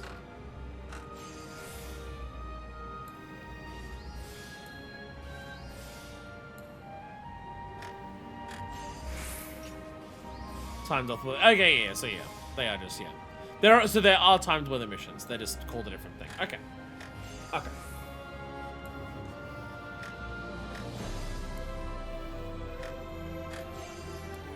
Pay attention to the veneration, top it up when it comes out.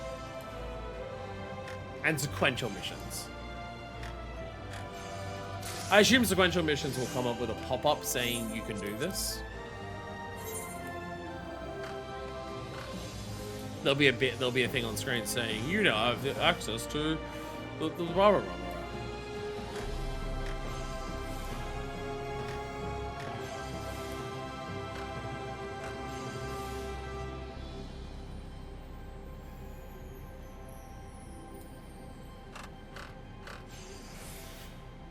Don't worry about it.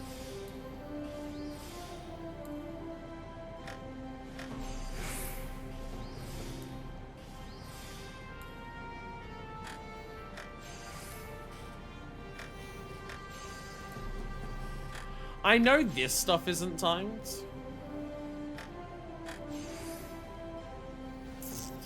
Good. I'll take it.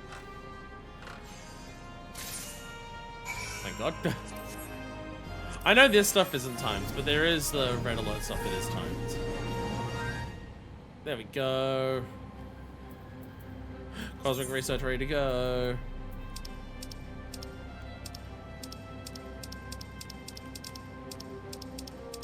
I feel like I've got to, like, look up online when the time/weather events are available. Because I bet there are people with trackers to just be like, the next time that the Armoro quests are available on Sinus Adorum are in X amount of minutes and hours.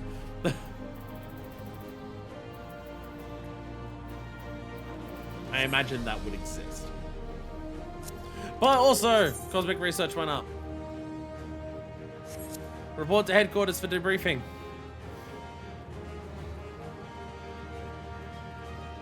There we go. Welcome to the Interplanetary Research Station. I'd be happy to help you with data reporting, cosmic tools, or whatever else you may need. Report research data. For Amra.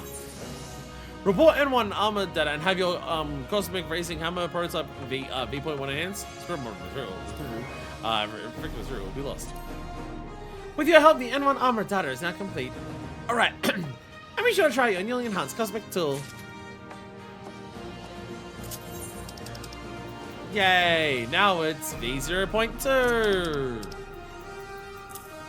Completing the stellar mission from start to finish with this tour equips grants bonus to earn rewards. Oh, yes. Okay. If you want to use this tool and how dog shit it is, you do get an extra 5% for lunar credit bonus. I'm going to guess that bonus is going to be much more worth it once it's more upgraded. Oh, okay, it just keeps going from where it is. Okay. It didn't, like, reset or anything. Okay.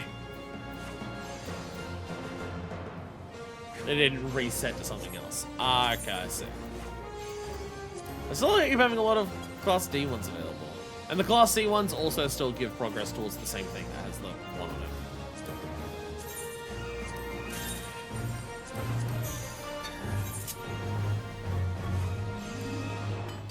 Oh, another thing that's like really easy to break.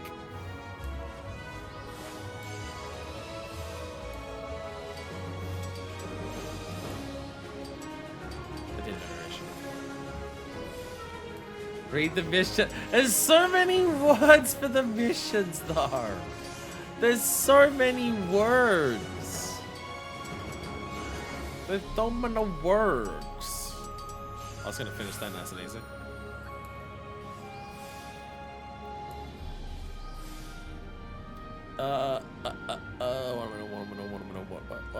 What? This one. One good thing about these tools is the bonus. This will also be worthwhile even later on when we outclass them, so there'll be some reason to get them in later expansions.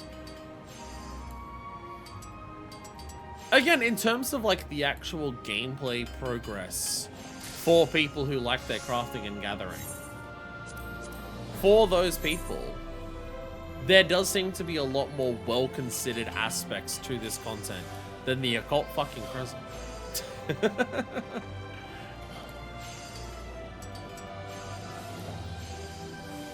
This content seems a lot more well-considered in terms of being like, with what the crafting and gathering game is in this game, how do we give crafters and gatherers the most for what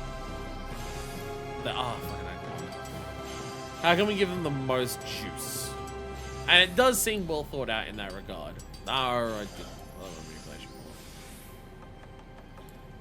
So I'll absolutely hand it to them there for this.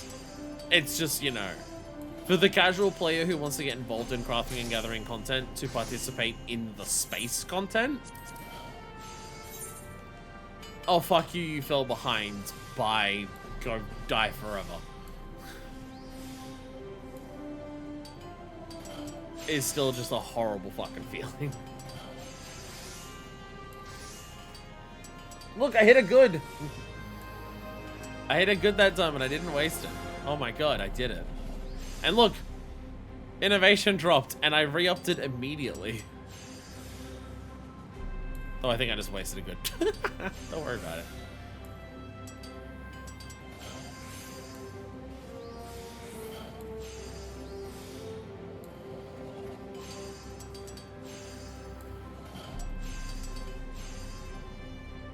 And excellent. Excellent. Yeah, there we go. Especially when it's like, be there at launch, even though launch is 2 AM. Yay! Complete all stellar missions. Complete 10 unique stellar missions on the moon with a gold star rating. Stellar success. I got 300 cosmic credits. Let's go. Yeah, working towards all the stellar successes. This is also like something you want to aim for as well. A whole bunch of different things here. 100 cosmic fortunes on the moon. Well, that might be a little harder to do. 100 is what would make sense if you were getting your 1,000 bonus per day. And putting it towards the moon. A little less. Like that, like, drawing 100 cosmic fortunes. I mean, unfortunately, this isn't like an achievement. But this is one of those ones where it's like, this would make a lot more sense if you're doing this at, like, as the content came out. If you're doing this as the content came out, yeah, it's 100 days, which is going to be longer than that between drops for this type of content. So, yeah, it makes sense. Yeah, because I know that Scribbles has been, like, working on the new one. And how many things has Scribbles missed because of just, like, not being able to be there? For how much they're trying to make it so, like, it's okay if you can't play every day or do everything. Man, some things are still getting on patch day, yeah. 66 for 100 in the news zone. Well, there we go.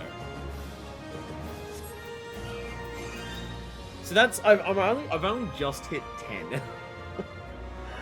I've only just hit 10. What I feel like I need to do for this content to, like, get it ready for stream is be like, come in and do like 5 or 10 a day. Like, work out how long it is between streams where I'm doing stuff on, like, when I come back to the moon or come back to space, and be like, okay, try to get X amount of done per day. Because I'm not someone who can sit here and do 100 in a row.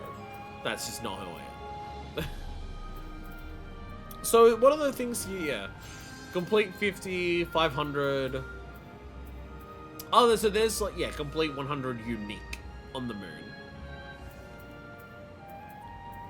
Complete 100 unique with a gold star. 10 critical missions is more of those.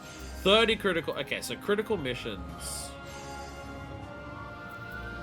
Doing critical missions will get more lunar credits. Doing a bunch of mech ops. Doing mech ops as a ground supporter, which is currently yelling at me on the screen about doing. And then there's all of the ones for doing all the different stuff for all the different classes, which is just do a bunch of missions, right? Complete 4 unique class C missions for Armorer, Gold Star on 3 unique Bs. I haven't even unlocked Bs yet. I don't think I have. Calm down. And then, yeah, Cosmic Fortunes, which is just going to be a lot there.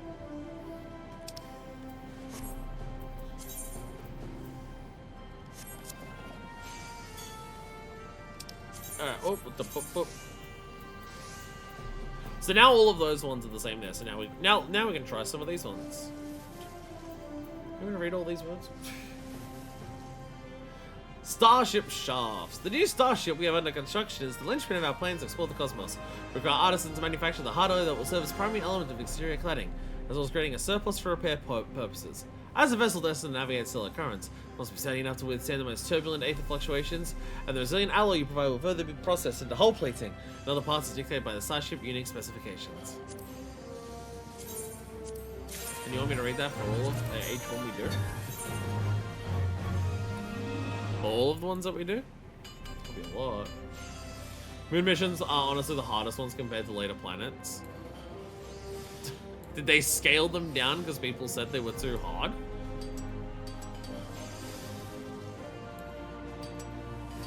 Read every leave quest on stream.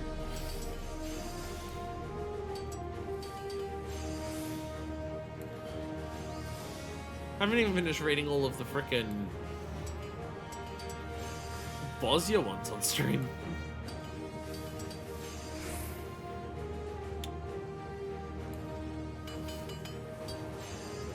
So I don't have manipulation up, but I do have a good. It's worth it. I won't go through 20 for the rest of this.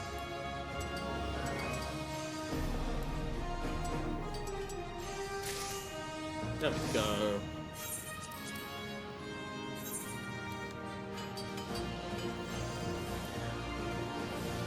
Oh, there's good. Again, like the way that I'm tackling this, I very much do tackle most missions in a very similar way. Which is more so just like, that's not me like discrediting like what the thing is. That's more so me saying what I worry for is that when it does start asking me to solve things in a different way, then I'm nowhere near as prepared or ready for it. That's what I ended up discovering when it came to expert crafting. For some of the later, for some of the stuff that we had to do in Shadowbringers and Endwalker. It asks you to do expert crafting, and I'm just like, I am so not good at like working out on the fly how to do a lot of good crafting here that I'm completely lost. However, I will say, I think one of the biggest issues for crafting comes to do with the fact that I'm on a controller. Because boy, do I wish it was easier to keep up like the calculations menu while I was playing the game.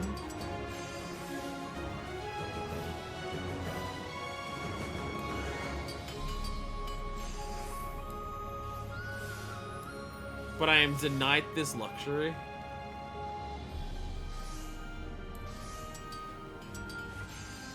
Pressing triangle to like open up the calculation screen and then trying to like navigate to the calculation screen on here is a fucking annoyance. Yay! Got rating. Got another 30.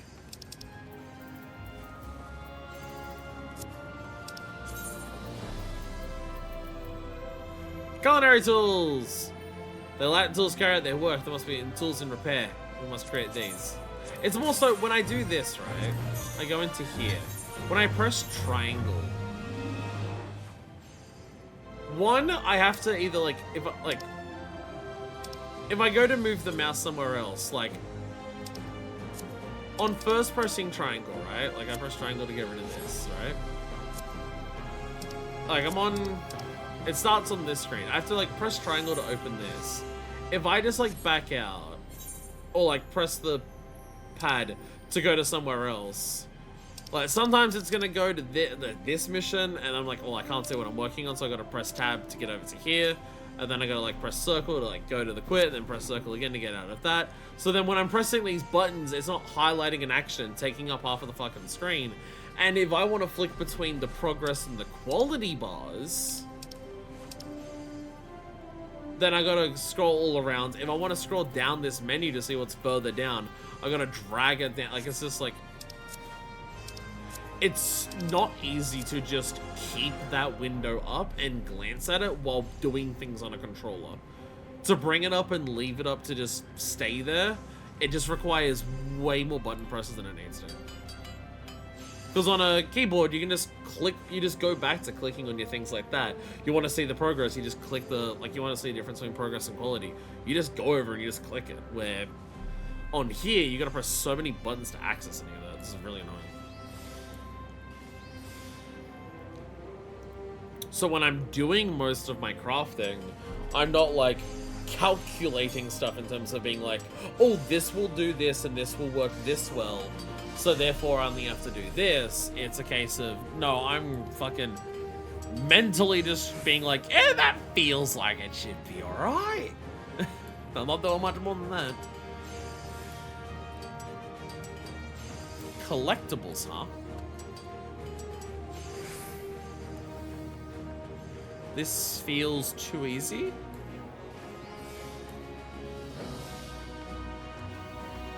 Can I get away with just meeting the green?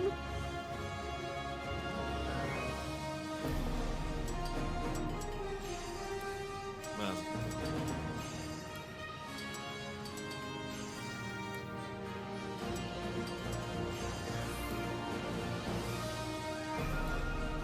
There we go.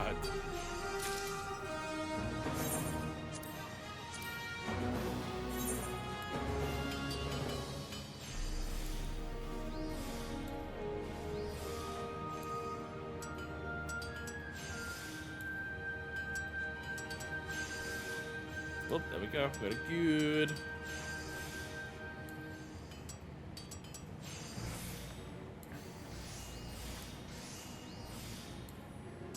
So it was able to score the capability directly, so hey God, you got a 100% it.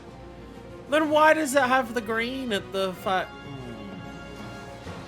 Then why does the green stop so much lower?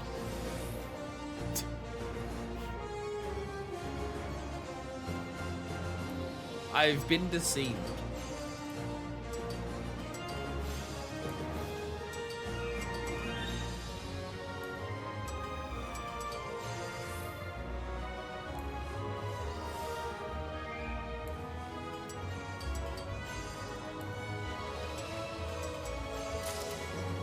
I've been deceived. In every other situation that collectability exists, if it shows the green is there, good enough for me. Good enough for the game.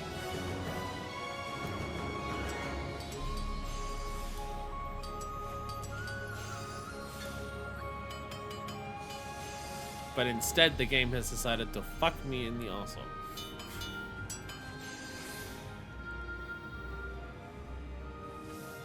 Ah, good from there. That should be enough, right? Yeah, it'll be fine. It'll be fine. It's fine. It's all good. No stress.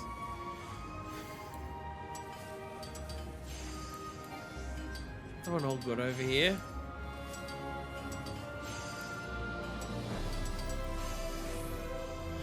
Good. Oh, I can't pass that up.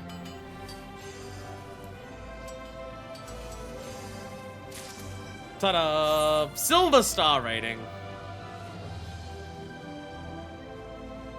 Oh, okay, yeah, it does say that, yeah, 520 to 744 is 700 to 1000. Boo!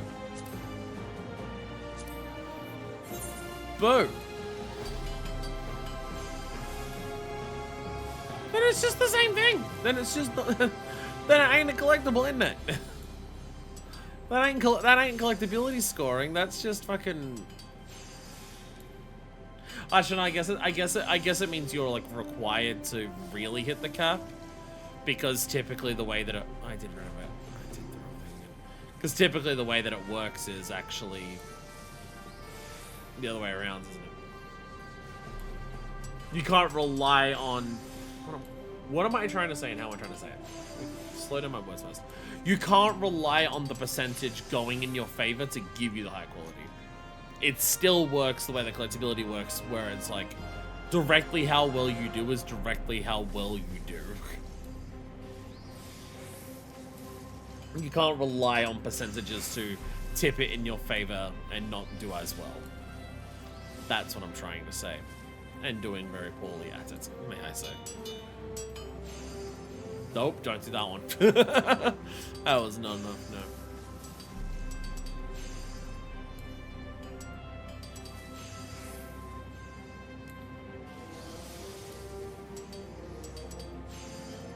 There we go. Hey, I made another one and I got the gold star. If you just make more, it's fine. If you just make more, it's fine. Let's go. For the easier missions, you have enough mats to make more, but Class A wants to and give you exactly enough so you're gonna make them count. Yeah. Let me just make more and it's fine. What if we just fucking cheated? So how many Lunar credits did I get for that one? 45. Okay. So if you still want the 1000s, yeah. Still a fair bit. Yeah. Again, the daily bonuses are not like... The daily bonuses, if you want to be like super completionist about it, I don't think you have to strictly do that for achievements. What are the achievements for this?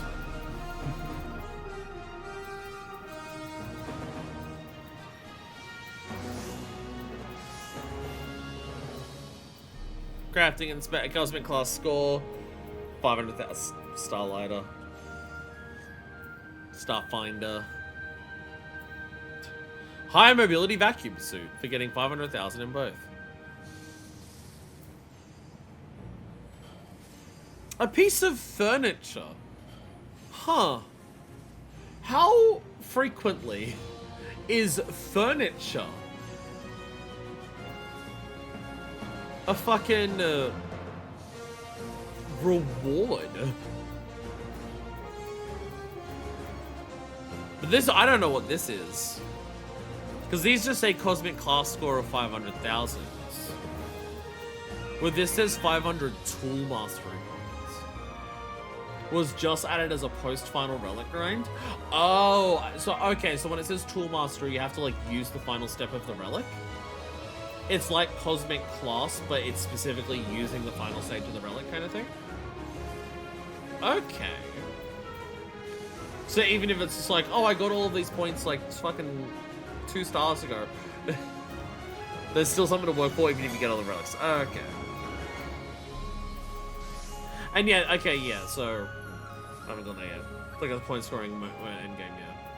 And drawing cosmic fortunes, outside of there being 1,000 of them. That, yeah, cosmic fortunes is very much a, you don't need to do it all on 1 star. If I want stuff from here and I move on, I just need to fork over the fucking guild for it. It's mainly just this, complete all stellar missions. And then fully upgrade. Rocket scientist, let's go. Fully upgrade any cosmic tool. Okay. Okay, simple enough, simple enough. Again, once I understand what the gameplay of Cosmic is, I think it's a very well-considered, well-thought-out thing for crafters and gatherers. And from what I understand, crafters and gatherers agree, for the most part. We have resident... there's a crafter-gatherer, like, there's a person who does, like, shitloads of crafting and gathering in my FC. Like, they literally only progress MSQ so they can do more crafting and gathering.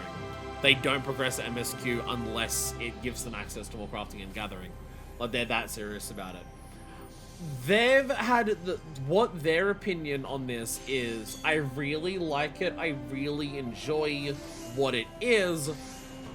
I don't like that I'm doing it for the 4th time in a row and it hasn't changed. They were talking about it earlier this week after the last, because the last thing has dropped now with 7.51, and that was their opinion. They're just like, what it is really good. And like when the first one came out, that was the only thing they were doing for quite a long time. And they were just like, I really enjoy it. I really like what we have here. The fact that I'm doing the same thing again for the 4th time and it doesn't change how you interact with it when you go to new places kind of sucks. Which again, in terms of developmental resources, I almost wonder if maybe they should have combined these things together. I think if I had to say the way that you change this concept at this point, the way that you evolve what these things are in Occult, combine them. Combine your adventuring forays that have combat in them with your crafting and gathering zones. Put it all in one area. That's one big area with a fucking shitload to do. You cut down on the amount of resources necessary because you don't have to make, like, this has 4 zones, which admittedly, you can make 4 zones for this a lot easier when you don't have to make any combat for the zone. So that's how they can put out 4 of these, whereas the combat zone only has 2 zones because you need to make combat for those 2 zones, where this, you just need to make the zone and the couple of things that interact with it. But also in this, they made the multiple ways it evolves and the various variations of it, so, you know. Have a place be very populated, have in a single place ways that people can really change up their gameplay between doing all different things by being like, here's some combat, here's your timed combat, here's things will appear. Oh, it's timed gathering time. Oh shit, I'll go from combat to the gathering and I'll go over to there to do some gathering mission. Here's some like, oh shit, we've got a red alert, do the quick crafting things here, do all of this. Oh, you're in a bit of a a bit of a downtime because you're waiting for like a specific CE or something to spawn. Go do some crafting in there while you can wait around seeing for it. I think that's how you evolve this in Occult. You cut down the resources of having to do two entirely separate giant things and combine them. Now, I know that goes against one of the things that I've said about how this game functions, of every new piece of content is also an excuse for a storyline. I've also said that. My counter to that is, so far for Occult Crescent, what fucking storyline? My counter to that is Occult Crescent is a new piece of content that's meant to like give us a new excuse to have another storyline in the game that expands the world. But so far in Occult Crescent, what fucking storyline? All we know so far about Occult Crescent is mysterious islands that people get sucked into, and if they try to leave, their boats fucking crash. And that's all we know about it. And then we go there, and there's a Tomberry who doesn't know anything right now. There's a fairy who's a dick, and us going, yeah, I guess someone kind of like kept this place as a museum of the period of history they're from. I don't know. That's it. No, there was no story conclusion. There was no like, you know, investigating what happened to that. There's no like learning about like our grandfather's legacy and the Asian that got involved with. Like, none of that Eureka had. None of the fucking war that Bosnia had. You're just there. You're just there. You're just fucking ill chase, isn't it? Dead. Insulated equipment. Some of our new Atheros colleagues have lodged complaints concerning Silence items, cold, dark, and impractical work conditions. While item will address every source of dissatisfaction. Requests for improvement are taken very seriously, strive to provide the most comfortable environment possible. Qualified artisans are encouraged to participate in this endeavor through the manufacture of optimized tools and equipment. Oh!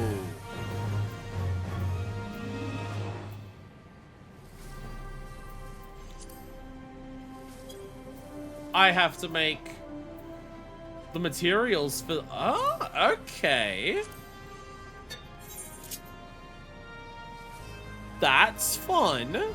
I like it. So, okay.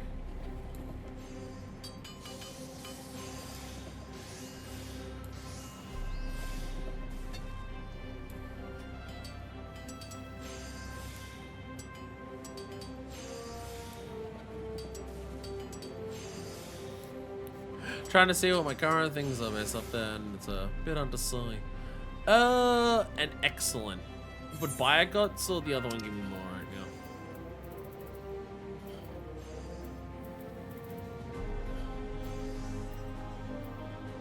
Where is that shiny hammer?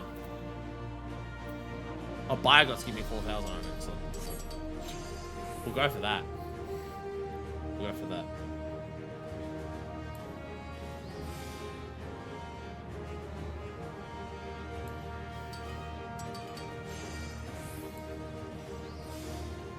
Oh, and a good. I'll take a good.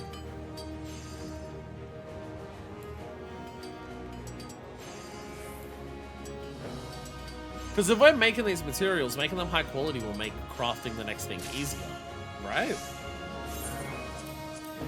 But what I'm going to guess is that we really want these to be high quality to start with, because the next thing that we make is going to require a shitload of quality. So starting halfway is going to be kind of necessary if we want a chance of that being high quality.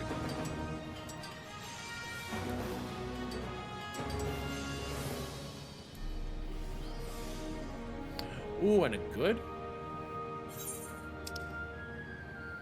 By 2,000, not enough.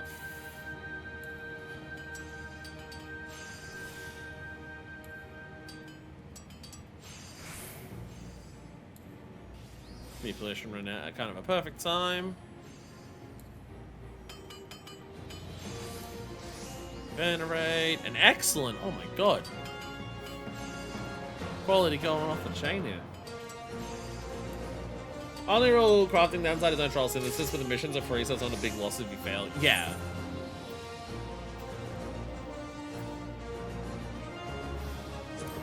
I only need to make one of these, right? Yeah, I only need to make one of these. Oh yeah, fucking 15,000, Jesus. Yeah. Yeah, 15,000. You really need this to be high quality to do this. Okay, yeah, that's the incentive. Very much so. Checks out with me.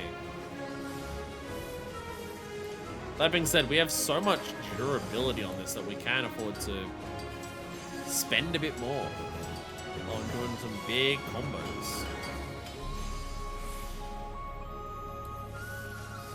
I think I'm just gonna do this. And Via got it.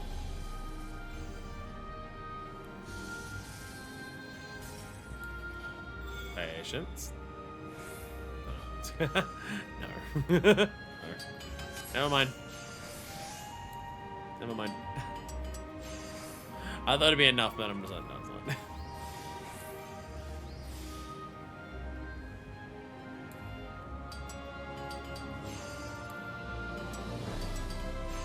I also know one thing that I do differently that I know like a lot of crafters don't recommend doing is I use the first step for the great strides and then try to max out the quality. And I know a lot of crafters say what you should do is do the muscle memory, the synthesis is your first, like the green one, your muscle memory is your first synthesis, because that much boost to synthesis plus the fact that it doubles your next synthesis action. It's a lot harder to get big synthesis boosts because you just don't have it acquired, you don't have as many tools for it. And you can always try to get it as close as possible and then just like final appraisal it. Yay! And I know that's like what a lot of I know a lot of like crafters say that. But my thing is like the great strides gives you 2 stacks of inner quiet immediately, and that's hard for me to turn back. That's hard for me to turn down. All right, 165 more points. Oh, but I know there's one more of these that I haven't done. No, never mind, there isn't. I thought there was one more D that I hadn't finished. No, never mind. No, never mind.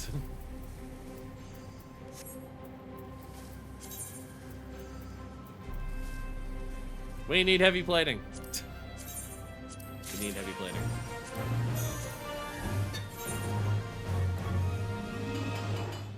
Oh. Whoops. This I should have done the muscle memory for. This I should have done muscle memory for.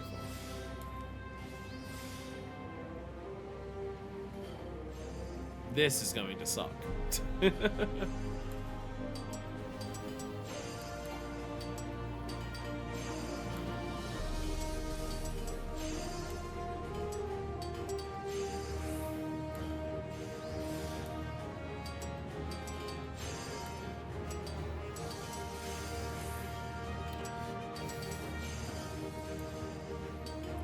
Good. I had the goods. I wasted it.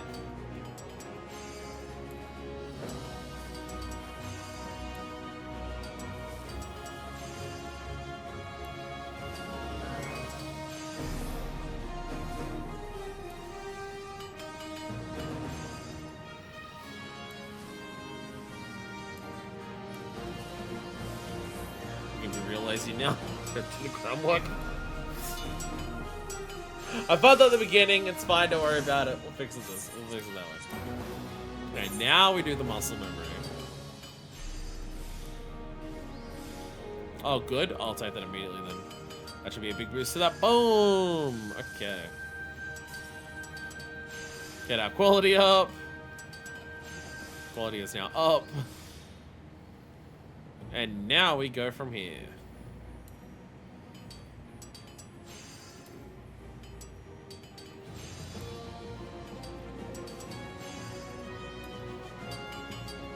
Paying attention that time. Got it. Another good. Take it for a venerate. I'm paying attention, kind of, sort of, maybe.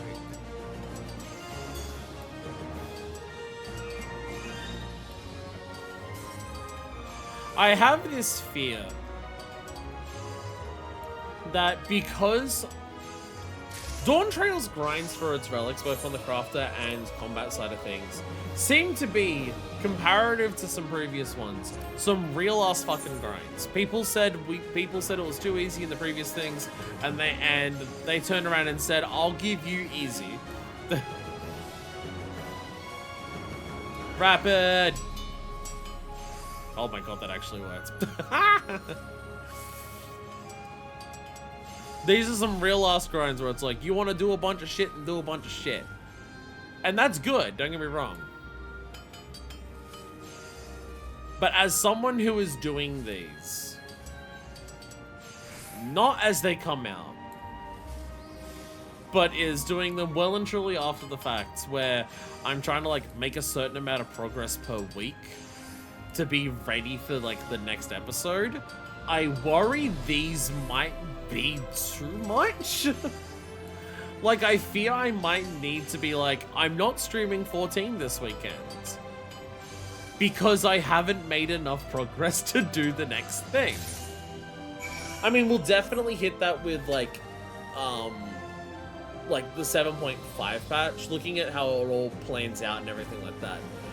There'll be stuff where it's just, okay, between like doing 7.55 and getting access to the North Horn, and then the next episode where we finish like the Fork Tower and also finish like the Society quest and the custom deliveries, then there won't be enough time just in a week to get those done.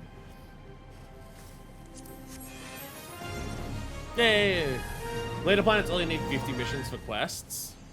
That makes things easier. That makes things easier.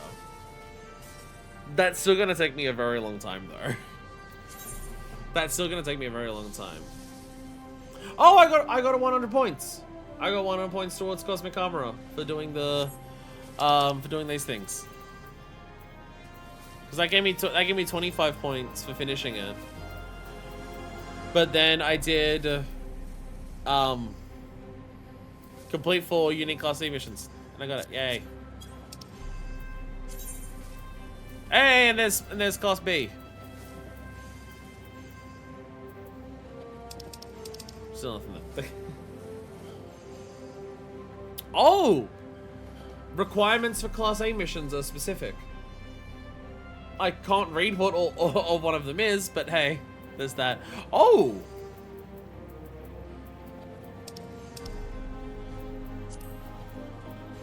Oh, yo! Class B mission. It has a unique thing on it. Yo. Known bug. How's it still not fixed? This came out in like 7.21. Material Miracle. Guarantees a good, sturdy, centered, pliant, primed, or malleable material condition each step. A time-based one.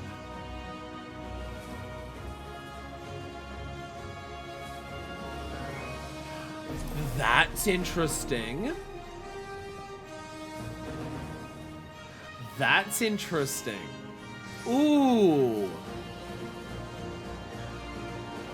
Straight up speed is like required. That's fun. That's a fun one. Get your shit planned out and know what you want to do. Ooh, okay. Oh, and that's why we have 2 duty actions, because it appears there. Okay. Okay, this is fun. 20? Durability. Kicking me in the dick, Jesus. Okay. Fucking leg it.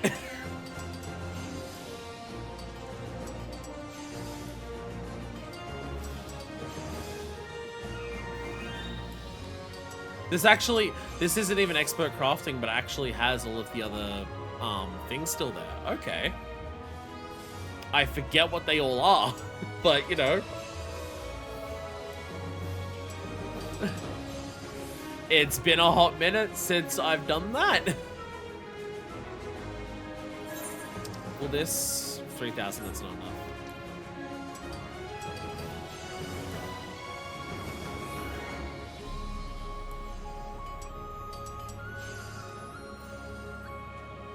Flying, I remember what that is.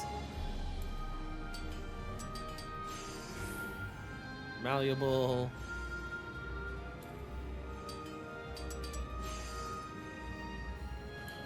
Do tricks of the trade.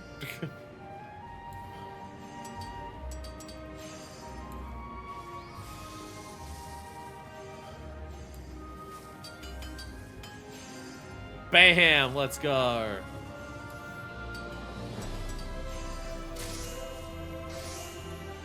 You mad clear? Yo! Yo! Holy shit! Nice! Fucking goddamn! I was starting to expect we were gonna hit a fucking week, honestly. I was starting to expect we were gonna hit a fucking week with what it's been like.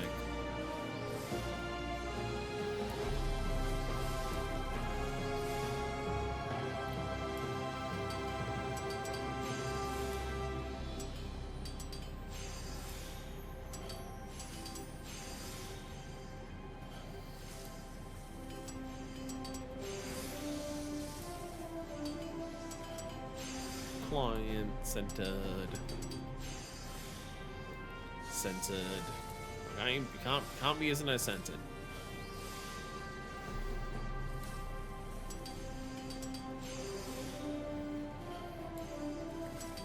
I don't remember what half of these stats are. Honestly, I feel like some of these are new.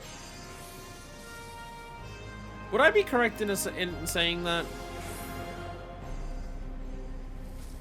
Centered from memory is rapid, more likely. Yes. I feel like some of those conditions for this button are new. I don't recognize all of them. I remember... I may be tricked. If there's a fake out in P5... If there's a fake out in P5 of, oh, you did it. Wait, no, you didn't. Force quit. You have to quit the instance to go back in.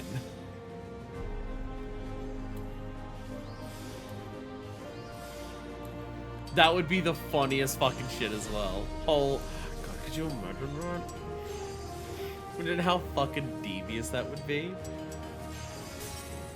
Ah, I forgot that's how that works.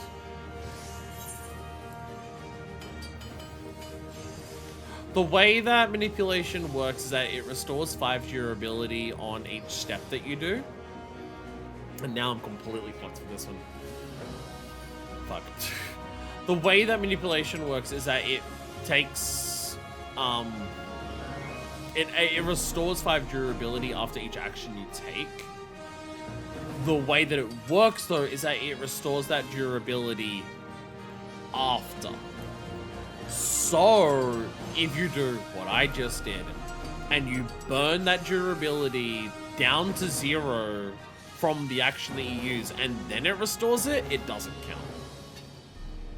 It doesn't count, unfortunately. Someone posted a 3D random tournament. It might have been a joke. So I was half expecting you to be like, oh yeah, the Kefka fake out happened again.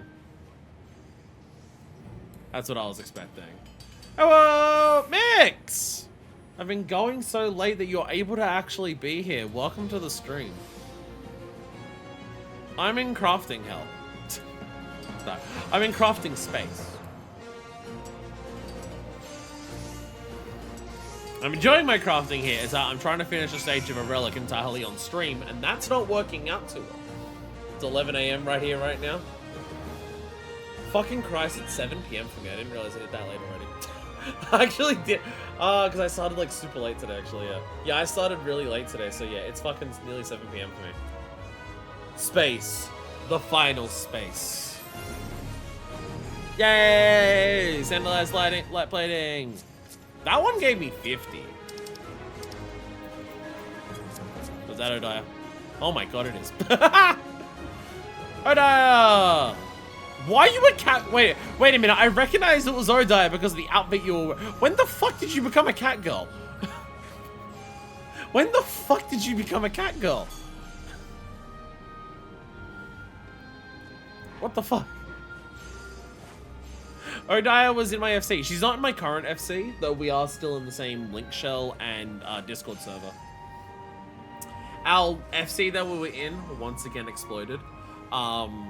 Leader went on a kind of transphobic rant, so a lot of us left. I've been really lucky with my FCs.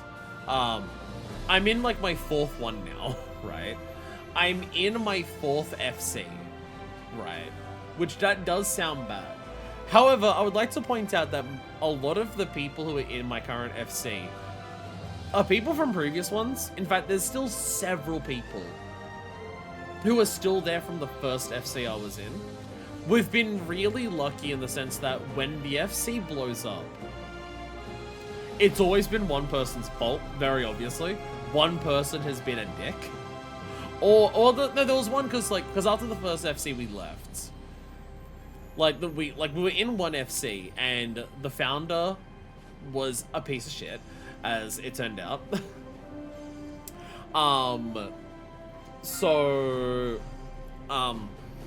We all went to a different FC of someone that we knew. In that FC, we were kind of just like ignored. The people who were still in that FC originally kind of just like did their own thing and we did our own thing. And we were just like, we're part of this FC, but like no one's really talking to us, no one's really like interacting with us. So let's just leave and make our own FC again, which we did. And in that 3rd FC, the person who made that FC also was the one who went on the transphobic rant. So we all left again, and now we've formed another FC. And for the most part, most of the people who have we've been communicating with and talking to in those has moved on to the next one with us. Odaya hasn't moved on to this one with us. She's currently in Kiss.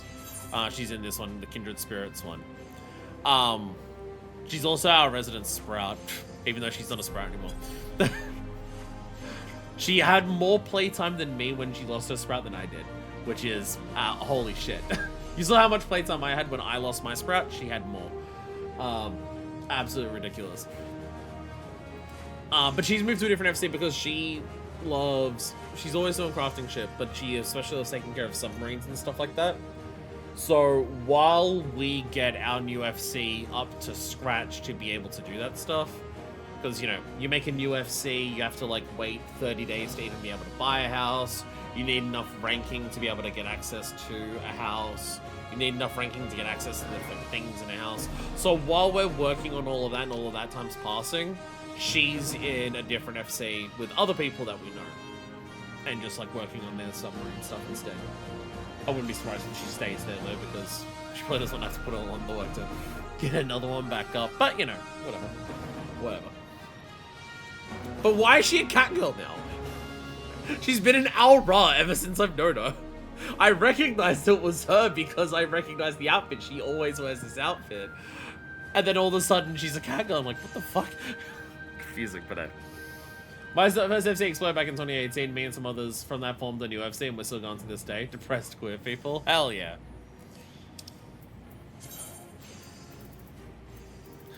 Just gotta look for which one's Huh. Why is she a cat girl now? Happy Pride. Not that she's always played a girl. No idea gender in real life, but you know. All of us just refer to each other as the gender as our characters are. Why does this one not provide progress towards armor research? Does anyone know a reason for that?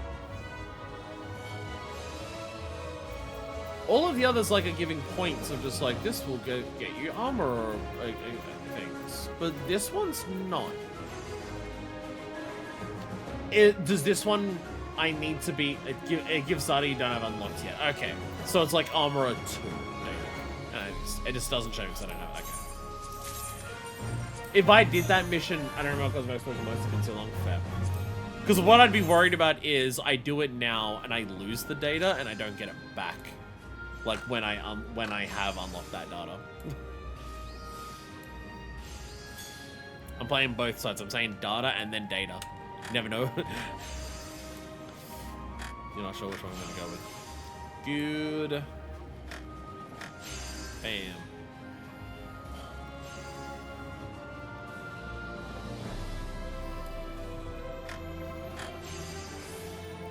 Go back to my innervates.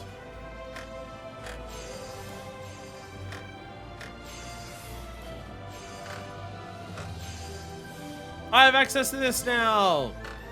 Yeah. Yeah, look at me go. There we go. So I really use that one. That is I didn't know. If you get up to 10 quiet in a quiet stacks, you get access to that one. I can't remember what it's called. Precise call. I don't know. I don't know the names of any of these fucking buttons. I see the picture and I know what it does. I don't recognize anything else. You can take me though. But when you get up to 10 quiet, when you get up to 10 in a quiet stacks, the thing that, like, you get those stacks every time you do an action that increases quality. You get up to 10 stacks, it costs 32 CP to use, so it's not cheap, but it never drains durability. Very, very sexy work.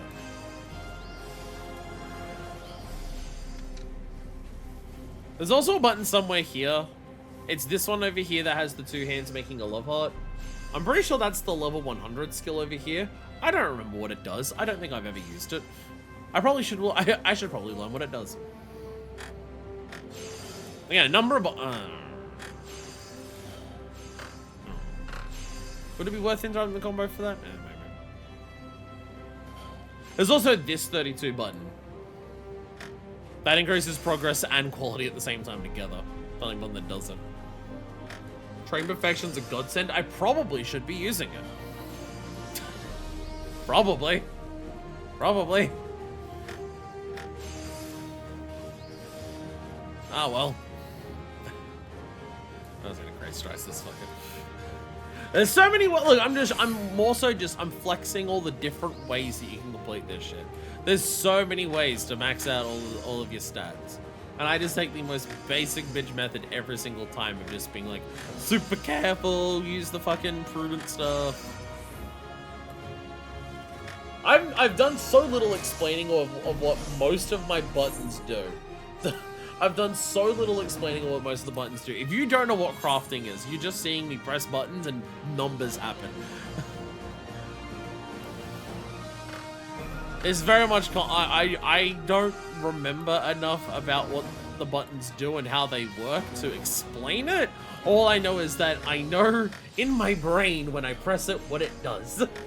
To some extent. So yeah, if you're watching this and you have no idea how crafting works, I do apologize. You're probably not gonna have much of an idea anyways from what I can tell you. I just know certain buttons do certain things. Oh, and with the fucking good quality? Oh, hell yeah.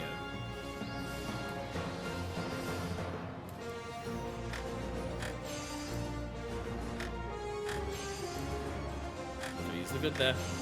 And I pressed the button too quickly.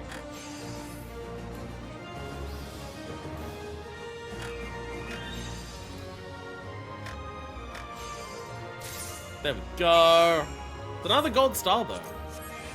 Yay! Yo, daily successes. Achieve a gold star ranking on a bunch of things. Daily success. Oh, we fucking. Oh, right. The thing happened again, didn't it?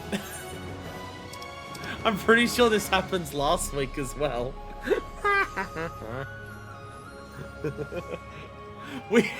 This keeps happening. We keep doing cosmic exploration at the perfect time of day. That while we're doing cosmic exploration, the daily reset happens. Right, that's what's going on. I'm just like, daily success. Didn't I finish all? Right, it's 7:05 p.m. now. Daily reset has just occurred. Ah. I have enough for my cosmic tool. I have enough for cosmic tool, let's go. Report research data for Amara. With your help, the N2 Amara data is now complete. Alright, and be sure to try your newly enhanced cosmic tool. With your help, we've officially reached a new stage of research, and you know what that means. We're in need of all new data. Check your access tablet for the details. There's so little fanfare. There's so little fanfare when you turn it in. It just says, it's better now, here you go. It doesn't, like, that's it. How much am I was about to say, how much am I losing if I tried to use this? 107 craftsmanship versus 720. I'll probably stick with this. I don't think the 5% lunar credit bonus is quite worth it. Not quite. Probably not. Ah, so there's the stuff that requires level 2. There it is. Actually, what do I need for this? Okay, so I do still need some level 1 experience. Okay. Okay. Yeah. You still need some level 1 experience. But you also start needing that. Some level 2 as well. Okay. What number does this... What's the final number that I get from this star? From, like, the moon. Like, from blank to blank. So I don't... So, like, I don't accidentally do the final turn in for here off camera. Goes from what to what?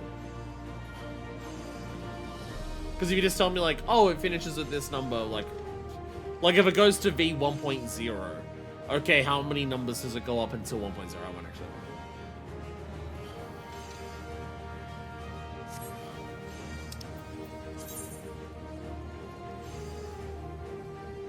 Final turning goes from 0.9 to a purple cosmic.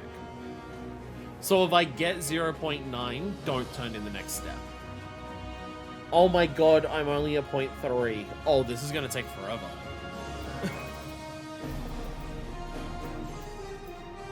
Oh, and some missions give you points towards both. Ah, okay. So these are giving me points towards both 1 and 2. Okay. Okay. Okay, that's cool.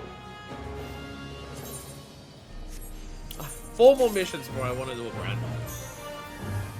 Ah, it's one of these. I need to make 1 standout ally and go for a mask. Okay. I need to make 1. I just need to make it good. 0.8. Good thing you caught that because it's very important. So if I'm at 0.8, don't turn it in. Okay. If I'm at 0.8, don't turn. That's an awkward number to not turn in, but okay. We might need to write that down in the Discord somewhere. It's going to be an awkward number to remember. Because it's so close to 0.9. And if they're progressing by 0.1 at a time, it's going to be so obvious to think, oh, just stop it at 0.9. Because then 0.9 would go. It's going to be so... gross. Gross and disgusting. It should be clear when it shows you a purple relic item next. Fair point. Counterpoint, I'm dumb. You make a good point. Someone who's not a fuckwit would probably catch that before they turn it in. However, I would like to refer you to Exhibit A. A fuckwit.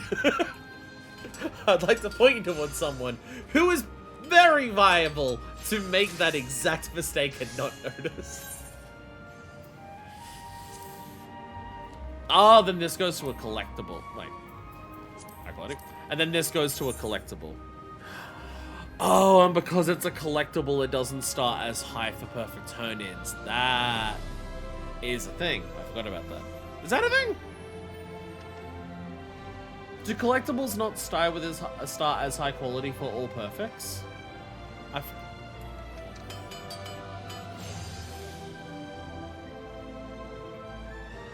Yeah, it's worth it. The big thing about doing this, so that's a quality increase that you can only do when you have good or better condition. So you know, it's designed to take advantage of it and be a good increase. The big thing that it does though is it gives you two stacks of inner quiet at once, which most other things only give you one. It's the same reason I use Great Strides at the beginning, because it also gives you 2 stacks of inner quiet. Every stack of inner quiet just makes quality go up better, and I want those for big combos to do big Biacon at the end. Just give me another one, I'll take it. And now we've got enough space here to do some of this. Take this and that and one of these. A good... Oh, I'm on 9,000 Biacon. Let's cover that. There we go. Careful synthesis. Nope, go back to manipulation. Go back to manipulation. I will try to, at some point, possibly have a look at what all of the buttons actually do and try to utilize them to do better things for future crafting. I will try. Oh, I need to make 2 survey masks. Oh.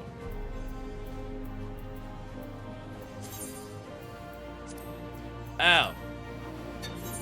That's what's going on.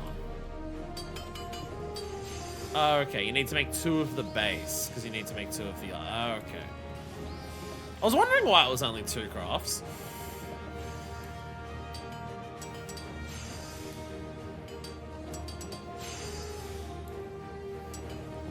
I did veneration again! Ah! I did veneration again instead of innovation. Oh, the amount. Sate fuckwit. Exhibit A, fuckwit. Exhibit A, super dumbass who don't know what doing. Ah, Jesus. Fucking dicks. He famously did that all the time. He loved doing it. One of his favorite things to do.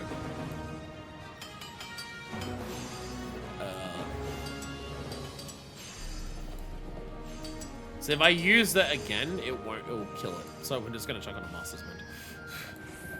Fortunately, I am very close to best in slot for crafting in Dawntrail. Not through my own work and effort, dear God fucking no. I'm nearly at best in slot for Dawntrail because I bought it on the marker board for a total of like 25 million gil. And I'll be honest, if it's letting me get away with the piss poor performance that I'm putting in here, gil well fucking spent. If it's letting me get away with the fucking bull nonsense that I'm doing here and still managing to make this shit work, I will goddamn take it. I'm just gonna chuck it into a Biacons and hope that with those 2 that should be enough. Yeah, I'll be enough. I should have manipulated first. Ah well. Ah well. Lazy. Do one of those. It'll be enough. It'll be fine. Look, it'll be fine. It's fine. It's fine. Stop panicking. I think I do groundworks. Look how much durability I've got. It's fine. Don't worry about it. Stop panicking. There we go. There we go. Yay! Let go! Yay! What stealth successes do I need today? I got 125 points. Also, if I clear another type of stellar mission, I'll just get the next 1,000. Okay. One more type of stellar mission, and I just get the next 1,000. Which also 3 more, and I can do that. Okay. So what do I need to make it? I can't fucking see. I can't see. I need 1 roll of drone wire, but I need 3 drone platings for it. Okay. Okay.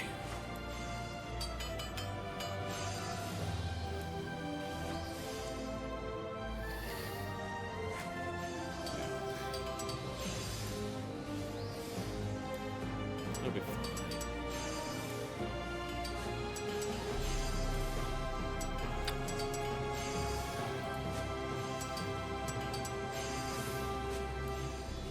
Great strides into Biogod. They'll definitely finish that. Into innovation. Let me just.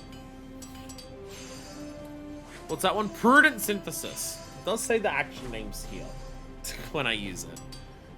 I could learn them if I read that. It's prudent synthesis. There we go. These bits are easy. These bits are easy. You know, as long as you press the right buttons, it's so easy.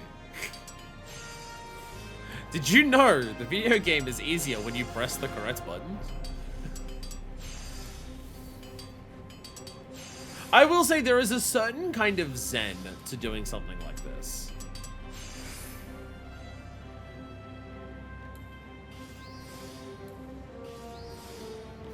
There is a kind of mental relaxation of just like working on the crafting and then just doing the effort and then getting the rewards for it.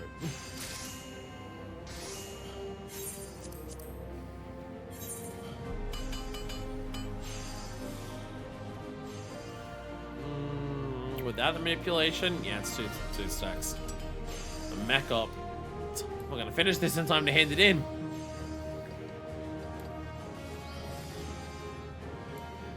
That was the wrong button. Wrong button entirely.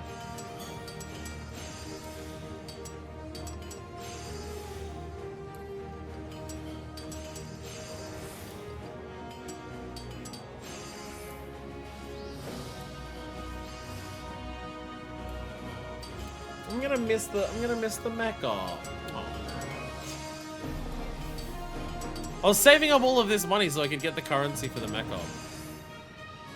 Actually, I can. Can I just go and do the mech op now? Can I just go and do the mech op before I finish this? I can just do that, right? It doesn't interrupt me in the middle of the mission, right? Sign up while crafting? Yeah.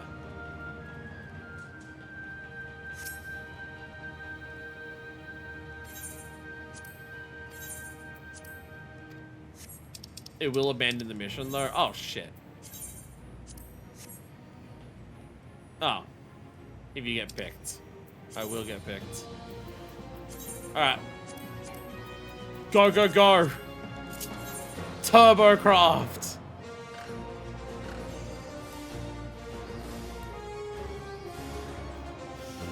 Fucking chuck in the big ones.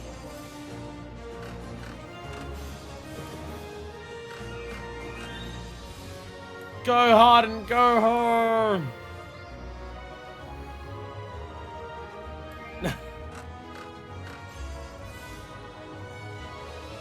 Oh, I ran out of innovation. Shit.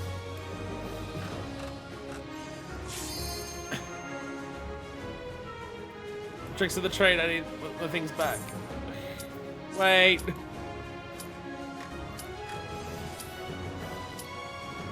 Oh, it's like just short. It'll be fine. It'll be fine. It'll be fine. Don't worry about it. That'll be fine. It's fine. Oh no! It was. Oh, I did actually need that completely maxed. Damn it. Well, I got it. I did it anyways. Bored. There we go. Close enough. I can go and get the gold later. If it shows up again, I'll just get the gold. I was so close. It was a couple tiniest little bit off.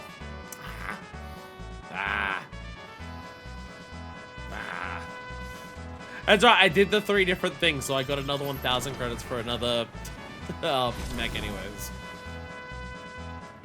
So really, the only reason to spend the only reason to spend Lunar credits directly on a spin is if you're like so close to capping out that you're going to cap your credits before the next mech appears, right?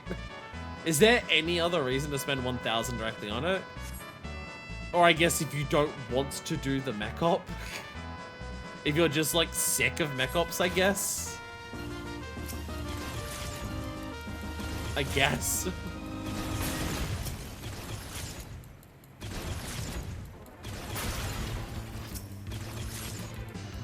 Oh, I can't even see the things that the ground crew actually work on.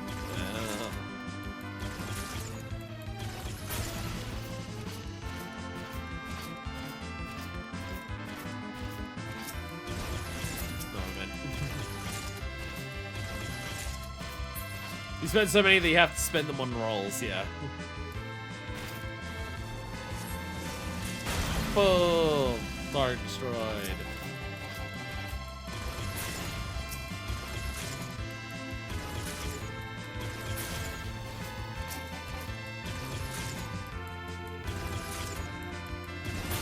Bang, bang, bang. Because there's a credit limit too. Yeah. That's pretty much the only reason to spend them on directs, things like that. Is if you're about to hit the credit limit.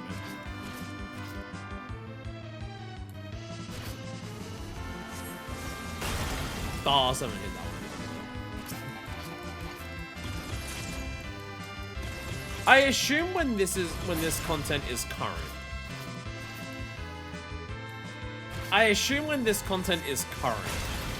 It is like an actual competition of just like, you want to destroy enough stuff that the other people who are in mechs, like, don't destroy all of the shit for you and you lose out.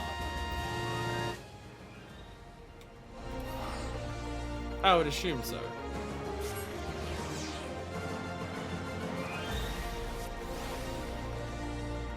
Oh, it's another Big Bang ticket. What's possible from the Stellar opportunities? I should probably actually look this up on the 14 wiki. Cosmic exploration. Go to moon. Where is shops and services? Cosmic fortune. Don't have a lot of pages here.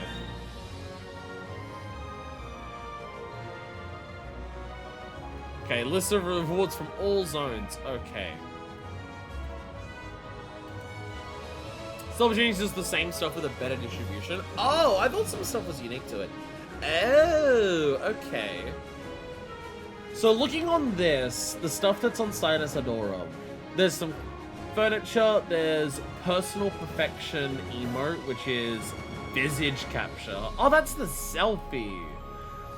There's a parasol, there's tinted sunglasses, 3 different musics, vacuum suit identification key, micro rover, and then the Cosmosuit coffer. The Cosmosuit stuff is not expensive on the market board.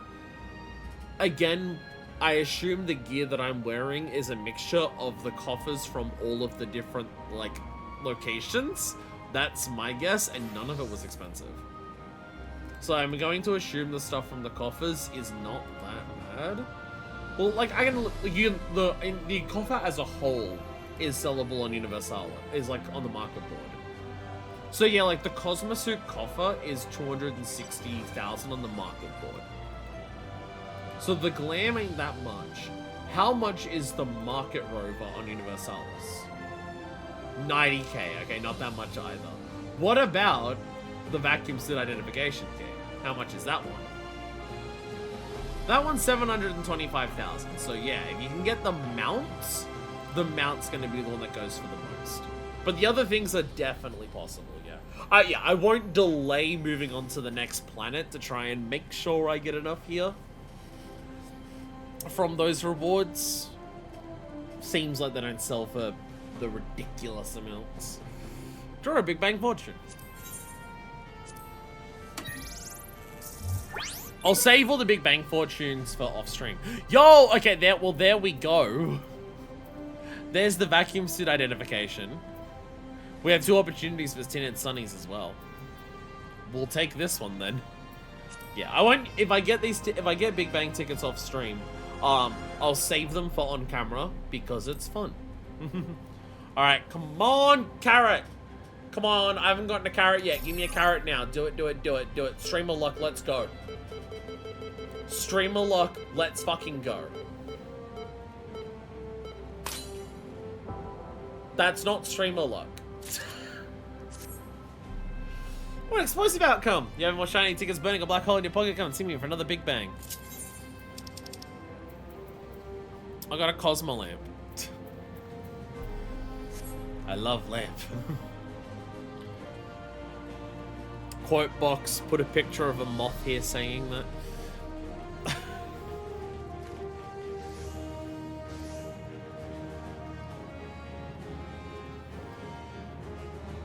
A question I should also ask.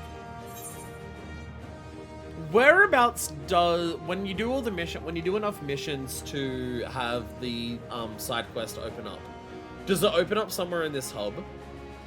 Because I was about to say, where can I check how many missions I've done? I won't need to do that if I'm just like, look at the map. Is there a quest available? Then I can go and do it. I'm also just worried, is it the person who's next to this one, so I won't notice it unless it's uncovered. There'll be a few that pop up in the hub. Oh, okay, so that's, okay, it's multiple that open up. Okay, okay. Do they all open up at once? Like, is it once you hit 100, they all appear? Or are they, like, staggered of, like, doing 25 makes this one appear, doing 50 makes this one appear?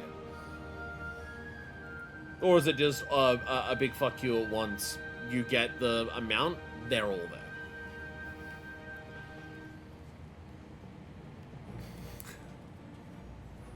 Yeah, look at them go. They're doing the lop up. I like how they brought the marmots from the island sanctuary.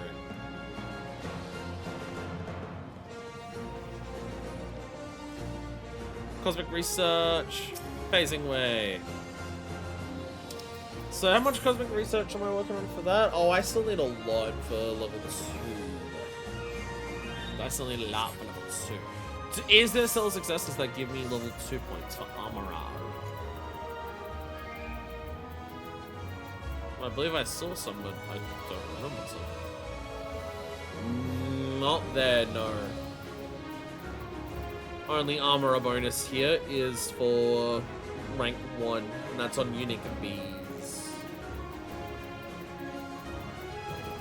No. No, there are no stellar successes that give you extra points towards rank 2 stuff. Rank 2 stuff is you need to properly work for it and earn it. Okay.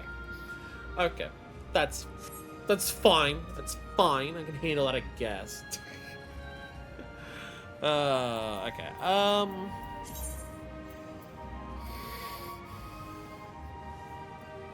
Does it have to hit you with the shame? Does it have to hit you with the same shame marker that fucking Yakuza uses? Does it have to hit you with the same, here's a tick? Could be better though, couldn't it be gone? I'm on you. I'm on you. I'm on you. I'm on you. I'm on you. I think with that, actually, let me go back to the shop. What can I buy with my 7,000? Maybe just one quest? I'll do, if I do 100, we'll work it out anyways. Ow! Ow, ow, ow, ow. I really need to pee, so I need to end the stream soon, but what can I buy? Oh yeah, there's also stuff that you can buy with this. There's also just normal, like, cosmic credit stuff. Okay. Cosmic, all the framer kit, yeah, so you can make that. Okay, so each of the cards here are a couple thousand. Okay. Each of the cards are a couple, yeah. You need quite a few thousands to get all of these. You need quite a few thousands to get all of these. I mean, again, I've gotten like 7,000 from not doing that much here now. So it ain't too bad. No mounts from here, sadly. No mounts for this. That's fine. I'll keep an eye on, like, all the cards will be the first thing that I buy, because, you know, Triple Triad is the thing that I do. Yeah. So we'll work on this off stream. The next episode is MSQ. So we may not be like, oh, well, let's go to space after finishing Dawntrail's MSQ. But the episode after that will be like the next Alliance raid. And in that episode will be when I want to start the next star, because that's when it released, 7.31. So I'll try to have the relic ready to turn in for its final stage for the moon, plus the quest available for that, and we'll just do it all then, like right before we unlock the next star, and hopefully for the next star after that, I'll be able to turn all of that in before, you know, little last minute. So hopefully that'll be the plan. I'm gonna end the episode so I can go pee.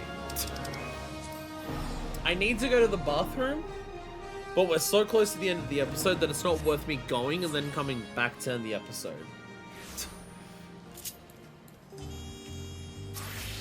So I'm just gonna go and end the episode and then go to the bathroom. Yeah, bit of a mess around day. Not as much like explicit progress as what most of our streams of 14 end up being.